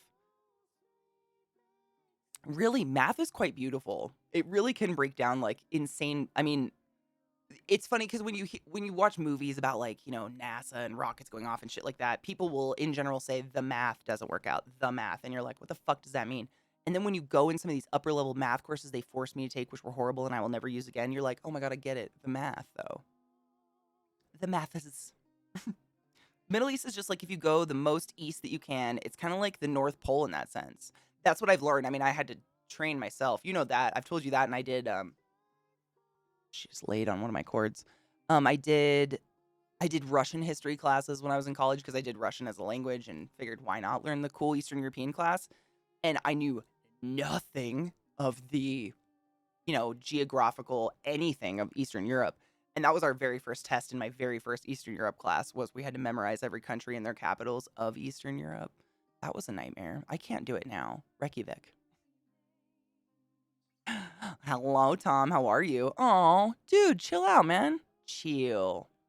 Hell yeah. I'm taking a history class as an extra thing. 100% 98, 87.5. Fuck yeah, dude. I'll cheers to that. School's the worst thing ever. You'd have to pay me 5 bajillion, planets to go back. I can't. It's just such a struggle bus for my brain. It's very exhausting. I don't ever want to do it again. Dude, BDO, same. Like, if I could somehow be a professional student and get paid to do that, oh, 100%, man.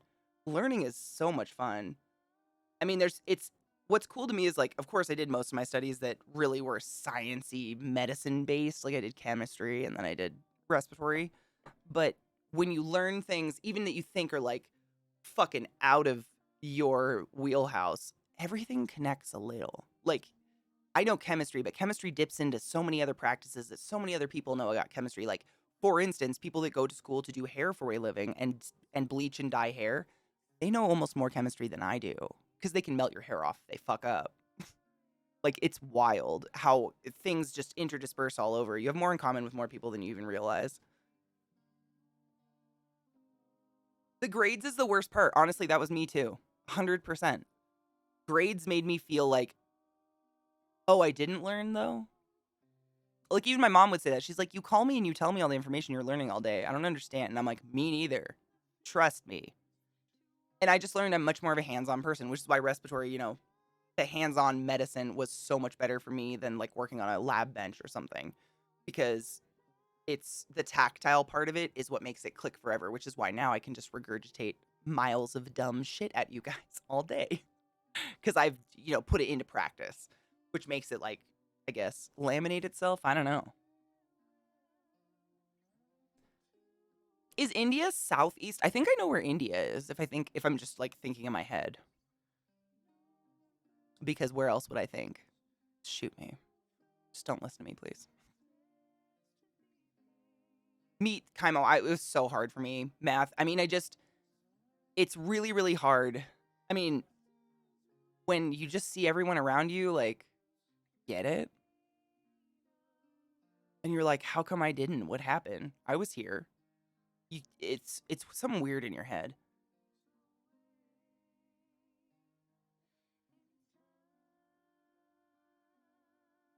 Really, BDO? I retain some of what I read. I like how Katie just went with it, with the complete nonsense I just said. You're welcome. It's my gift. I did used to work in a dementia clinic. On villainizing Islam and making Turkish people, and specifically Turkish people, ignoring our country's war crimes I only learned about out of school. Don't we all? America. Excuse me. Cheers. Critical race theory.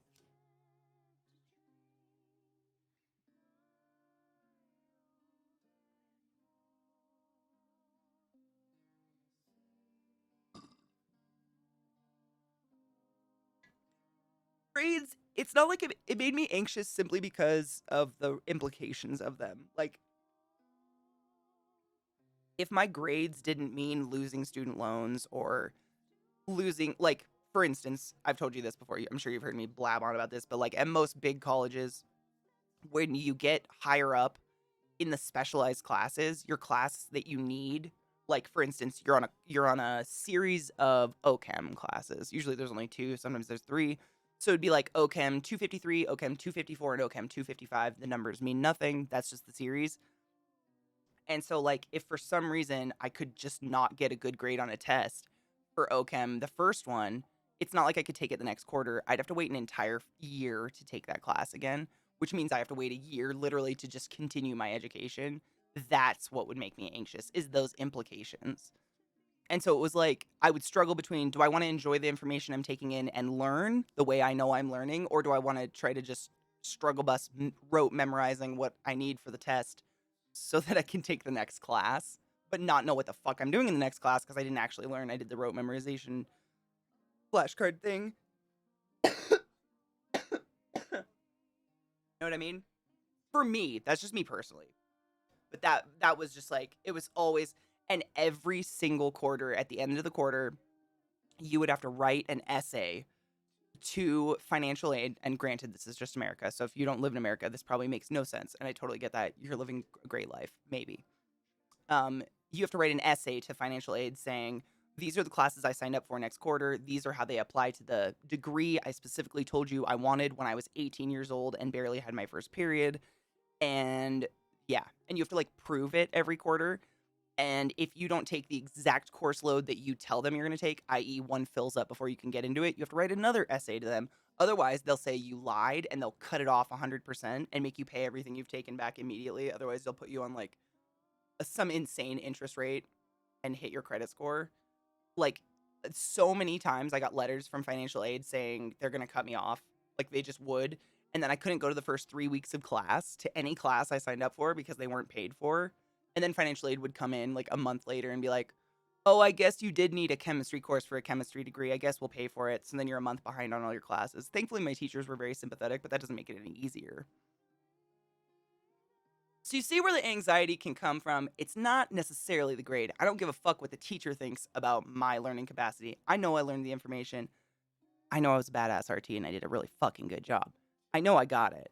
The test is just like what teachers have to do to affirm you came to class and did something, as opposed to just like, yeah, I learned. Take my word for it, bitch. I get it. But like beyond all the money stuff, I wouldn't give a fuck. Really. It's insane. It's not easy to be a student anymore. If you've got any of that over you, if your parents are somehow wealthy and paid for every cent, like, good for you. But that's not most of us, I don't think. Kyria, have a beautiful evening. Reaper, you're working overtime? Oh, God. Cheers, honey boo. Hi, Soraya. Hello, love. I failed the first part of biology series, and I'm having to wait. Oh, my God. So, Soraya, this is what happened to me. I did the same thing. It was an OChem class, and it was chair confirmation. I was just talking about this last week. I'm a broken record. Chair confirmation haunts me to this day because I failed the class over it. Because this OChem class, the teacher was pregnant, didn't give a fuck, was never coming back, gave us one test for the entire course. It was terrible. Like, who the fuck does that for a chemistry course? She did. Those are my excuses. But anyways, because I failed that class, I didn't fail it, but I didn't get a high enough grade to, like, go on. You have to get, like, once you're in the higher class, I'm assuming this is most science degrees, correct me if I'm wrong, but in chemistry, you have to get a B or higher. Once you're in those higher ones to move on, you can't get a C and move on. You can't get a C plus and move on. You can't get a B minus. You got to get a B because they're packed and it's really competitive. See a fuzz in the air? They're really competitive, and that's kind of how they weed people out. And so I had to wait an entire year. And so I was like, oh, I'll finish up my psych degree because I had a ton of psych credits. I wanted to do a psych major, but realized you can't do anything with a psychology degree. You have to go get like a master's and then a doctorate if you want to like be a therapist in the US, or if you want to like do any counseling or anything like that. And I fucking hate school, so I was like, no way fucking am I signing up for that. So I had enough to do a minor. So the quarters that I had no chemistry classes to take, I just had a couple math classes. I was like, oh, I'll just sprinkle in these psych courses and get my psych minor. Like, fuck that. And literally signed up for it, and the day after, I get a letter from financial aid saying I've been ejected from school. I've been ejected from all payments, all housing payments. I need to pay everything back immediately, like within 24 hours of signing up for a psych class, because I hadn't outlined a psych minor in these essays I sent to financial aid. I have a picture of myself somewhere eating tater tots at a taco time across the street from my college with snot just like going down my face because I didn't know what to do. It was horrible. It was so. I mean, how the fuck do you just like go to class after that? But us millennials, though, right? Why don't we buy houses or something? Fuck me. I don't know. It was Western Washington University. I think most state schools work that. I think all financial aid works that way, to be honest. I just wrote another essay and had to go to class a month late again. Literally, I wrote a huge ass diatribe once I like collected myself and wasn't just a crying, blubbering mess. I wrote a diatribe like, oh, exactly 8 months ago when I applied for financial aid in the month of, for the quarter of, blah, blah, blah, I outlined a minor for psychology. I didn't realize I had to outline it every fucking quarter. Blah, blah, blah, blah, blah. And they eventually kicked in again. But it was, you have to you go to school a month late and the class is only 3 months. It's pretty stressful. And I'm not the only one. I'm not special by any means. This is happening like constantly all the time. I don't know if it's happening now, but this was happening to my friends too. Like I had friends who would they'd do the opposite. They'd go to a month of classes, literally have already taken a test for a class, and then financial aid would pull them out for something, some fucking dumbass reason. Who knows? Nobody knows. Like it could be like a fucking missing initial or something on paperwork. Nobody knows. So they'd like have wasted a month of their life learning the class and have to drop out of all school, not have any housing money or anything. Like I saw it all the time. When I was in school, it was terrible.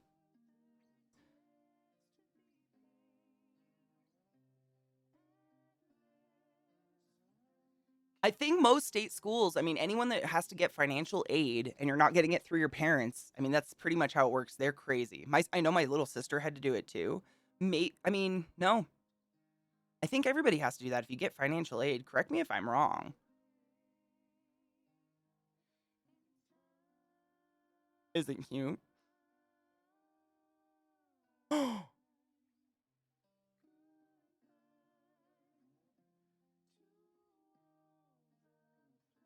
That's, I mean, it looks not real. Like, I acknowledge it's real. Why are you millennials always so sensitive and whiny? Why do you mean I'm yelling and red in the face? I'm perfectly calm! I'm doing great. I finished school while homeless because I lost a $5,000 grant due to poor grades. I got a C at one point. That is sick. Dude, all my friends had parents that would bail them out all the time. Like, no shade, but so jealous of that shit. Like, I had a lot of friends who were just not stressed. They'd be like, I'll just call my dad. It's fine. I was like, what? Your dad has $5,000? Who the fuck just has 5K? In theory, yes, but no school I went to has had it happen like that. They just made me sign a contract that if my financial aid fell through, I would have to pay everything back. I don't know what they would have done. I mean, my teachers, like, if your payment didn't go through, the teacher got a notification you were just no longer in the class until your payment went through. And sometimes they'd hold your seat, and sometimes they wouldn't, depending on like how competitive the classes were. Some classes were dumb competitive, man. It was ridiculous. Oh, Booty Bandit. I know some people, they would pull out financial aid just because their parents, they could do it. Like, there was like a parent plus financial aid, and their parents were loaded, but their parents would have them pull it out just to like grow their credit or whatever, and their parents would pay the full thing back. I knew people that did that. It is, Soraya. I mean, it's interesting that this like elder generation, and this is no shade on any age. I don't think it has to do with an age or anything. But there's a group of people that like shames anyone younger than them for doing anything like fun or enjoyable. Like anything, because like, why aren't we working? Why aren't we buying a house? Why aren't we doing this and that and this? And it's like, bitch, I'm sorry, what?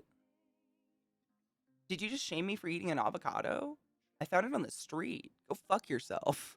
It's really I don't know what it is though. It's weird. Hi Zelda, how are you, love?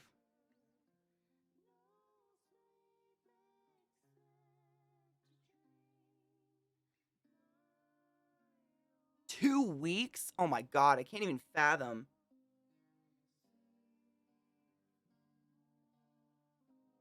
Dead kill. Everybody deserves nice things. Period. End of story. Period. I think. Who got FAFSA and used it to buy car parts or rave tickets? Shut the fuck up. Because their parents paid for their school? That is sick. I wish. Hi, Merman. How are you, love? Boomers think if we stopped buying coffee, we would buy a house because in their day, that was very much the truth. And that's the thing. Like, we come out with almost more loans than a house costs for our education that, I mean, is arguably useless anymore. Like, what does an undergrad really say? I mean, do most people even give a fuck about it anymore? They care about, they like, you have to have an undergrad, but also as a new grad, you need to have 5 years of experience or something. I don't even know. It's very confusing. I've seen many strange job applications out there, but when, if it doesn't matter how much money you're saving, if you're 180 in the hole, you don't actually have any money. Really, you know?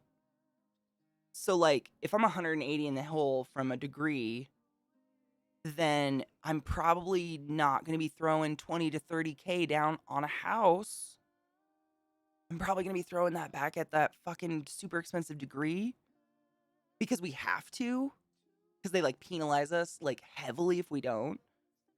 But Katie, I've been working. Houses are expensive and the bank won't loan me money because I change job every 3 months. Same though.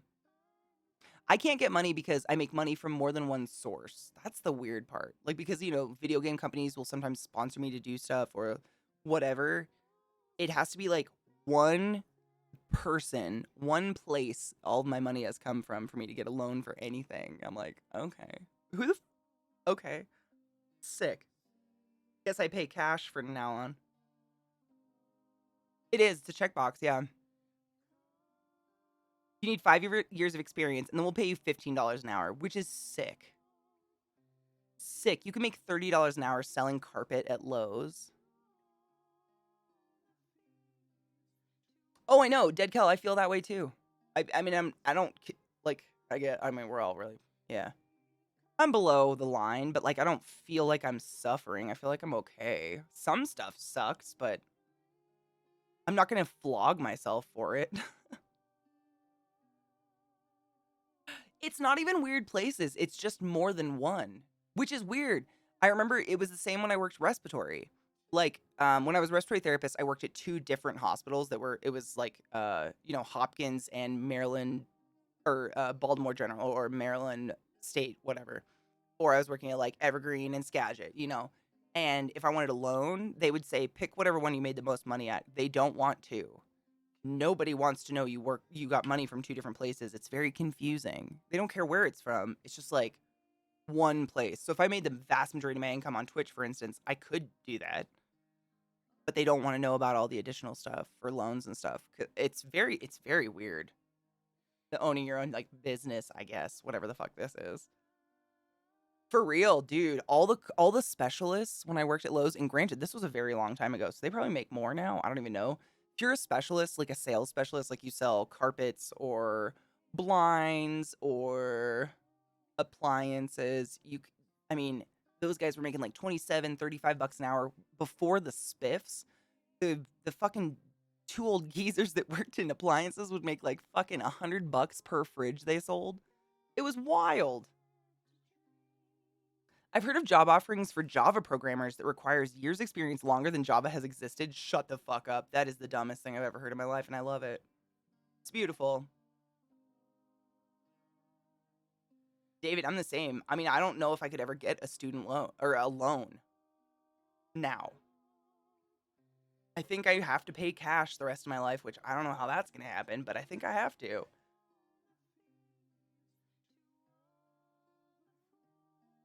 Yeah, Kel, I mean, yeah. That's respiratory. I mean, respiratory. Ugh. You guys have heard my bitching about that. What is that? I thought she had an earring. It's nothing. It was a fuzz. I feel like unless you just have, which is bizarre because I don't feel like having one income source necessarily means income security. And that's no dig, but I made way less as a respiratory therapist working full-time horrific night shift hours than I do as a influencer. Whatever the fuck this is, which is disgusting. What? Stop it. Did y'all hear about the new GOP marriage bill in Tennessee to remove age restrictions for marriage? I'm sorry. What?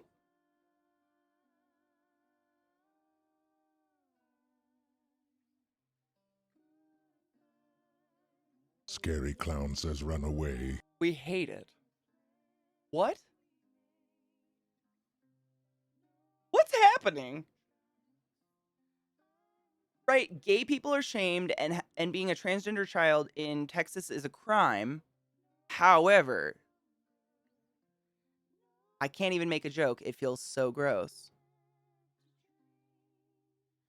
I don't want to do it. Like, I don't want to make a Chimo joke. I just can't do it. Oh, they do. So carry on. It's so strong. I feel gross. My country, everything. 'Tis of thee, sweet land of puberty. I don't even know. Ugh.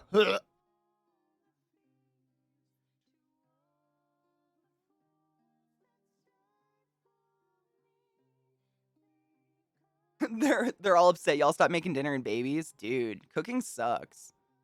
I'm gonna say, like, if you can cook, that's a huge selling point in my book because I don't want to do it.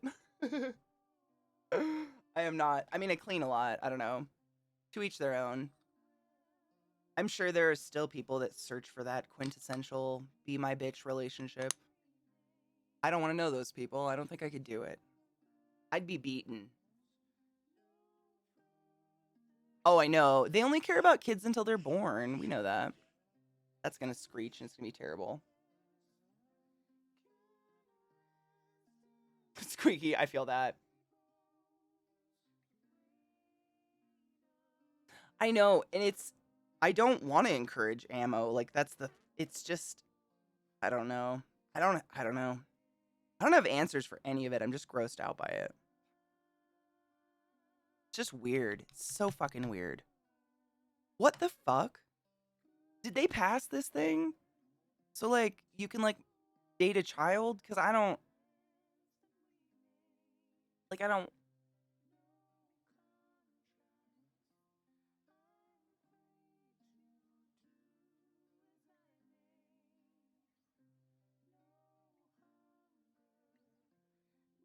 like it.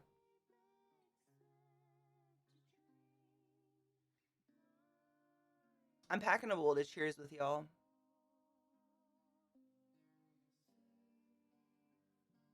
LGBTQ plus are grooming people. Oh my god. That shit is just I've seen that a little bit on Twitter. I did some major unfollowing in the past couple days.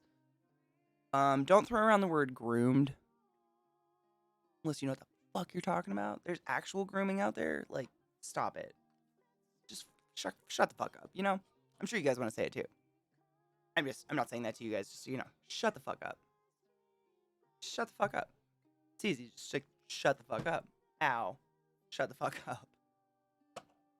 You say children are impressionable and need to be protected. Literally at the same time, you're saying children are able to consent to marriage and all its implications. But that they don't know what their sexuality is or their true selves in terms of being a transgender child. Like, they can't know that, but they could totally sign up for marriage.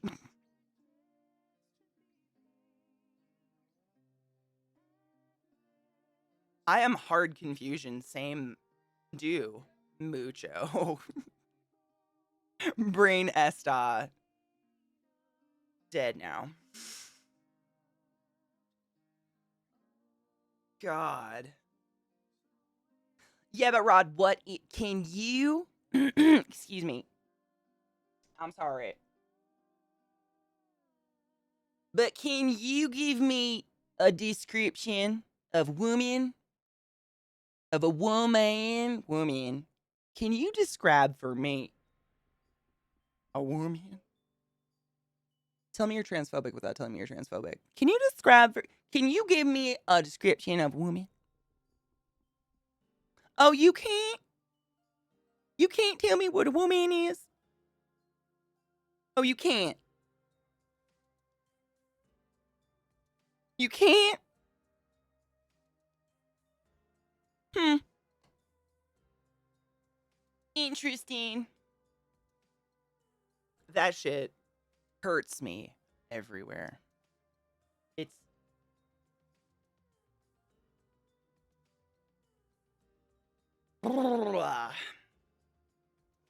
Kelty. I was imitating the dumbass woman in our government that was asking Mrs. Katanji Brown if she could describe what a woman is.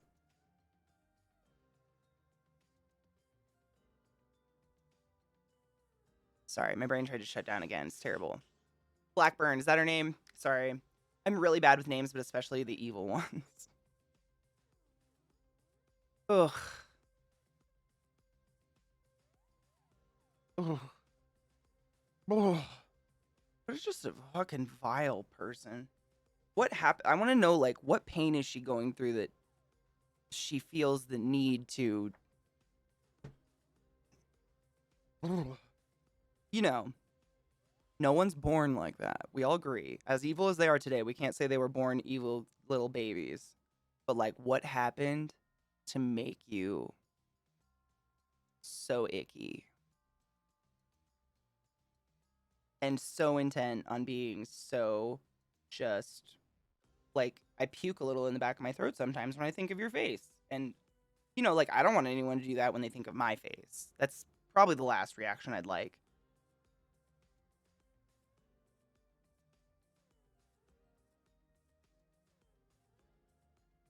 Dude, it's so weird. It's so weird that these people that are so anti-gay as an overall umbrella term. I'm just gonna use gay. Am gay.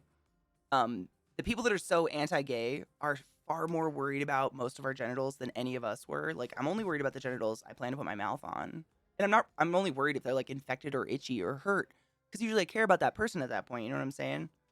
But like on a global scale, they're like, nah, we like care so much that we're gonna get inside your bedrooms and make you think of us before you pork each other. And it's like,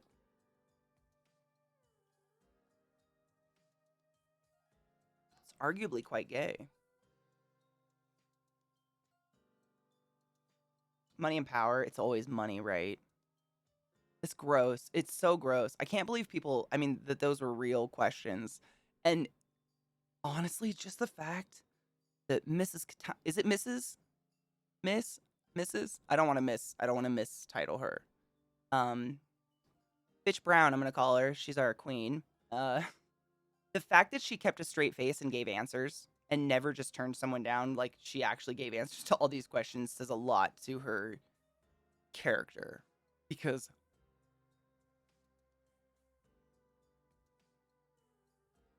are babies racist?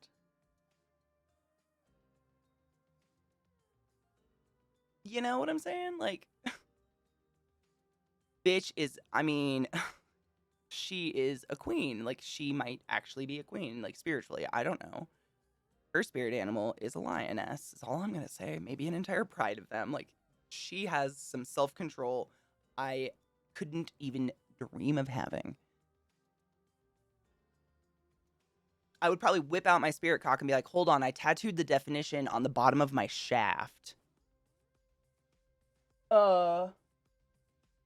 Fuck yourself is what it says. Go. I think it says go, but my piercing's in the way. Sorry. That's a. It's called a Jacob's ladder. Yeah, there's even more over my shoulder. Check it out. Yeah, I think it says go fuck yourself. I'm pretty sure that's what it said. And then I would be disqualified promptly. Cheers.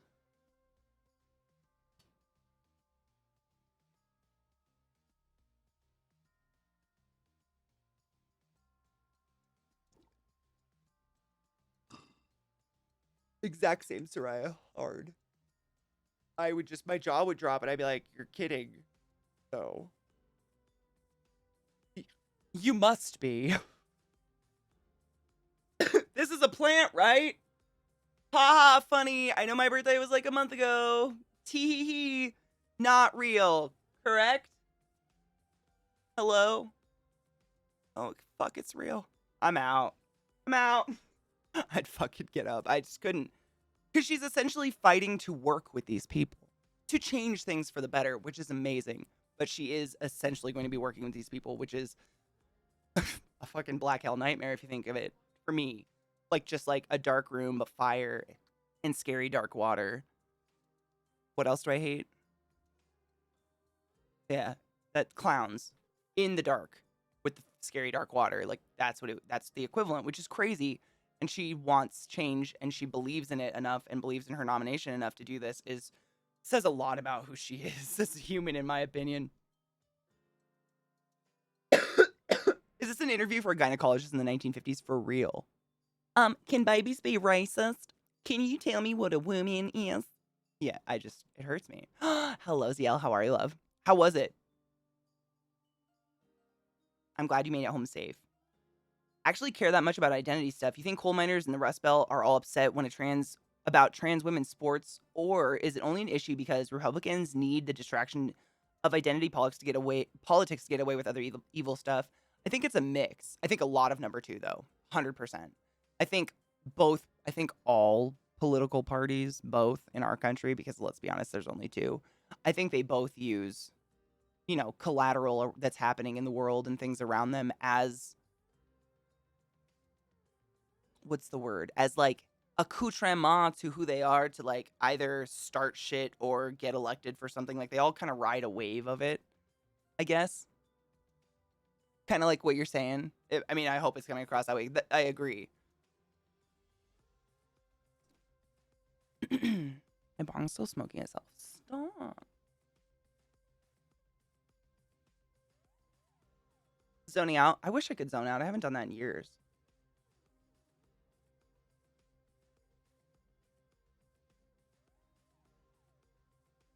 Yeah, it's like I mean, there's all sorts of conspiracy theories about it, but there's some stuff that's been proven, that they make a big deal about so they can do other secretive stuff, at midnight when no one's looking. For sure. I'm gonna burp. No, I'm not. My bong just keeps smoking itself, so my personal rule is that means it just needs another hit.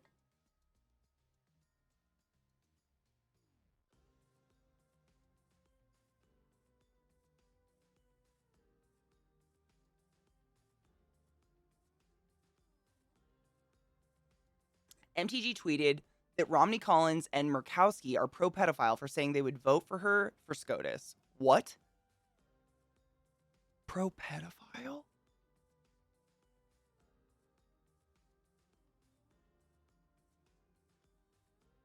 I don't like it. What? Why are people throwing that word around?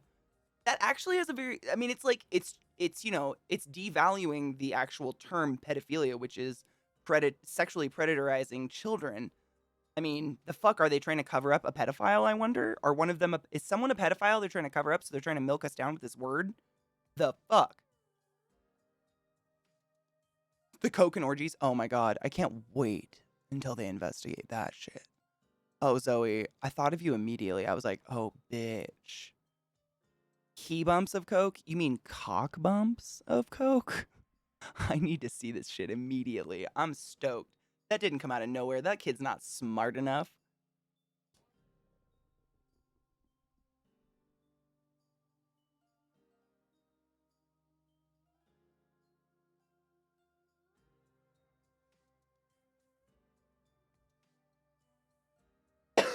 I mean, gamers, right?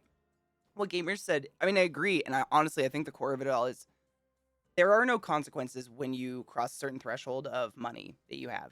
I mean, realistically, there aren't really consequences for you. What gamers said was, here's the thing, they see the whole thing as a game. They don't think there are real consequences if they're right or wrong, so therefore they're solely focused on winning. And they absolutely 110% believe the other side is the exact same way. So the response to anything they do wrong is to accuse the other side of doing it first. 100%. I mean, it literally is a game. I mean, we're like literally if you look at a chessboard, like we're pawns, we're the disposable little guys that they like infuriate. They like give us fake things to be pissed about, i.e. someone else's genitals or what's happening in their bedroom with their wife, husband, whatever. Um so that we don't pay attention to what's actually happening directly behind us, which is, like our king being slaughtered or something. Like it's sad. What the fuck? That was some Hades fucking battle shit. Out of here. That scared me. Hello, Hikaru. I'm good. How are you? The GPS for my tablet works, but it kind of takes a while to actually get going. Is that like a signal where you're at though? Like, do you have GPS signal there? What kind of GPS? Is it GPS? I don't even know what I think my Jeep uses GPS, but it's fairly fast. Oh, Gates is under investigation for trafficking a minor. Oh, dang it.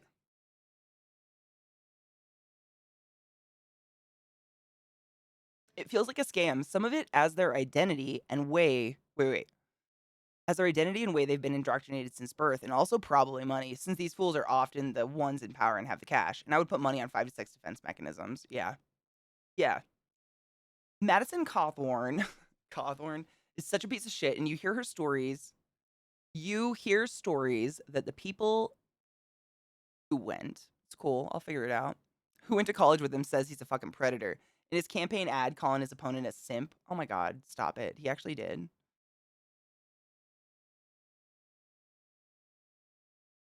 He already got bitch slapped by the minority leader. He walked it back. Oh, really? Of course he did, though.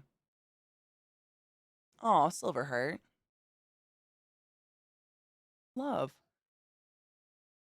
I think it's the tree under my car trees can definitely fuck with that shit. They're full of water and all sorts of electrical currenty nonsense. Nonsense? Mm-hmm. I'm better now that we're finished moving. Ooh, now that I have to figure out how to get a second monitor so I can get back to streaming. When I first started streaming, I did this for a while. I just had one monitor, but I had like a laptop up. And honestly, it was quite nice. I had a laptop up and that's where chat was. And then I would just play my game on my computer. It worked really well. It's not perfect. Don't get me wrong.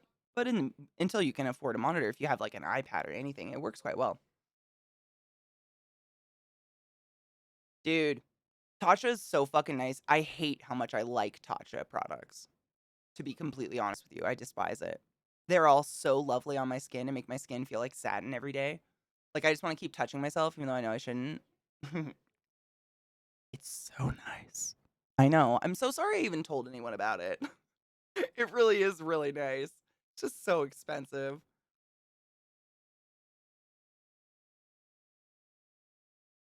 No, I get that nice. Well, I'm thinking about it. Like when I start my car up, I mean, I never like immediately just drive off. My dad taught me to let my car warm up for like 60 seconds or whatever. So I like turn my car on and sit there. And I usually just take time to like Bluetooth my phone in. By the time my Bluetooth and my phone connect to the car and I've picked a song, the map is up.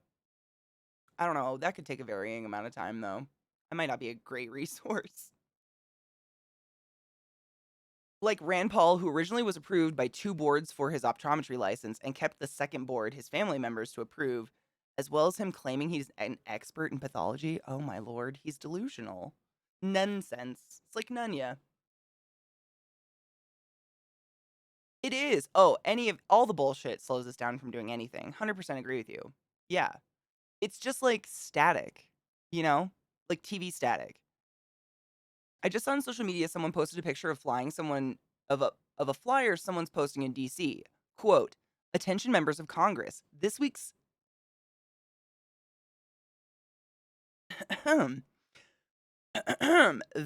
cocaine sex orgy has been canceled because somebody couldn't keep his mouth shut. We apologize for any inconvenience. Signed, Kevin McCarthy, GOP leader." Sometimes the world comes together in a beautiful way. That's just gorgeous. I mean, they have to investigate it since it's been said. It doesn't matter how many times he takes it back. 420. Oh my god. I do have a bowl. Thank fuck.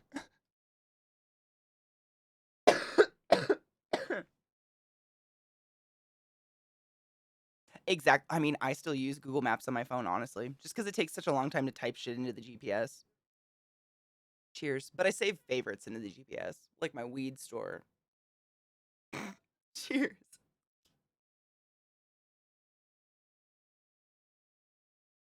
Did you take your joy today? Never forget to take your joy, and I guarantee your day will go as smooth as velvet.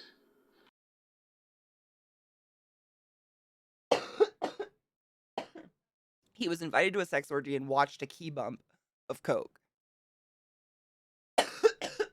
Which, like, honestly, I think what you do in your spare time is your business, but if you're gonna villainize the rest of us for what we do in our spare time, it's only fair.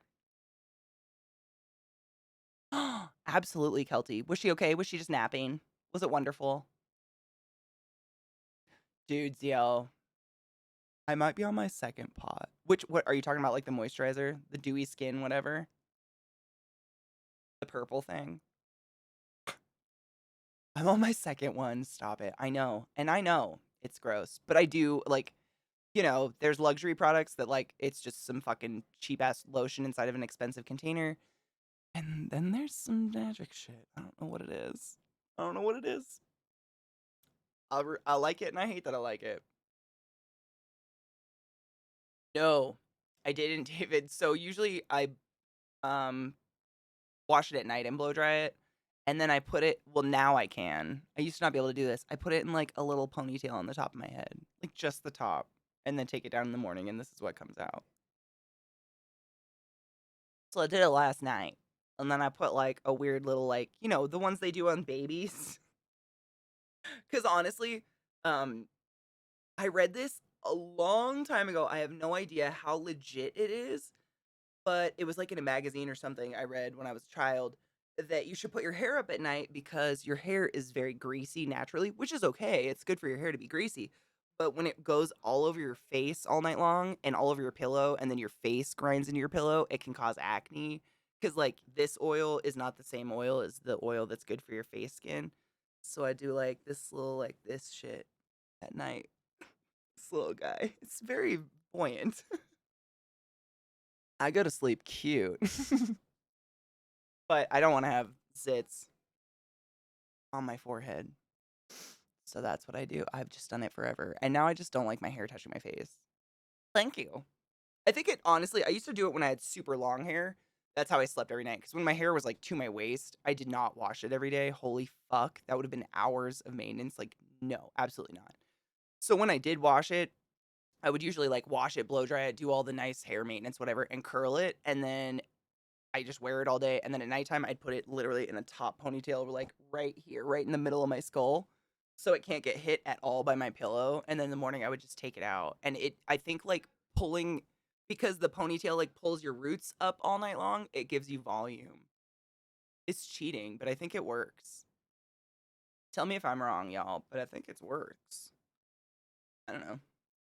I have thick hair too, but the ponytail is just like a cheap way of getting some nice ass fucking volume in the morning. Thank you. I'm trying to grow it to the point where I can actually stick it in a real ponytail because this in between stage is just a hellscape. We all have zits. We all have them. I'm just trying to prevent, the hellscape. I don't think acne stops. I think teenage acne is a myth to sell like Proactive to children. You cut off? Oh my shit. It was below my shoulders and now it's a little shorter than yours. Do you like it? Yes, that's the weirdest part is your neck is freezing all the time. I have a lot of those, what do you call them? Infinity scarves. It's like a scarf that's just a loop. It doesn't have ends, so I can just like noose myself with it when I go outside. Because having a cold neck all the time is fucking weird. Also, I don't know if this happens to you, Trekkie. By the way, hello, love. How are you? One thing I always noticed right after I cut my hair was when my hair was really long, I subconsciously use it as like a shield a little bit when I'm in the world. Like a way to just like not pay attention to anyone around me. My big old hair would kind of hang around me. Or like on a day where I just didn't feel very pretty, I would leave my hair down and my hair always looked good. Like it just happens to be very strong and thick and does its thing. Annoying as fuck, but it looks nice. And it was a shield. And when my hair's short, I can't hide. There's no hiding with my hair at all when your hair is like hella short. It was really weird for me. I don't know if those are even the real words, but that's what it felt like. Like I Go, can't. Pikachu, come out. I'm gay. Fohammer_419 tipped $5. Some of the best sex I had was Taco Bell play when they seasoned my taco, ate my cilantro, tied me up like a cinnamon twist and used me up like a minimum wage worker under capitalism until I couldn't stand anymore and the sour cream was dripping from me. Woo.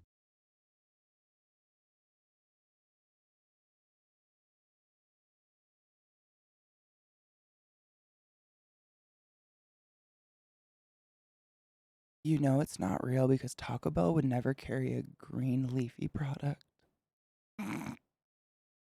Fucking what? Though?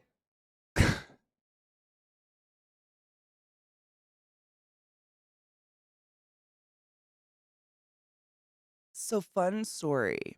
I had a patient one time who came to the ER. I think I've told you guys part of this story one time. She hid a Twinkie under her.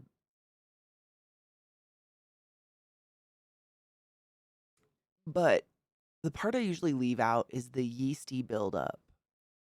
And it's oftentimes looks and smells like sour cream. So, like, maybe.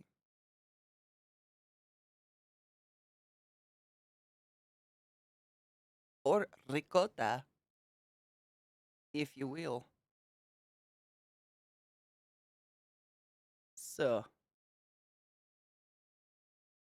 you can see why I don't sleep at night.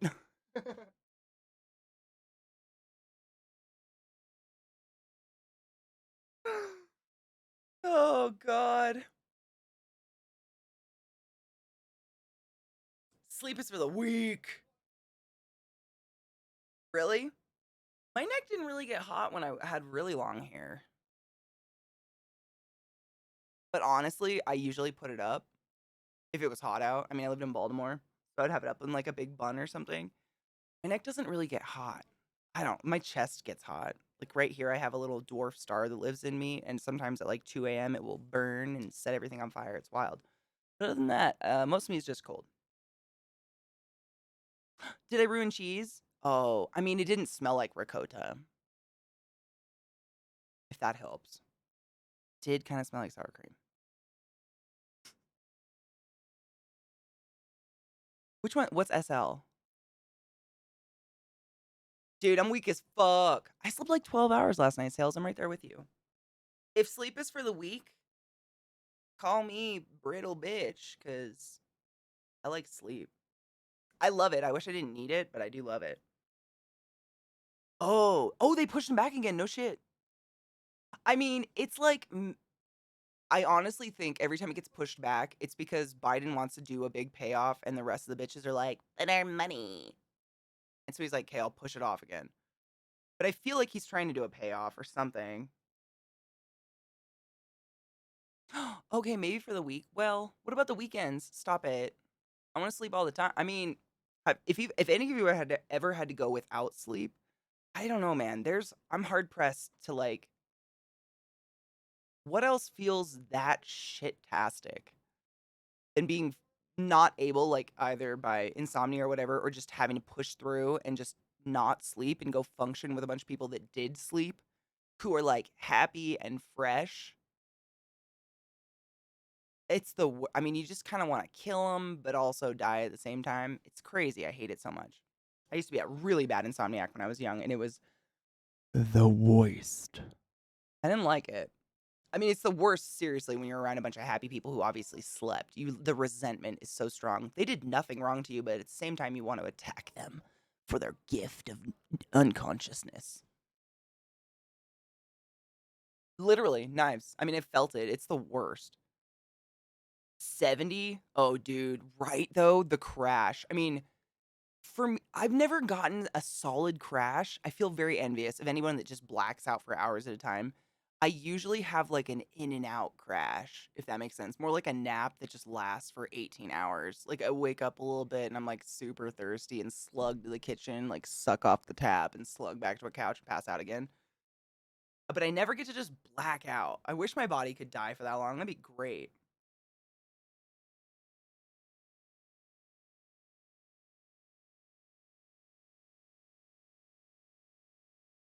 Whoa. Oh, dude, Chestnut, I'm so sorry. That's gotta be fucking stressful. Are they doing all right though? Are they getting better? From what I've heard, people that are pretty healthy people that have been vaccinated, are doing okay.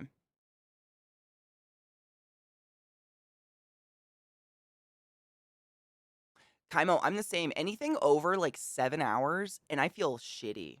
I don't feel very good for some reason, and that's all the time though. Like when I sleep 8 to 10 hours, I wake up like groggy, and I can't get up, and I can't seem to like peel my eyes open.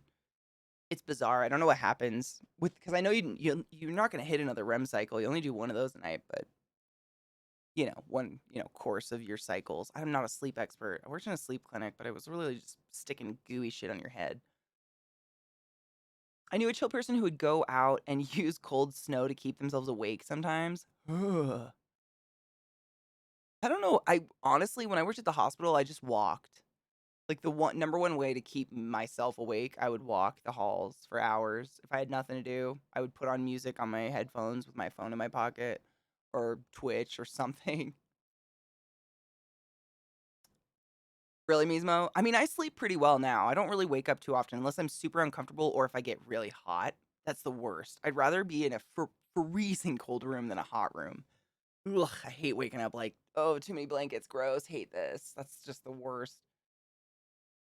You can't just give people money. No one would work. And think about all the people who worked hard to have parents with lots of money. It wouldn't just be fair to them. I mean, you're not wrong. All these bankers, though, and how much they're hurting.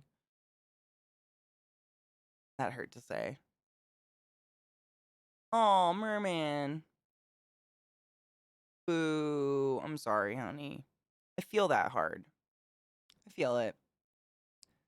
I spiritually relate and sympathize. Shit is the worst. Insomnia, man. It makes you literally feel like you're going insane. Like, it just feels like one long day never ends. Sugaring? What is sugaring? Is that like waxing? Never heard of I mean, I've heard of sugaring, if that's what it is. No, I've never done it before. Nah, I did wax. I like went through a phase where I was like single and I was like, I'm gonna wax my pussy and this is gonna be super fun.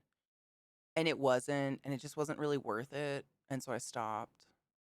That was it. Ooh, you're gonna do it to yourself? What are you gonna wax? If you don't mind me asking. I'm excited for you. I'm nervous, but I'm excited for you. Make sure to exfoliate so it doesn't rip your fleshes off. Still groggy as fuck? Yeah. I'm pretty sure my parents got it before COVID was ever announced. The November, yeah, like around the Thanksgiving before like the big shutdown and everything. Both my parents got like disgustingly sick, and of course didn't tell me about it till they were both better because they're assholes.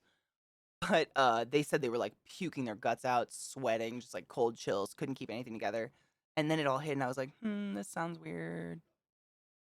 And their taste and smell went away, and all sorts of weird shit. Kel, well, I don't know if I told you this.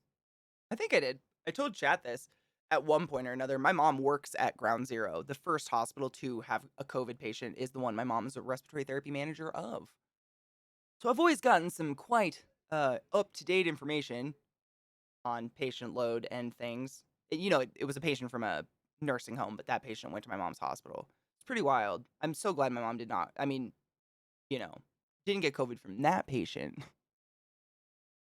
I hear wax my pussy and instantly hear Goofy crying out, "Oh my god." I always hear fucking what's his name? Steve Carell. Kelly Clarkson. It's the funniest shit. If I ever had anything waxed again, I would scream Kelly Clarkson and hope to fuck someone understood what was happening.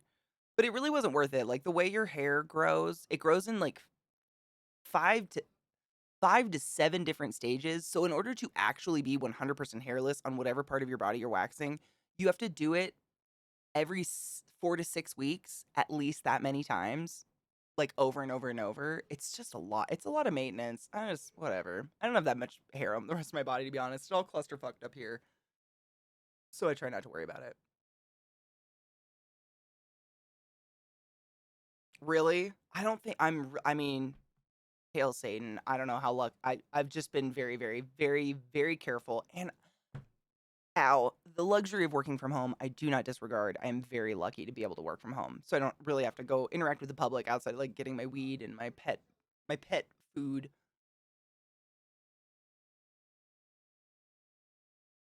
Ooh, legs will be that's probably a safe bet because our legs, like, go through so much trauma anyways. My knees are so scarred up, like, you can peel them up, probably be fine. To an old people's home, and you can always tell when people die. Oh, they put the chairs and beds out to be thrown away, and there's been a lot of chair beds over the last year. Sad. What a sad thing to witness. I mean, it's probably a release for them, though, to be honest. Hi, Brewdog. How are you? I am safe and I am well, as far as I know. I do have a shit ton of tarantulas next to me, but I'm pretty sure I'm okay. One black widow. The other one's over there. Somewhere. I see her. I see you, baby. Shaking that ass. Kel, I've thought about the same. I mean, I was literally just very, very careful. Like, I wore a mask everywhere, and I washed my hands, and I used hand sanitizer, and but I know a lot of people that got it and did the same.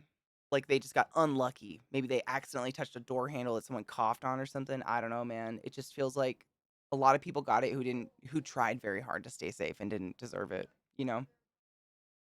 Woohoo, woohoo. I love that song.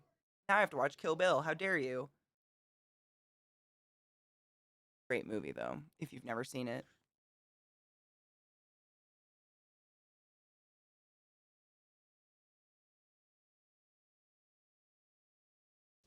Dude, they're pretty cool. Um, like, they're just not very visible. That's the shittiest part about a Pac-Man frog. Like, the way they usually like sell them or present them is in a very, very shallow substrate. But if you look up how to care for one, they like a super deep substrate because they usually like completely bury themselves and then just their potenty little eyes stick up above the mud. So you'll kind of have a pet you like never really get to see. If you want a cool frog, this is going to sound crazy, but pixie frog, also known as the African bullfrog, they do get like this big eventually. However, I have one and he's about this big and I've had him for a little over a year and he like makes himself a cave and doesn't bury himself though. Like he makes himself a cave that I can always see him in and he eats like a true Pac-Man, like actual Pac-Man. Like he will eat anything I put in front of him. It's wild, so fucking entertaining to watch. Like really cool frog. Also not aquatic. Like it doesn't have to live in water. And I know if you're looking at Pac-Mans, like, you know, you probably don't want some fucking aquatic nasty. He just needs a bowl of water. He's literally called Knives the Bitch because he was an accidental pet I own. I ordered abronias, which are like a form of I don't want to say an air plant, but they'll often like grow in the crevasses of trees, like into like the crevice of the tree, and then their roots take hold and they feed off the moisture in the air. And I ordered a couple from Josh's Frogs, and there's a fucking frog like jelly egg in its water crevasse inside of it. And I was like, oh fuck. I mean, I can just dump in some water and hope for the best. And the best ended up a tiny frog, which over the course of a year we identified as a pixie frog. Pixie, yep. Pixie frog or African bullfrog is another name for him.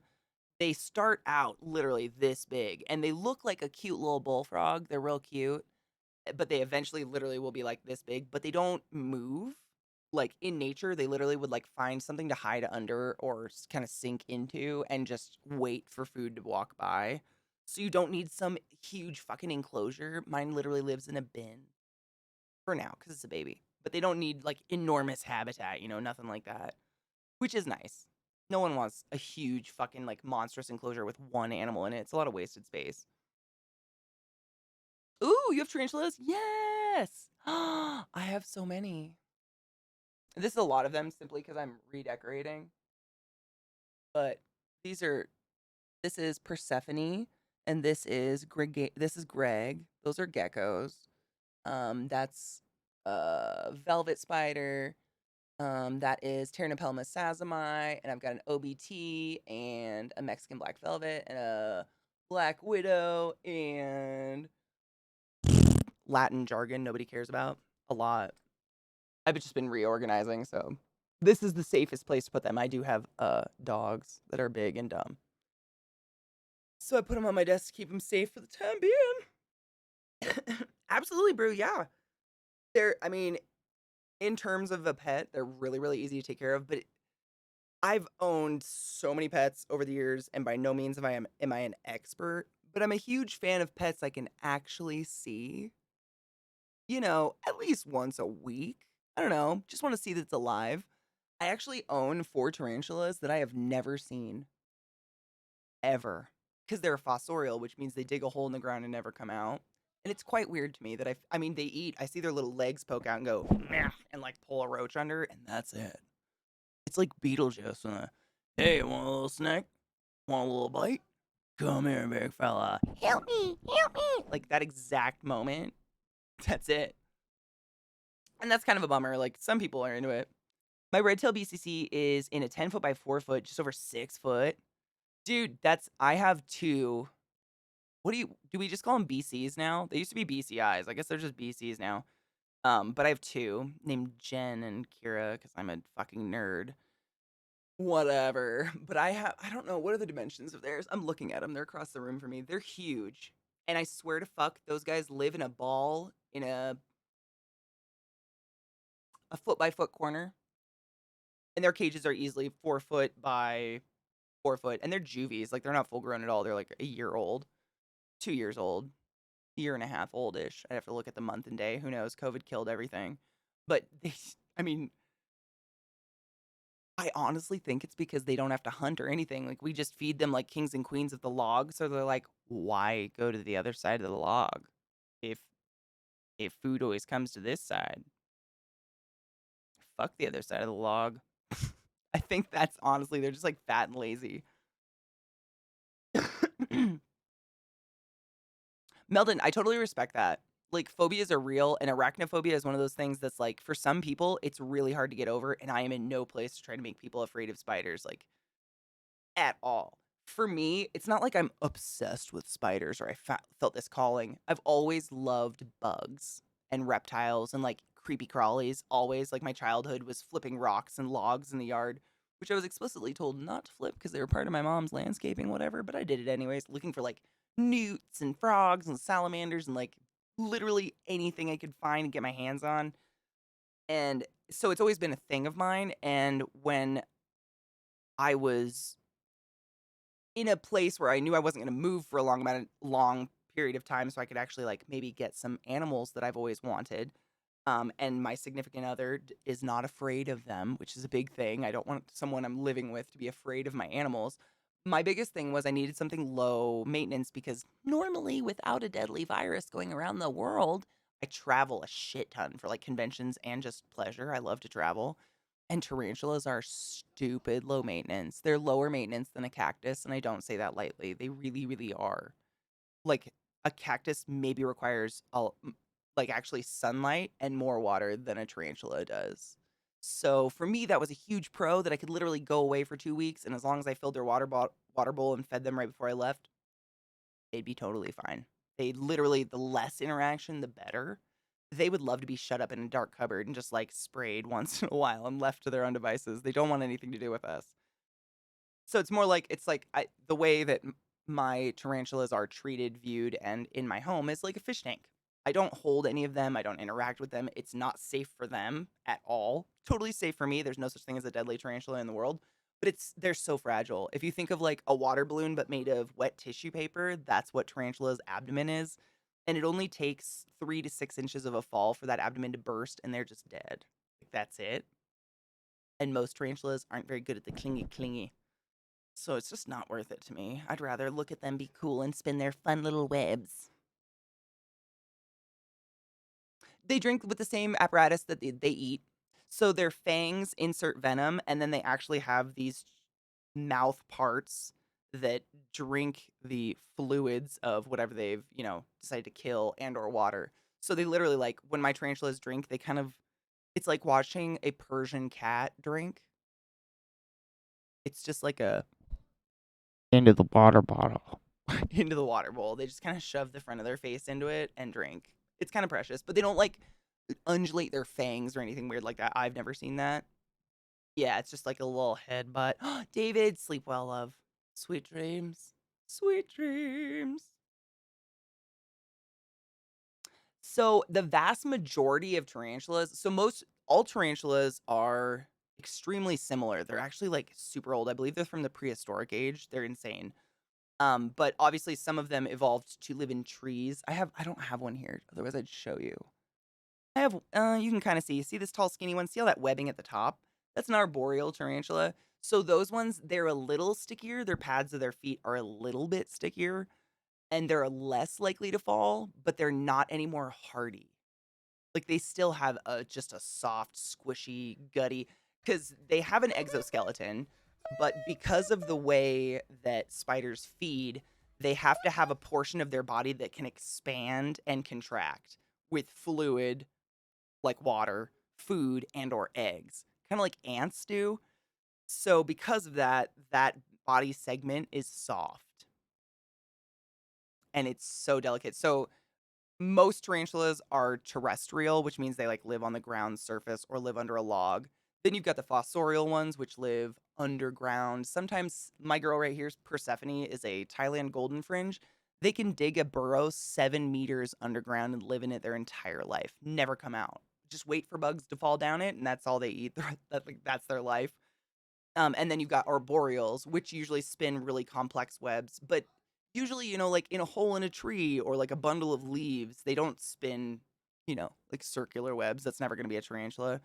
And they're a little bit climbier. But for instance, this is a really good example. So if your tarantula is reaching a period where they're about to molt, one way that I can tell my tarantulas are about to molt, which means you don't want to throw food in, you don't want to bother them, you want to make sure they're in a peaceful area where no one's going to bug them, is that they will no longer be able to stick to things. And so, say you weren't really watching and you went to interact and hold your tarantula that normally is very sticky and crawls up your arm and is totally fine, but they're actually in pre-molt and they fall off your arm and burst. Like, what a fucking tragic story. Horrible. But that's one of the ways you can tell your tarantula is about to molt is that you can watch them. They'll try to climb the side and they won't be able to. They'll slide down. And they'll try and then they'll slide down. And so they'll stick some web and then they'll try to climb their own web. My terrestrials climb the sides too of their enclosures. Like all tarantulas can climb to a certain extent. They're just not good at it. And I don't want to risk it because I mean, man, what a sad day. What a sad day. Slimy, yet satisfying. What did they eat when he said that? Oh my god. Akuna Matata. Ba-bum-bum. Disney's gonna come for me. Cheers. Quim, what up? Hello, Revolticon. How are you, love? I think I have one cheers left out of this bowl. No, a spider stuck in amber with a tail? And it wasn't a pseudoscorpion? Ew. You know what's really weird? They totally have personalities. And it's conflicting with my like very limited knowledge of brain, structure. Like we have a brain that is like this soft, nasty, pinky gray tissue that's made of bajillions of neurons and axons and all the little pieces that make us, think. Tarantulas have one brain cell, like one, but they totally do. I have multiples of different species and they're all different. Like the species of tarantula does not dictate the behavior in any way, shape, or form in my personal experience. And I have over 50. The same experience is okay. It totally doesn't though. Some of them are super timid, super docile, like just don't give a fuck, come up, take their food, walk off with it. Some of them, I mean, they feel like a breeze go by and they flip out, kick all the hairs off their ass, roll on their back and threat pose for 7 days. And you're like, "Did you watch the film? What happened?" Same species, doesn't matter. Like it's very, and I've raised them since they were a sling, so I know they've been treated exactly the same. It's weird. But I mean, I have some I think they're on my YouTube channel, maybe on stream a couple times. My tarantulas have molted, and so I've put the cam on them and we've watched them molt and done like a time lapse of it. And I don't know, man, the instinct to do that's pretty wild. It just boggles my mind. So spiders, so if you think about it, spiders eat, doesn't matter how big spiders are or like bugs, they are like prey items, really. Like spiders look big and scary to us, but the vast majority of tarantulas in the world, their venom is less potent than a bumblebee or a honeybee, excuse me, is less potent than a honeybee. So they know that biting us is going to do nothing. Like they're intrinsic enough to get that. They're not going to bite big things that their venom's going to do nothing on for no reason. They know that enough. But it's a ganglion. Like that's what they got going on. It should just be strict instinct. But I watch them. Oh yeah, on camera the molting, but also we've watched them completely redecorate their homes. So it's a common like joke amongst tarantula keepers. It doesn't really matter how you set up the enclosure before you introduce the tarantula to it. They're gonna fuck it up and make it their own game. And I made a very nice enclosure on stream. Like we really put effort into it, decorated and all this shit. And I have an Aphonopelma calcodes, Arizona Desert Blonde. One of my first tarantulas I ever got. Her name is Nana. She's very docile, very nice. We introduce her, and immediately she starts redecorating. And I don't mean like a dog digging a hole. Tarantulas have 8 legs, and then they have pedipalps. They have 2 little arms up front that are like arms. They literally use them to carry things. And we would watch her like slowly start to dig up some dirt into a ball and carry it with her pedipalps very neatly to a different corner of the enclosure where she'd pat it down and pat it on the wall and like look at it. And then she'd move back and get some more and put it in a different corner. And then she had to fill her entire water dish because they're assholes. That's what they do. And it does. I think about it all the time because I watch them do this every day, all day. It's the pleasure of having a lot of tarantulas. I think about it all the time. Like, you got one brain cell, and I don't do that. I couldn't dig myself a home or make it waterproof with my butt silk. I feel inferior. And they all do it differently. They all have it doesn't matter. It's like, at first I thought maybe they did it depending on like where the light was coming from in my room or my office, but it all is very singular to that tarantula. Like every tarantula, they kind of get used to their enclosure, whatever it is, and they do their thing. It's super fucking weird. I think about it all the time. Like, one brain cell, eh? Or like, I have a tarantula who plays with golf balls. Like, I'm not kidding you. She has 3 golf balls in her enclosure, and she rolls them. They're all different colors, and she changes them spots all the time. She doesn't bury them. She doesn't like most of the time, if your tarantula doesn't like something, like a water dish, they'll bury it or, shove it in a corner and shove dirt all over it. Like, they don't like it. They'll reject it. And she doesn't do that. She just rolls them to different corners of the enclosure. Sometimes they're all 3 in one corner. Sometimes there's one in different corners. Sometimes one's in the middle. She does it at night. I have no fucking idea. What is she doing? I don't know.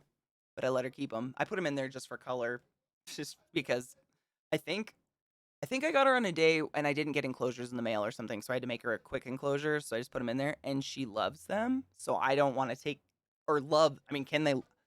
Okay, so here's the thing though. Like, love on a bug. Can we place that human emotion? Not really. But what the fuck is she doing? She's laying on them right now. She's laying on all 3 of them. I can see her. She's huge. She's one of my huge tarantulas. I won't put her on camera. I realize there's arachnophobes, but she's laying on them right now. It's just it's a weird life I live. Way on the other side of the room, man. You wouldn't be able to see her. Literally, easily 12 feet away from me. But she's big enough that I can see her. If you want to see what she looks like, she's a Mexican fire leg tarantula, full-grown female. She's gorgeous. Her name's Azula. They don't give a fuck about the spiders. They don't care. It was the same with Millie, my old pug. I was always nervous with her, but they're pretty much the same. Unless something actively runs from them, they don't give a fuck about it. Like, they only want to chase something if it runs away, like a squirrel, or another dog. But tarantulas, for the most part, are like a pet rock. Like, they just sit and wait for you to go away. So they don't care. She hasn't bent lightning yet. I'm waiting. I'm excited. Hi, Nick. How are you? I'll move her enclosure. I mean, it's easy to move, but I'll move it so maybe tomorrow. What's tomorrow? Wednesday? Yeah, tomorrow I'll have her on my desk. So if she's out, you guys can see her. She's gorgeous. She's big, black, and velvety. She actually just molted about a week ago. So I've kind of been keeping her in an area where like there's less traffic in the house because when a tarantula molts, they're essentially squeezing out of a very hard carapace they no longer fit in. And in order to squeeze out of it in one piece, they're like jelly. They're literally, we call them gummy bears because they're all blue and see through. Because, fun fact, tarantulas have blue blood. It's not really blood, but they got blue fluids.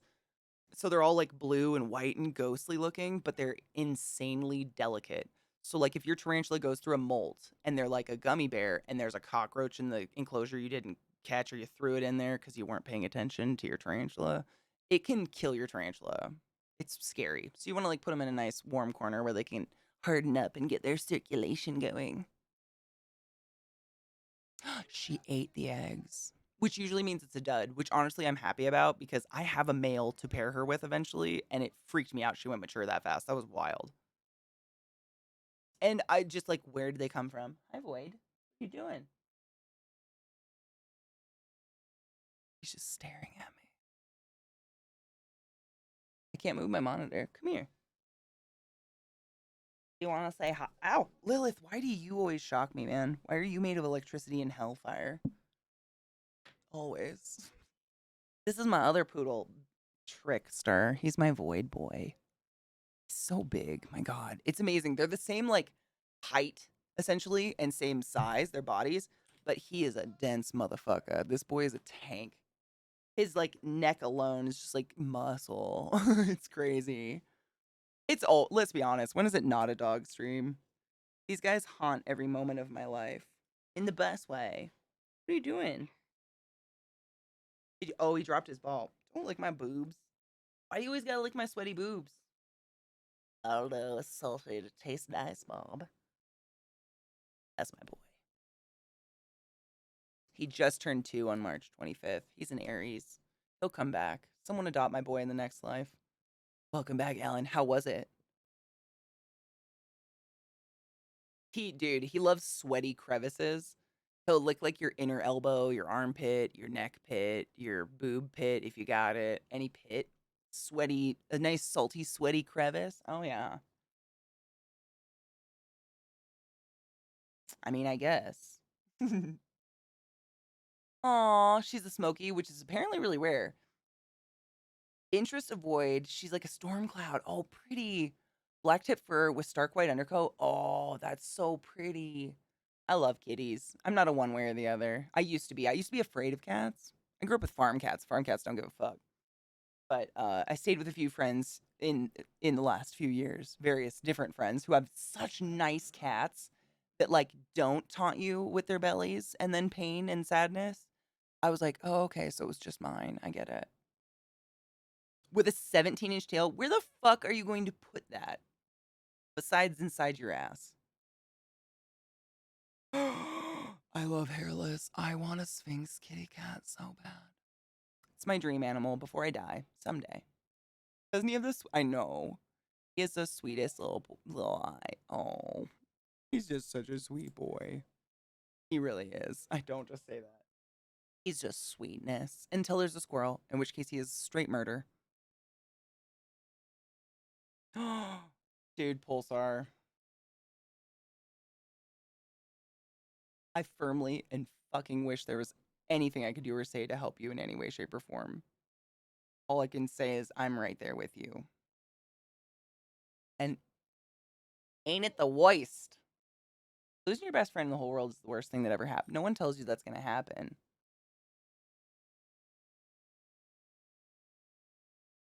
Dude, I haven't had good Chinese food in so long.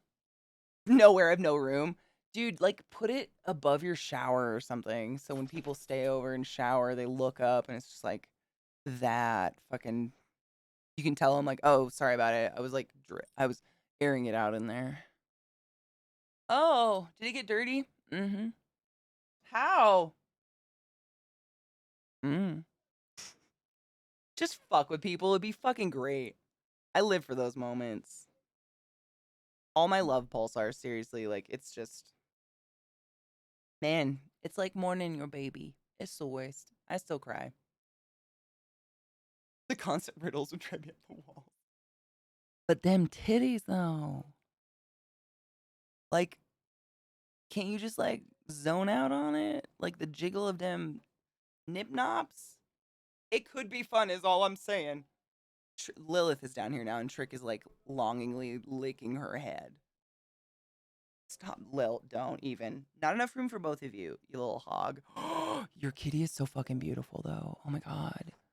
Pretty. I feel like I've looked at your kitty maybe in the Discord, but it doesn't matter. Still gorgeous. Love. Oh, Kel. Be safe. Drive safe. Don't let people be douches. You know. Don't let strangers cough on you. All the things. Be safe. Be safe. Yeah, you actually have to bathe them because they don't have fur to collect the skin oils that, they normally their fur would be collecting those skin oils. If you don't, they'll get like really bad wrinkle infections. You have to give them baths and stuff. Yeah, they're extremely high maintenance cats.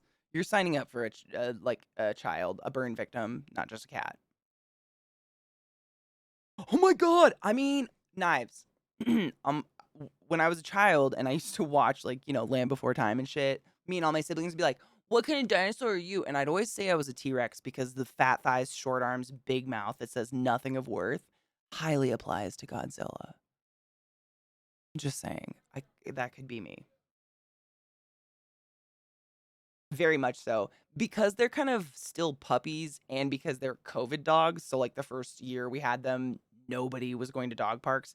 They're like way overexcited. In no aggressive way, but like Lil like can't control her body. She's climbing up on my lap right now. She can't control her body. Like she'll literally like wiggle until she falls over or like her ass falls, but her front half hasn't yet. Like she just gets so excited. And Trick, when he's excited, he barks and it's so fucking annoying, but it's not like a panic or an aggressive bark in any way, shape, or form. All the other dogs know it's excitement. But when like all the dogs are being chill and then that one dog shows up that makes all the dogs not chill. That's my boy. He just brings that chaos. He brings like that extra dose of energy to the pack, man. And all the dogs that were tired suddenly have piss fuck in them. It's crazy. He just wants to fucking be chased. That's it. And he'll bark even more if people won't chase him. But no, they're wonderful with people. They just love love. She plays her Sphinx like a drum. Oh my god, yes. I think you sent that one to me. I play them like a drum. I can beat their butts sometimes. It's precious. Spiff, I'm sorry. My bad. My bad. My bad. That's my bad. Do we need a break? Ma'am? You're just not going to look at me now? Is this how I'm treated? I let you take up like literally 80% of my bed at nighttime. And this is it. Hey, I love you too. Hi, ma'am. This is Lilith. This is my girl.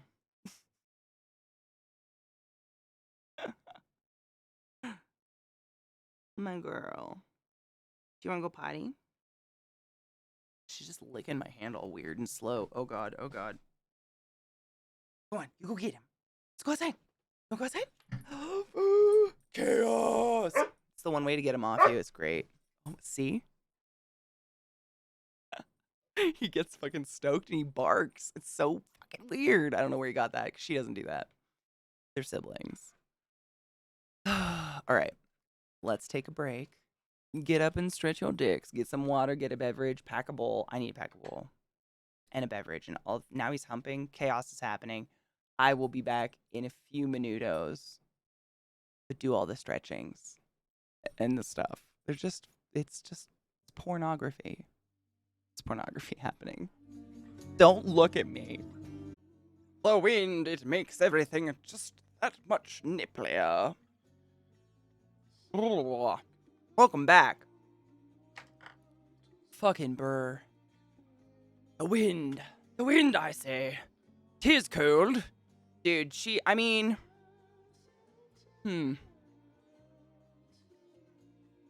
namesake, there's a lot of legends about her.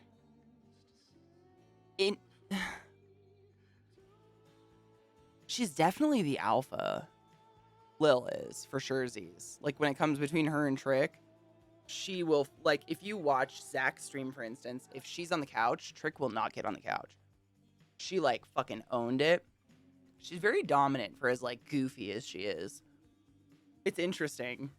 Like she definitely like, he doesn't fight her at all, but like if he sits on her leg, she'll like go at him. Little things like that we're like, and he's just so chill and laid back. Like he's my boy. He doesn't give a fuck. Does the Pope poop in the? Yes, I knew it. Do you know he still lives with the? I think he still lives with the Cardinals because he didn't want to live alone. Recovering Catholic. I just hear these things. My family tells me. I need to clean my bowl. It's so fucking gross. It's weird. Ripley runs the house.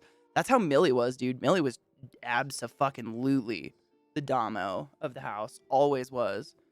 But I'm convinced she was lesbian. She had girlfriends all her life. She always loved big dominant female dogs, dude. She would like just stand under them sniffing their vaginas for hours. And then follow them obsessively till she literally could not anymore. More like Pip. I'd be into it. I could see it. Where do I sign up? I know, right?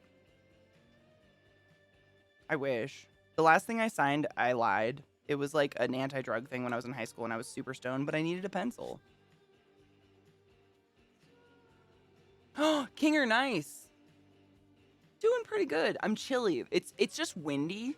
So it's like it's not cold, but it bites. Every time I have to take the dogs out, the wind comes through and I'm like, ouch. Everything's cold now. It's chilly. Jazz, thank you. It's quite grown out. I tried to re-dye it, but my brown let it all go. Or the black, I guess, my hair. So much silver in my hair, though. Wow. I swear to God, every time my hair grows out, I think there's more. I don't think there's actually more. I think I've just always had a bunch of silver hair. I think I just don't get used to seeing it anymore. Mayo, bitch. Oh, God, is she going to guess it right? Hi, gay. She is. Yeah, we wouldn't. In the bedroom. You're poor. Just hanging out. Wow. How are you, love? I don't know if I could get my hair white, honestly. Like the black parts, I don't know. I don't know if bleach can take it to that level. I really don't know, though. I just don't know the science behind it. When I bleach my hair, it ends up like I posted a picture of it the last time I bleached my hair by myself. It's like kind of pissy colored. It's yellow. It's not just, you know, the brown, this part, the natural stuff shooting through. It doesn't ever get quite that like pale. I don't know if I could. I'd love to. It'd be fun, but I don't know if I could get my hair that light. I think there's like a certain amount of like melanin in your hair strands that just you're fucked with. I don't know. Maybe. Trekkie, thank you. It's served me well for many years now, despite the incidences I have imposed upon it. Dude, keep it white. Oh my God, don't dye your beard. Why would you? Like to a different color than white? I think white hair is distinguished. I don't dye my hair to like cover up silver or anything like that. I just do it for funsies. I like the blue. I've gone all sorts of directions. I think I've done all the colors now. And I always go back to blue. Always. Like if I ever break out like I did red for a while. Not my favorite. I don't know. I have really cool toned skin, so it kind of washed me out. To me personally. Some people are like redheads, so they were all about it. But to me personally, not my favorite. And I just immediately, I like recover with blue. I'm like, I'm gonna go back somewhere comfortable. Entirely too much like Santa Claus? All right. I could feel that. I mean, I wouldn't want to be compared to something like that all the time. But a dyed beard, man. Did you watch, oh God. The John Cena superhero movie that I'm just blanking on right now? Peacemaker? Did you watch Peacemaker? There's a character in that dyes his beard, but like has the grow out line, and they literally bully him the entire film about it. However, just check it out and look at the weird grow out of a beard when you dye it. It's pretty bizarre. Beards grow funny. So like whenever you dye hair, you got to accept that you're going to get that. and it's always gonna grow weird. Like different parts of your body, grow. It's like curly. It's like coarse. I think beard hair is always more coarse. It has to grow in like a full spiral, so it grows at different rates. It can be very weird looking, but check it out. Dude, you look like Santa Claus on the off season. Wow. I mean, at least you have an honest friend. I usually get compared to evil witches or like the evil queen in most Disney films, so I feel you on that. But I can't really do anything about it yet. I gotta like wait to get old or something. I don't know. I just fit the moniker Disney decided was evil.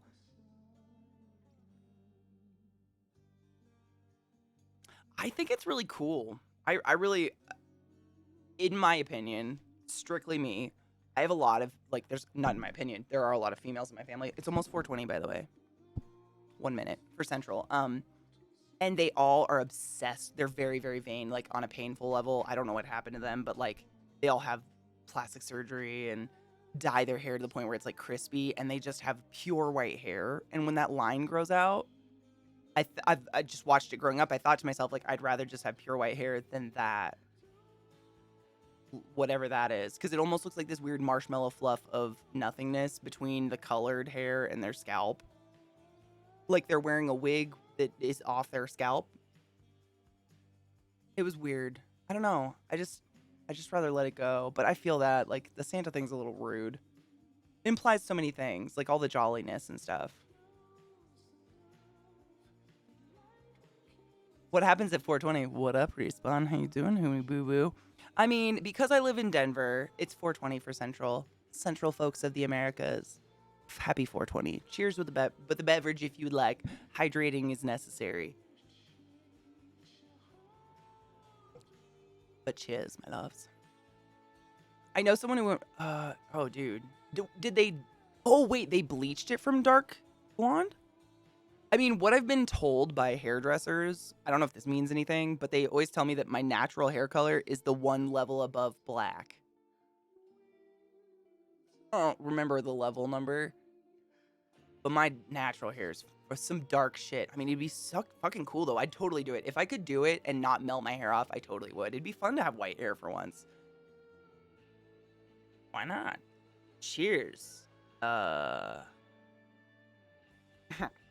Roll down the door.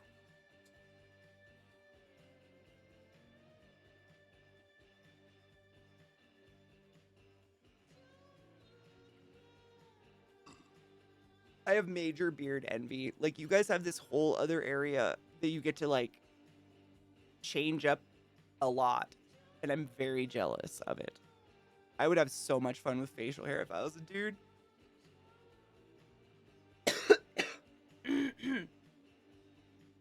Opinion on natural redheads?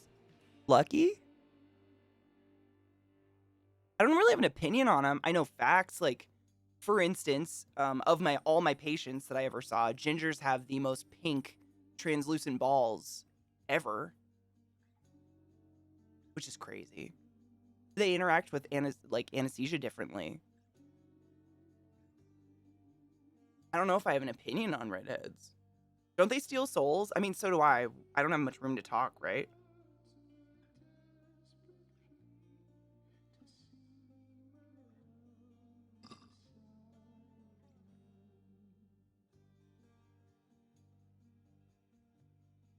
Hanger, sometimes it's literally the only solution.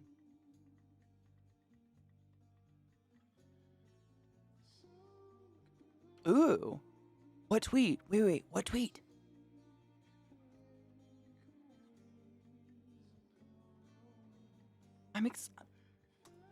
Sneaky hoe. I know, can you see him? There's a spot. I can part my hair in one specific spot, and I have a patch of silver, but I've had that for ages. Like, most of my life, I've had it in here somewhere. And I'm all turned around. I don't know if it's like a scar or something. I don't know where it is. There's a lot of silver now. I really can't find it anymore. There's too much silver. I'm dying. It's happening. It's finally happening. I don't know. I can't see through the bangs. I have a patch I've always had, but it's just kind of spread. And now it's kind of everywhere.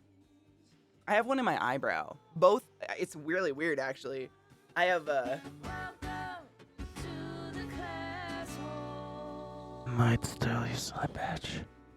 Thanks for the resub, you sexy slut. Go forth and be consensual in all ways. I appreciate you. Thank you. I have like symmetrical silver hairs in my eyebrows. They're identical. I have one silver hair in each eyebrow, and they're in the exact same spot on my face. It's weird.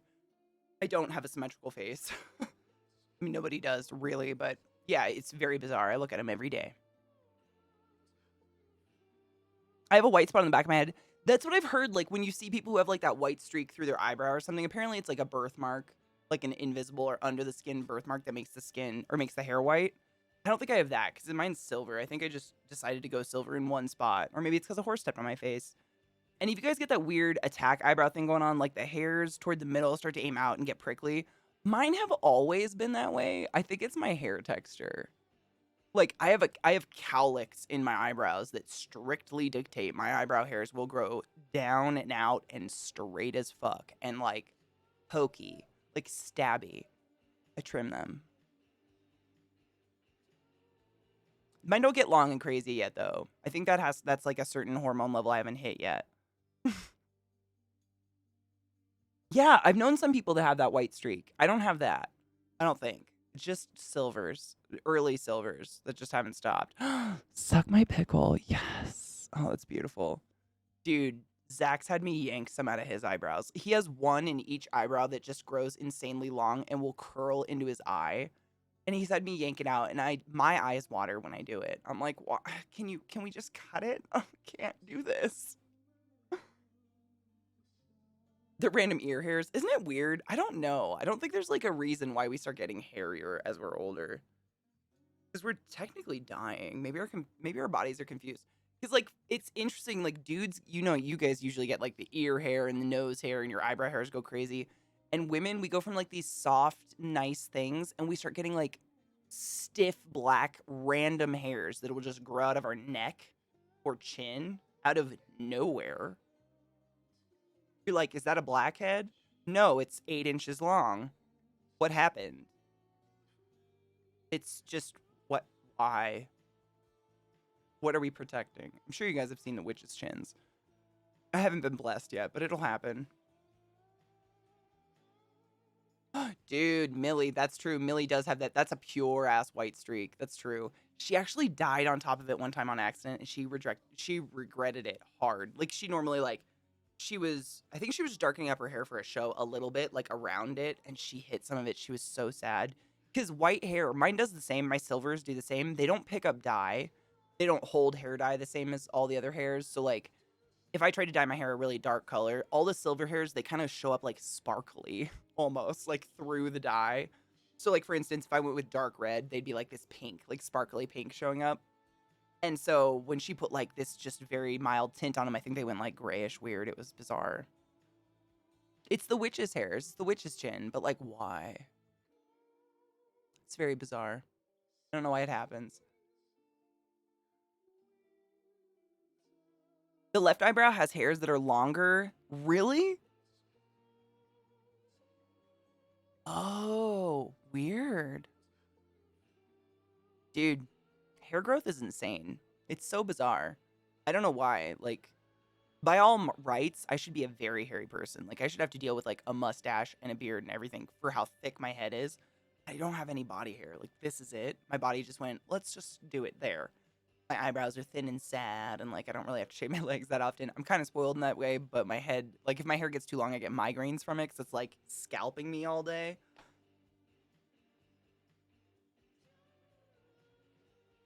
Oh, it was oh my god, sales. No, you're fine. It didn't pop up. I'm gonna have to refresh it. Sometimes they're a hit. You guys know. Oh my god, I heard Twitch got rid of its desktop app. Is that real?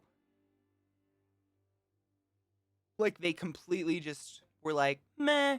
Remember that desktop app we tried real hard to get y'all to, like, fucking love? That's gone now? Crazy. So, but they still have the fucking app on your phone? Isn't it the same thing? Wow. I never used it. Not a day. Not a fucking day did I use that thing. It was so bad. Mod management features. I feel like everything my mods have ever asked for or needed, we've been able to find through Frankerface and or BTTV. I've never had to like seek outside of it, thankfully. But I can understand that. So the phone app totally still works. That's exactly what I do, Spiffy, by the way. Like people that try to type with a controller, like bless your weird little hearts. How?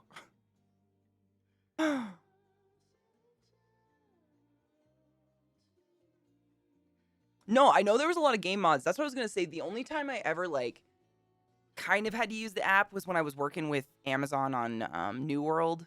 They were kind of like toying with the idea of launching New World through the app. Like you had to use the app to play it or something like that. And they tried to get us to do it at the studio, and we were like, "Abso-fuck no, please God no." And they nixed that real quick. Thank fuck, because that was just terrible. Oh, like Nexus. I like Nexus Mod Manager. That thing, it's pretty decent for what it is. It's real decent. Dude, there's too many launchers. Like, I wonder if I could calculate how many times I told people not to buy ESO on Steam. I don't know, man. It's too many. There's just too many fucking launchers. Did you use it a lot, Pulsar?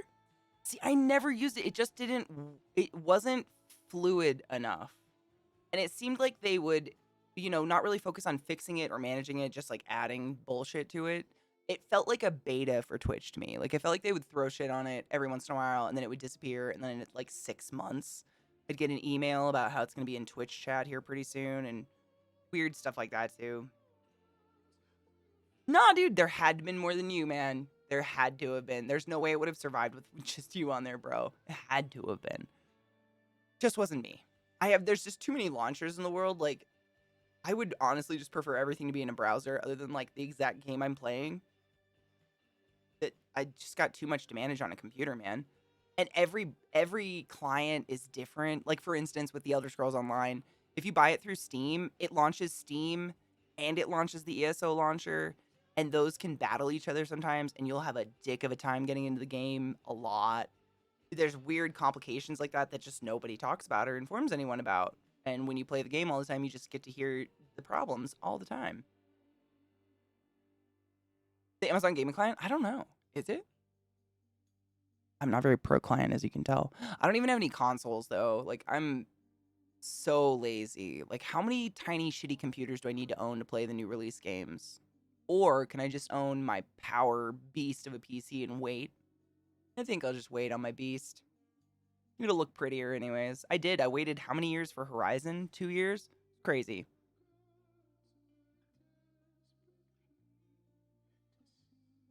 Oh, really? Yeah, exactly. Yep, Steam and GOG and Battle.net, and they all fight each other for resources. And like, I don't understand why your launcher has to be pulling resources from my PC while I pull the game. Like, there's no benefit to your launcher if it's pulling extra resources, especially as a streamer, because my computer is already like, help me. You know, every streamer's computer is, not just me. Thank fuck sales. Oh, really? It's the only way you get your Prime games. No shit, on the app? Like the desktop app? Interesting. So, I hope they fix that. I haven't used GOG enough to like have an opinion. It's been really nice for games that are really old and kind of obscure. Like way back in the day, I was trying to find Clive Barker's Undying, like anywhere. It was one of the first PC games I ever played in my youthhood, and I just had really fond memories of it. And I found it on GOG immediately, and a lot of other just old PC games, that were kind of one and doneers. You'd find them on Walmart's sale shelves, and that was it. Back in the day, that was really nice. I know. I feel like Twitch gave away some really great games, and then it just became like accessories for some games. I don't see a lot of games given away anymore, and I don't play any of those like battle royale games very much. I just kind of got burnt out. The classics, dude. Yeah, that's where I got oh god, what was that other one? Oh, I played it on stream. It's like a point click Kingdom Crown or King Crown. Ah, fucking Cox. Oh man, there's a huge old point click series. Started out like pixely and then went into less pixely. Fuck me, I can't remember the series, but I found that on there, and that was an obscure find. I remember I was talking to Chad about it. I was like, I told them the very, very few, very scattered, sad memories I had of the game, and chat figured out what the game was. It was weird. It was like I had a fever dream about it. But when I was a kid, I had such a shitty computer, I could never play any game past like 15 minutes in. It would just fry out. King's Quest, thank you so much. Yep. See? Your brains are better. Mine's broken. King's Quest, man, that was like, I all I remembered was, this is what I'll tell you what I told Chad. There's a part of the game where there's a pumpkin like tree house and some evil little gremlin kids, but it's like a point and clicky game, and like it kind of comes off as a kiddie game, but you can totally die. And that's all I had. That's all I could remember from being very young. I mean, middle school or something like that, like just having like a fever dream of this game at a friend's house. But I'd always wanted to play it. They figured it out and we found it on GOG, and I found an emulator that was free, which was dope. And it was still like painfully hard. I had to look up all the tutorials, but it was super fun. Like those games they're classic for a reason. I wish they were easier to find. But I honestly think it's like, who owns them? Is there any even studio for these, like Steam or anything, to try to get money from to put them on? Or I don't know. What the fuck? Do people pay Steam? I assume. Or Steam like takes a chunk? Abandonware sites. What does that mean? Educate me. I'm a silly dumb. Dude, they were so hard. And what's crazy is I remember like that, Riven, any of the Myst games, I beat those as like a third, fourth grader with no fucking walkthroughs. And as an adult, I like break controllers, keyboards, mice, and then have to look for walkthroughs. Like, what's different now? What happened? How did I break? Is my patience gone? I don't know. Man, it's crazy that I could just do them. Like I think I just had like the tenacity to keep trying after dying 5 million times or something. I don't know what it is. I do not have that anymore. Yeah, it's the patience. Exactly, Pulsar. Literally, like, you just had the patience. Like, I remember when I was a kid having like a yellow legal pad on the carpet with a pencil and like tracing dungeons because you would die, and so you'd be like, okay, don't go that way. But you had no map you were writing on. Like, you were just drawing it up and then a left or a right or whatever. It was weird. But I can't fucking imagine being like, you want me to pull out paper and pencil while playing a video game now? Bitch. Like, what kind of spoiled bitch am I? uh, Abandonware is not a thing. It's a gray term. So what does it mean? Like, I honestly, like, I just don't know what happens if a studio or like, if someone that owns games no longer is around, what happens, I guess, in most simple terms.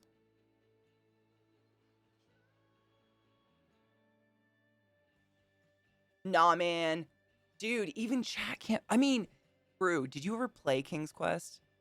There's one part of it where you're the mother and you're like walking through a desert, and literally you just like click left on the screen, it goes to the next screen, it looks exactly the same. There's no way to know where you're supposed to be going. But if you click the wrong direction, she just fucking dies, gets stung by a scorpion, like sandstorm murders her, she gets lost and dries out. Like, what? Who would memorize that? Y'all, I mean, maybe. I guess I shouldn't put it past you. Maybe. Zeke does, but he full on enjoys it. He does this shit in his spare time. Like, he'll do stuff like that, and he full on enjoys it. I respect it. Totally get it. Me, no, I want a mini map and a compass. I'm a lazy gamer at this point. I don't know. Maybe I just beat my head against the wall too much as a kid, and I think I was just way more patient, like Pulsar said. Abandonware is supposed to be old games the publisher doesn't care about anymore, so we publish it now for free. So people host it for free and hope nobody sues. So what is it really? Do we know? Like, I really am curious. I just don't know what happens. A gaming company will gobble up the rights and throw them in a vault. Oh, really? Oh. Another streamer mentioned a point-and-click game from their childhood the other day. I found a thread on GOG, but GOG didn't have it. Oh. What game was it? Do you remember the name? Chad has found a couple ones for me. One of them was a free cereal game I got as a kid. It's like Chex something. It was a Chex game. And you play as a superhero with a Chex head, and you kill slimy creatures in, like, one of the shittiest, like, 2D environments ever. 3D, I guess it was 3D, right? Yeah. I don't know what you would call that stuff. So much fun. I played that game so much as a kid, and it came out of a fucking box of cereal. Dude, the Chex game. It was the shit. It was one of the first games I ever had for PC, and one of the only games that would play on my PC, really, because it was shit. It was so much fun. Dumb as fuck, but so much fun. I mean, I have fond memories of that game.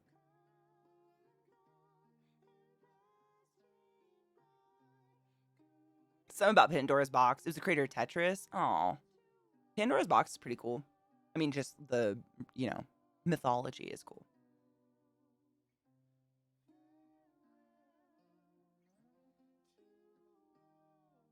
Exactly. That's exactly how I feel. Like, to a T. I want to just sometimes relax and play a game and not be try-hardy. You know? Like, there are some games where I'm like Hades, for instance. Like, right now, I'm, like, putting on the heats, and fucking being a fucking sweaty try-hard with it. But there are some games where I just kind of want to be a lazy fuck. Like, I don't want to have to write down the map of a point-and-click game. I don't know. I'm probably just lazy at this point. Dude, Moz. I mean, my sister would sit and watch with me. If she was here, she'd probably say the same thing. Seriously, I played so much of that game, and it was fun. I mean, it was bad, but it was fun. Especially because that was one of my games, and then Riven. And if you remember Riven, like, breathtaking. And then I'd go to the Chex game.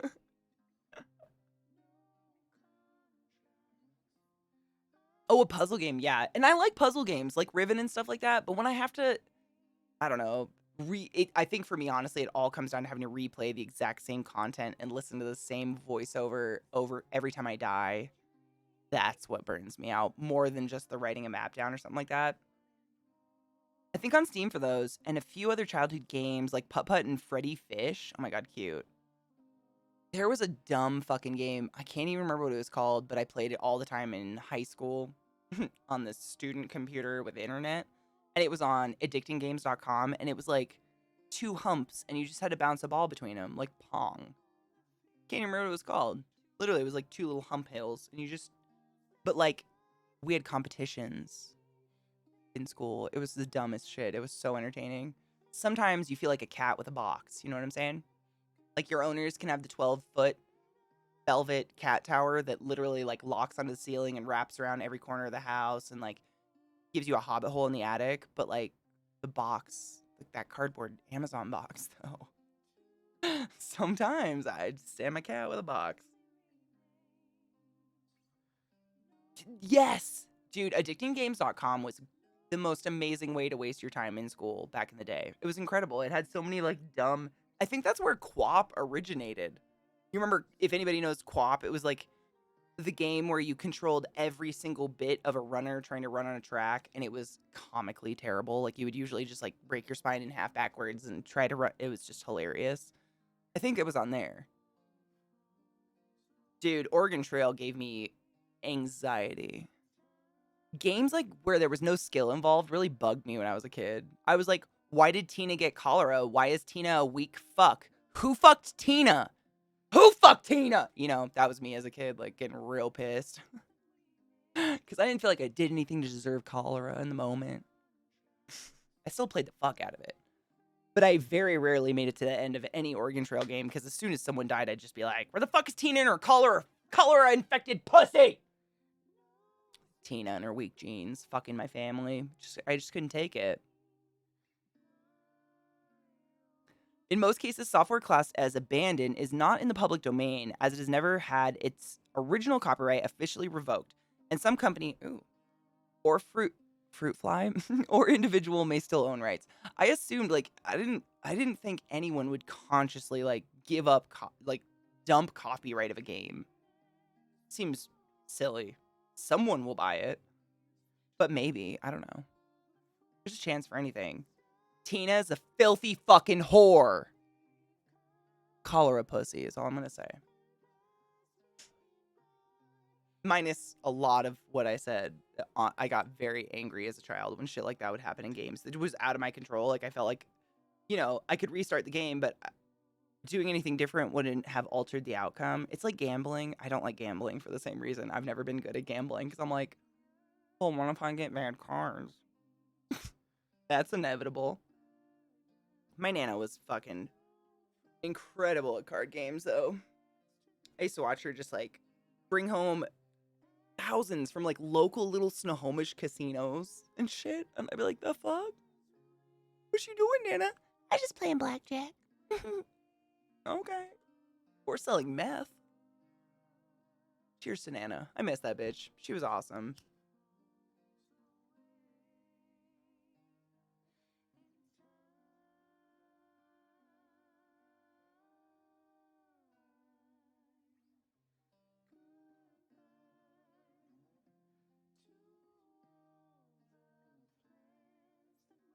Rada, I kind of was the same. I didn't grow up with anyone addicted to gambling, thankfully. Like, addiction sucks. Wholeheartedly, my heart goes out to you if you suffer from any sort of addiction. It's just terrible. And I hope you seek out help because you deserve it. However, like, I used to do this when I was a kid. I started doing this my very first job I ever had. I was like 12. And friends of the family owned a giant ass tree farm in Eastern Washington, and they would let us come over and trim little branches off the bottoms of the baby trees, and they'd like pay us like, whatever, a couple bucks an hour when we were little kids. Illegal child labor, sue us. My parents let us do it. It was fun. We were friends with the kids. And I would seriously, like, if my mom would be like, do you want to go to blank to spend your money? Do you want to go somewhere and buy something? I would like calculate how many hours it took for me to buy the thing. And almost 100% of the time be like, absolutely not. It was terrible. And I still did that. Like, when I worked respiratory therapist, I'd be like, do I want an Xbox controller? Because that is like 4 hours after taxes of working at Hopkins. Abso-fucking-lutely not. I do not want one. No, I'm good. I've done it always like that. And so gambling, it's like, there's no guaranteed outcome. So I worked depending on how much money you go in with, I'm the type of person that I'll go gambling. I'm not fucking boring. I do like to gamble. It's fun, but I don't get hooked on it. I go in with a finite amount of cash and that's it. Once it's gone, it's gone. I don't pull out anymore. I'm done. Like, I'm going to go buy some nice crab legs. You do you. I'm going to eat food and get high. I like playing cards and shit like that. But, I will look at it and be like, okay, that's $100. Like, how many hours did I have to work for that $100? Is it worth it for that slot machine whose colorful pictures and ding-a-ding-a-dangs are probably not as cool as the video games I have on my Steam library at home? I'm gonna play poker for an hour. I still do that to this day, but I grew up hella poor. I think that's a big, weird, like, chip on my shoulder about it. Thanks for the invitation. Well, I don't want well, I'm also like, I don't drink alcohol. Like, I feel like I'm like an enemy of, all the fun. I just don't want people to think like I don't think any less of anyone for liking those things or disliking those things in any way, shape, or form. That's it. No shamesies. I'm chip on my shoulder, but oh, get it? Poker chip. It's fine. It was a good joke. Well, it's like, if I'm with a bunch of... I love Vegas, for instance. I will gamble in Vegas simply because it's Vegas. It is like the carnival, like the 1920s carnival freak show of America. It's the weirdest of the weird. Like, people think it's appropriate to go to IHOP in like a ball gown and a tuxedo because that's what they wore 8 hours prior the night before and they haven't slept. But like anywhere else in the world, people be like, the fuck, take a shower, you filth hoe. But in Vegas, it's chill. It's just a really weird place. I have a lot of family there. So it's kind of like just, you get some popcorn and sit on a bench and watch the shit, And you hit a couple slots, do whatever you want to do. You've never... Oh, Rod.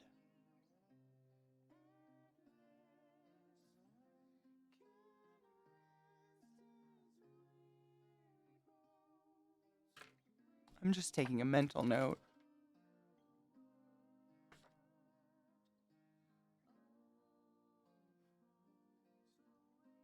How many people want to see Rod at Vegas? Because I do. In Vegas. No shit. I mean, I have family there. That's the only reason I've been a ton. Like, I've been going since I was 5. Was the first year I went, and I've literally gone almost every year since I was 5 years old. So it's not like I'm a huge fan of Vegas. It's just a like consequence of family. No shame.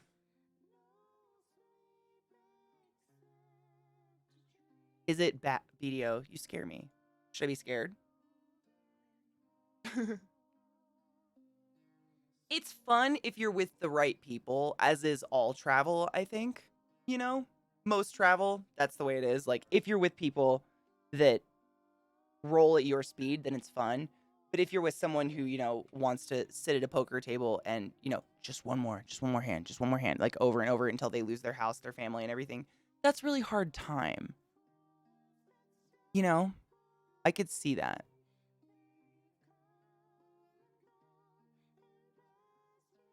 You know what I'm saying? I feel that spiritually. Twitter's not loading again. Why? Oh, there it goes. Someday. I don't know. Maybe I only find it fun because I was forced to. Maybe it's not that fun. Is Vegas not that fun? Like, here's the thing. Vegas is dumb cheap as long as you put a cap on your gambling, because they bank on you gambling big. They bank on people going to Vegas to gamble. So, like, the hotel rooms are, like, extravagant and pretty nice and usually quite large, big comfy beds, and not too expensive. Nothing above, what you would pay for a normal, like, and I'm not over exaggerating. It's crazy. So you can look online for like flight and hotel packages, and they are dumb cheap, like $300 for a week, hotel and flight from, anywhere. They'll have crazy flight packages like that because they bank on you, spending money, gambling, and then, shopping. They have like high-end, very luxurious malls under most of the casinos that sell like Louis Vuitton level luxury shit. I don't know the other brands. They're expensive. They bank on you doing that. So as long as you have self-control there, you can have a really good time. Like, Vegas has some of the top chefs in America, like, just have restaurants in Vegas now because there's a lot of people there that willing to spend a lot of money on food, but really good food, pretty good shows you can go to and stuff. It's the gambling where you get in trouble. But as long as you don't have like a pull to it, like spiritually, and you're going to dump your life into it, you're good. Exactly. That's me too. I like blackjack. Like, beyond that, I'd rather go to shows and like eat good food and walk. You can walk the strip until 5 o'clock in the morning and it's never not popping. So that's kind of cool. Just like watching the population. I'm very much a fucking weird people watcher though. Video, I opened it up and I didn't see anything weird or new. What happened? Is it not updated? What happened? I'm nervous. Hello, Yoshi. How are you, love? Is this it? Is this sweet? Bitch! Shut up. I want that tank top so bad. If you don't know the reference, it's cool. You're probably young. Enjoy your skin. Wear sunscreen. Hail Brab. Oh, that's fucking beautiful. She's so beautiful. Like, let's be honest. I probably didn't look at the shirt the first time I saw it. But that's amazing. 1,200, 1,600 for gambling. Oh, yeah. For like a week. Like, if you're there for a week, you could do that easily. The problem that I find is, like, if you want to be on the strip and gamble, like the strip where the big fancy hotels are and the creepy people and the really, really off-putting Mickey Mouse outfits that want to take pictures with you for money are, you can't find a blackjack table for under $15 a hand anymore, which is kind of insane because a hand is 30 seconds usually-ish. $15 for every 30 seconds is kind of exceedingly expensive. However, if you go down to like the older Vegas part where it's a little like people still smoke inside, it's a little dingier, you can usually find like dollar tables, $5 tables, like, and it's not that you can't, not saying any of you can't afford a $15 table, but why not the $5 table? It's way more hands, way more games to be played, much more funsies, in my opinion, as opposed to sitting down and being like, cool, I have enough money for 3 hands, let's go. And that was fast.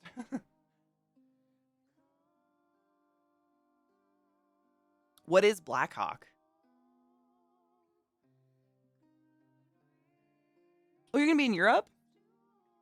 I mean, you're not gonna miss Christmas. You're just gonna have a very European Christmas with snow. Chocolat things. I don't know. What do they do for Christmas? 25? Pulsar, when was that? If you don't mind me asking. I'm just curious. The last time I was there was the year my Nana died. Like 5 years ago, which is kind of crazy. This summer, so yeah. It's honestly, prices have probably gone up. It's sad. I mean, what? I hate to say normal, but like, everyday human being wants to spend $25 per 30 seconds. And I'm saying 30 seconds is generous. Like, if you got a first timer at the table, if they need instructions on how to play, it might last a minute. But blackjack is very quick. It's it's 2 cards, it's just, when you break it down, the win reward just isn't quite there for me mentally. But I'm a very like go, go, go kind of person. So I'd much rather be able to play more games for less. I'm not in it to win it either. Like, I never go gambling thinking like, I'm going to go in fucking win millions. I just want to play games. It's fun. It's like a perk if you win. I go in assuming I'm going to lose all the money I brought, I guess. At the end of the day.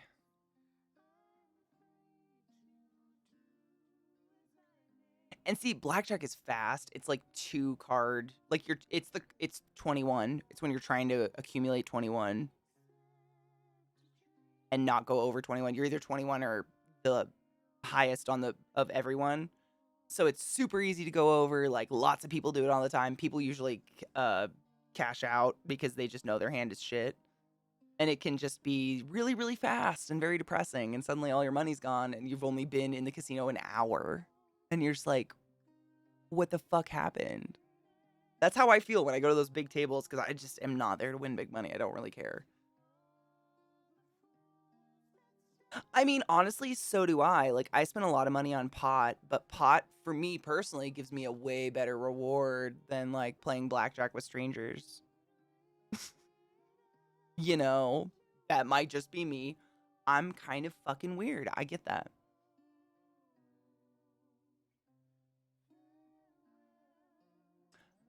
It's only expensive if you don't know where to look, I guess, which sounds really arrogant, but like, if you know how to use the internet, you can do it. Like, you just go and look up Vegas packages, and literally we had them from Baltimore, Maryland, $300 round trip, 4 days, 4 nights, 4 days, 5 nights. What is it? 4 days, 3 nights, 4 nights, 5 days. I don't remember. It was like about a week, a little under a week in Vegas. And that was your hotel and your flight. $300. Like, it's dumb. It was dumb cheap because they had a deal with the airport where the airport would get, a fraction of some part of it or something, because they bank on you spending all your money gambling and stuff like that. And there's very fancy places all over the place. But like, if you go online and look up, like, before you go, Cirque du Soleil shows in Vegas, you can find them for a quarter of the price, because they bank on drunk idiots buying them at the window for full price for $300 a pop. But I've never paid over $80 for a Cirque du Soleil ticket in my life. And they're pretty fucking cool shows, especially the Beatles one. It's just like, I don't want to generalize any group of people that does either activity. It's just like, I look up coupons for everything because I like to save money. So I would just do that naturally. For me, it would be like common sense. But it's not for people who don't normally use the internet. Like, I would totally get that. My parents, for instance, would totally walk up to the window and buy it full price because they wouldn't know anyone else to do it. You know what I'm saying? And no shame. It's just they don't know. No shit. I've never I don't know. I've gotten food for free. I don't know if I've ever gotten into a show for free. That's pretty dope. My wife in the other room giggled when you said I spent too much on pot. She asked me if we knew each other. We all have to be honest, right? I have to be honest with myself and where my sins go. If we're not honest, we can't do anything about it. Honestly, that's all I spend my money on. That and like food for my animals. Like, I spend a lot of money on bugs, which is weird. It's very weird. It's probably really bizarre. If you're the desired clientele, well, I found I can get into most places like that free because I have boobs. Unfortunately, it's cheating. I totally acknowledge that. Most clubs are deeply looking to not turn into a sausage fest, so they look for anything that vaguely promotes female, and they're like, "Come, free booze? Yes, you. Come, your dreams come true. Find a husband." And they pull you into the bar, but it's free. It's fine. Be careful. Don't let people pull you into bars. I'm being very facetious. Don't do that. I mean, honestly, like, that's clubs, like, I'm sure you guys know that bouncers always have a ratio of, like, who they let in because they want lots and lots of pretty titties dancing. I don't know why. We don't spend any money, but I guess that's what they do. Dude, food.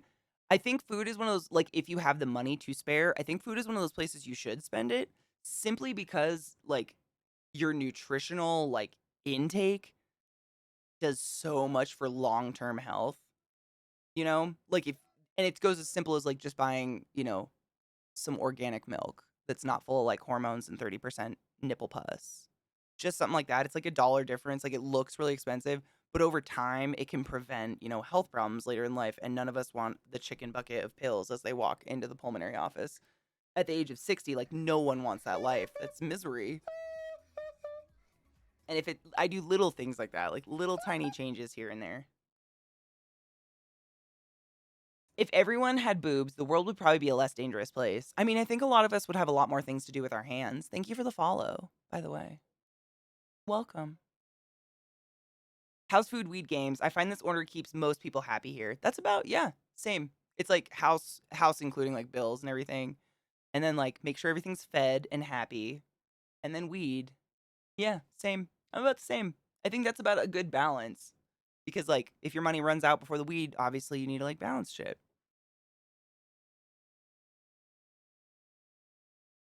Oh my god, you went to the new Meow Wolf? Was it really cool? Did it have like an overall theme? Ours has like a theme of like a space station, but you're like inside a giant tree. Like at first you think you're in a space station, like kind of a grimy like 80s ninja, you know how every teenager's mystically a ninja in the grimy streets of some city in the 80s movies. It's kind of like that feel, but then you slowly realize you're in a giant tree or like it's a spaceship and there's a giant tree inside the spaceship. I don't know, it's crazy. I got to go again. It's so fucking cool though. I love it.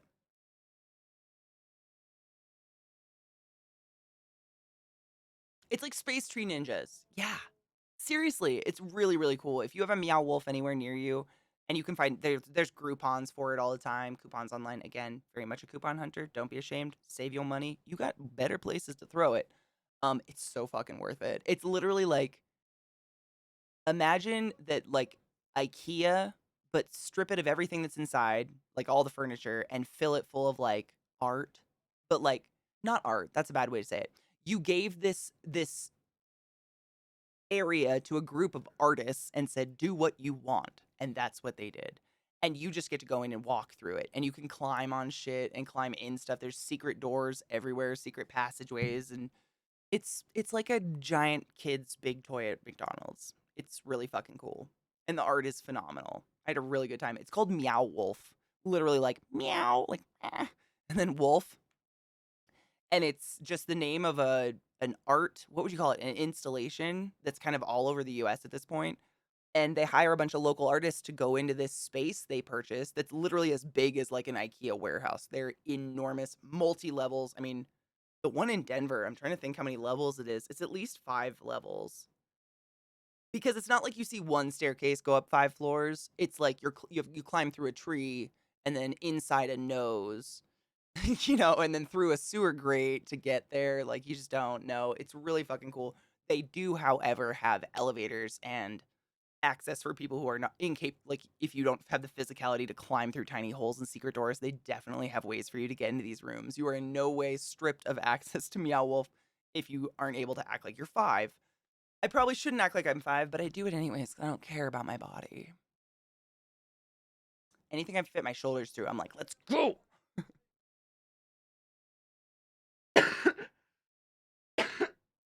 Exactly. Exactly. It's a playground that adults can play in too. It's very much for kids as well. It's very kid friendly. And there's like, oh man, I couldn't even begin to explain it to you. It's so like diverse and very weird.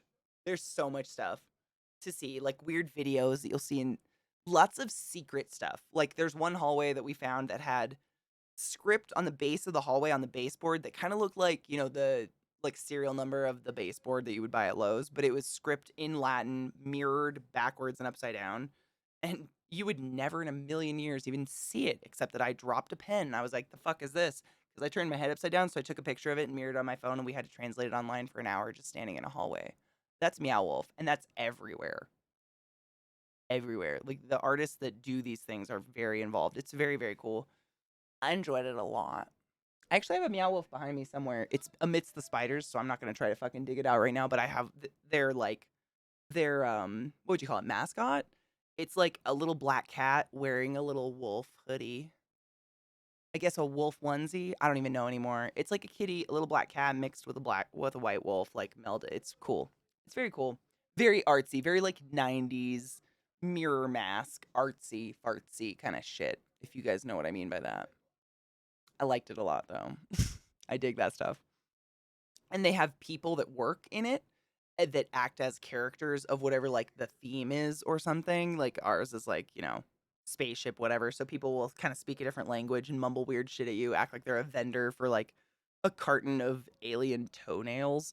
Literally, they'll have like a thing of toenails. But it'll be like the girl at the casino that's like selling cigarettes, like with the pretty little skirt and shit, but it's like toenails and stuff. They have that everywhere. It's real weird. It's really cool though. I enjoyed it exponentially. I got to go back. I can't remember how much. I'm trying to think of how much it costs though. It was mucho many months ago. I don't remember. Pulsar, how much do you mind saying what yours costs? It starts. Oh, dude, don't spoil it. No, I was just. That's why I told you the theme of ours to see if it was the same. I wasn't sure if, honestly, this Denver Meow Wolf's the first one I've ever been to. I'd never even heard of it before this, and so I didn't know if they were all like the same thing. Like if they did like a universal theme or if everybody was different. So if it's totally different, like that's all you got to say. That makes me want to go, and that's enough. And I'll definitely be going to Vegas because I got tons of family, even though all the old ones are dead, which is sad. An adult art funhouse with an intriguing storyline. Oh, yeah. Dude, I went into one part of the one here in Denver, and you walk into a room that's like a futuristic hair salon, and they have one of those, those dryers from like the 50s that they would stick over your head, and it was like a huge dome thing. It looked like a half of a pink pill. But instead of putting it over the back of your head, you look up into it. You would never think to because it's like pointed at the ground. But if you look up into it, there's a little screen. And if you get your face close enough, there's audio coming out of it. But you have to be so fucking close up in the thing. And it's just like a fever dream video. I have no idea what it meant, but I dug it a lot. It was so fucking weird. I'm into that stuff. It's kind of like a real life video game almost. Like a real life puzzle video game is kind of what Meow Wolf feels like. It's very bizarre.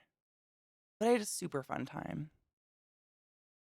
Man, gotta go back. On that note, I'm gonna host you guys over to one of my friends because I gotta walk my dogs before the sun goes away because it's so windy and I feel like it's gonna rain and it's like almost been fucking a long fucking time. Like, holy hell. I woke up on time today. I'm pretty proud. Thank you guys for hanging out today. I'm pat on the back. I hope I don't have to sleep 12 hours to just wake up at an appropriate time anymore. That is not my hope and prayer. However, I mean, maybe I'm a zombie now. Or like, I don't know, a mummy? What sleeps all the time? A cat. Fuck. Happened again. Ooh, be safe. Be safe. Man, I've had so many rocks nick my ankles. It's the worst. Dude, send it. You can put it in the Discord or you can send it to me on Twitter. My DMs are open. It's like the best. It's the place I actually get DMs right now. Discord secretly despises me. I don't know. Don't call me mommy. Nope. Hate it. I don't want to be anybody's mom. Except that cute little... Oh, look, that's the only one. That's it. Look at those feet. Jesus fuck. I have a pony, not a dog. Koalas are amazing, but they all have chlamydia, which is terrifying.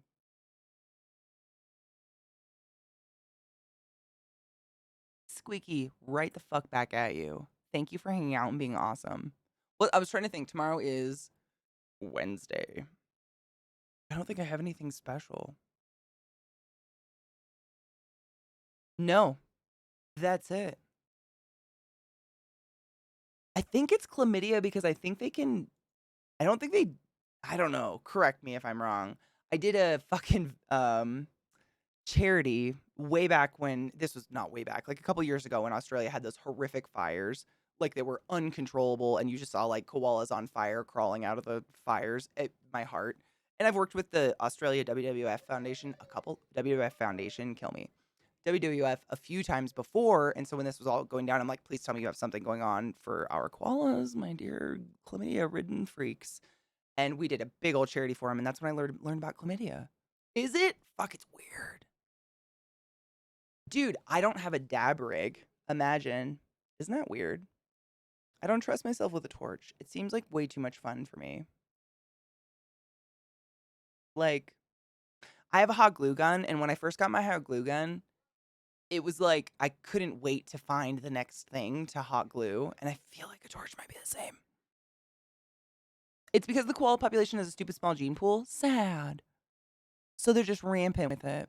It's heartbreaking. I mean, that's an oozy nasty. Humans can drink a shake. No shame if you get a VD. Just go to a doctor, get a shake. Don't spread that shit. Don't be nasty. But the poor little, like, they don't have a choice, right? You know what I mean? They just like chilling with their itchy poons in the trees, screaming their heads off. I've burnt myself with just my bowl. Like when my bowl gets too hot, I've quite literally burnt myself with that bitch before. I used to have not tender fingies, but they've become tender. I've heard of electric nails. It seems like a really big investment for someone who's never dabbed. Like I've dabbed, but it's been at people's houses where they did it for me. Like they heated up the nail and I just inhaled and I was like, sick. But I've never done it myself. I don't know if I would enjoy it or if it'd be really high maintenance. Also, dabs seem very expensive compared to bud. Like I can buy an ounce of bud for under $200, but like dabs tend to be very pricey. No pain, no gain. Word. Maybe it'd help me learn guitar. Like if I could just burn my fingertips off, then it wouldn't matter anymore. I know, poor drop bears. Can you imagine? Like what a fucking persona to take on. Don't worry, when I fall asleep, I just like roll out of this tree and murder people on accident. It's fine. Don't worry about it. Grams $8. That's not bad. I'm trying to think. Ours is like these are how many ounces? These are like 3.5. Yeah, so one of these is 3.5 ounces. This is like $14 for 3.5 ounces of like top shelf bud. And that's legal. That's pretty good for legal. Honestly, in my personal like explorations of the legal scene, Denver's the cheapest and the highest quality bud by a fucking landslide.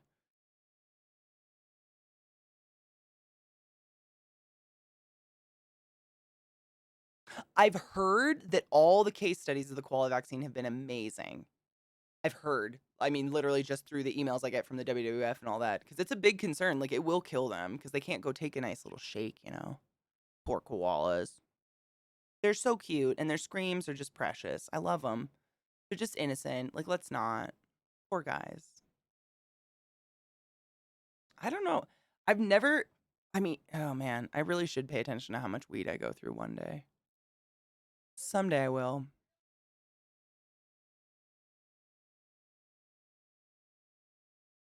Maybe. I did in Maryland. It was about an ounce a month, depending on how bad my cramps were.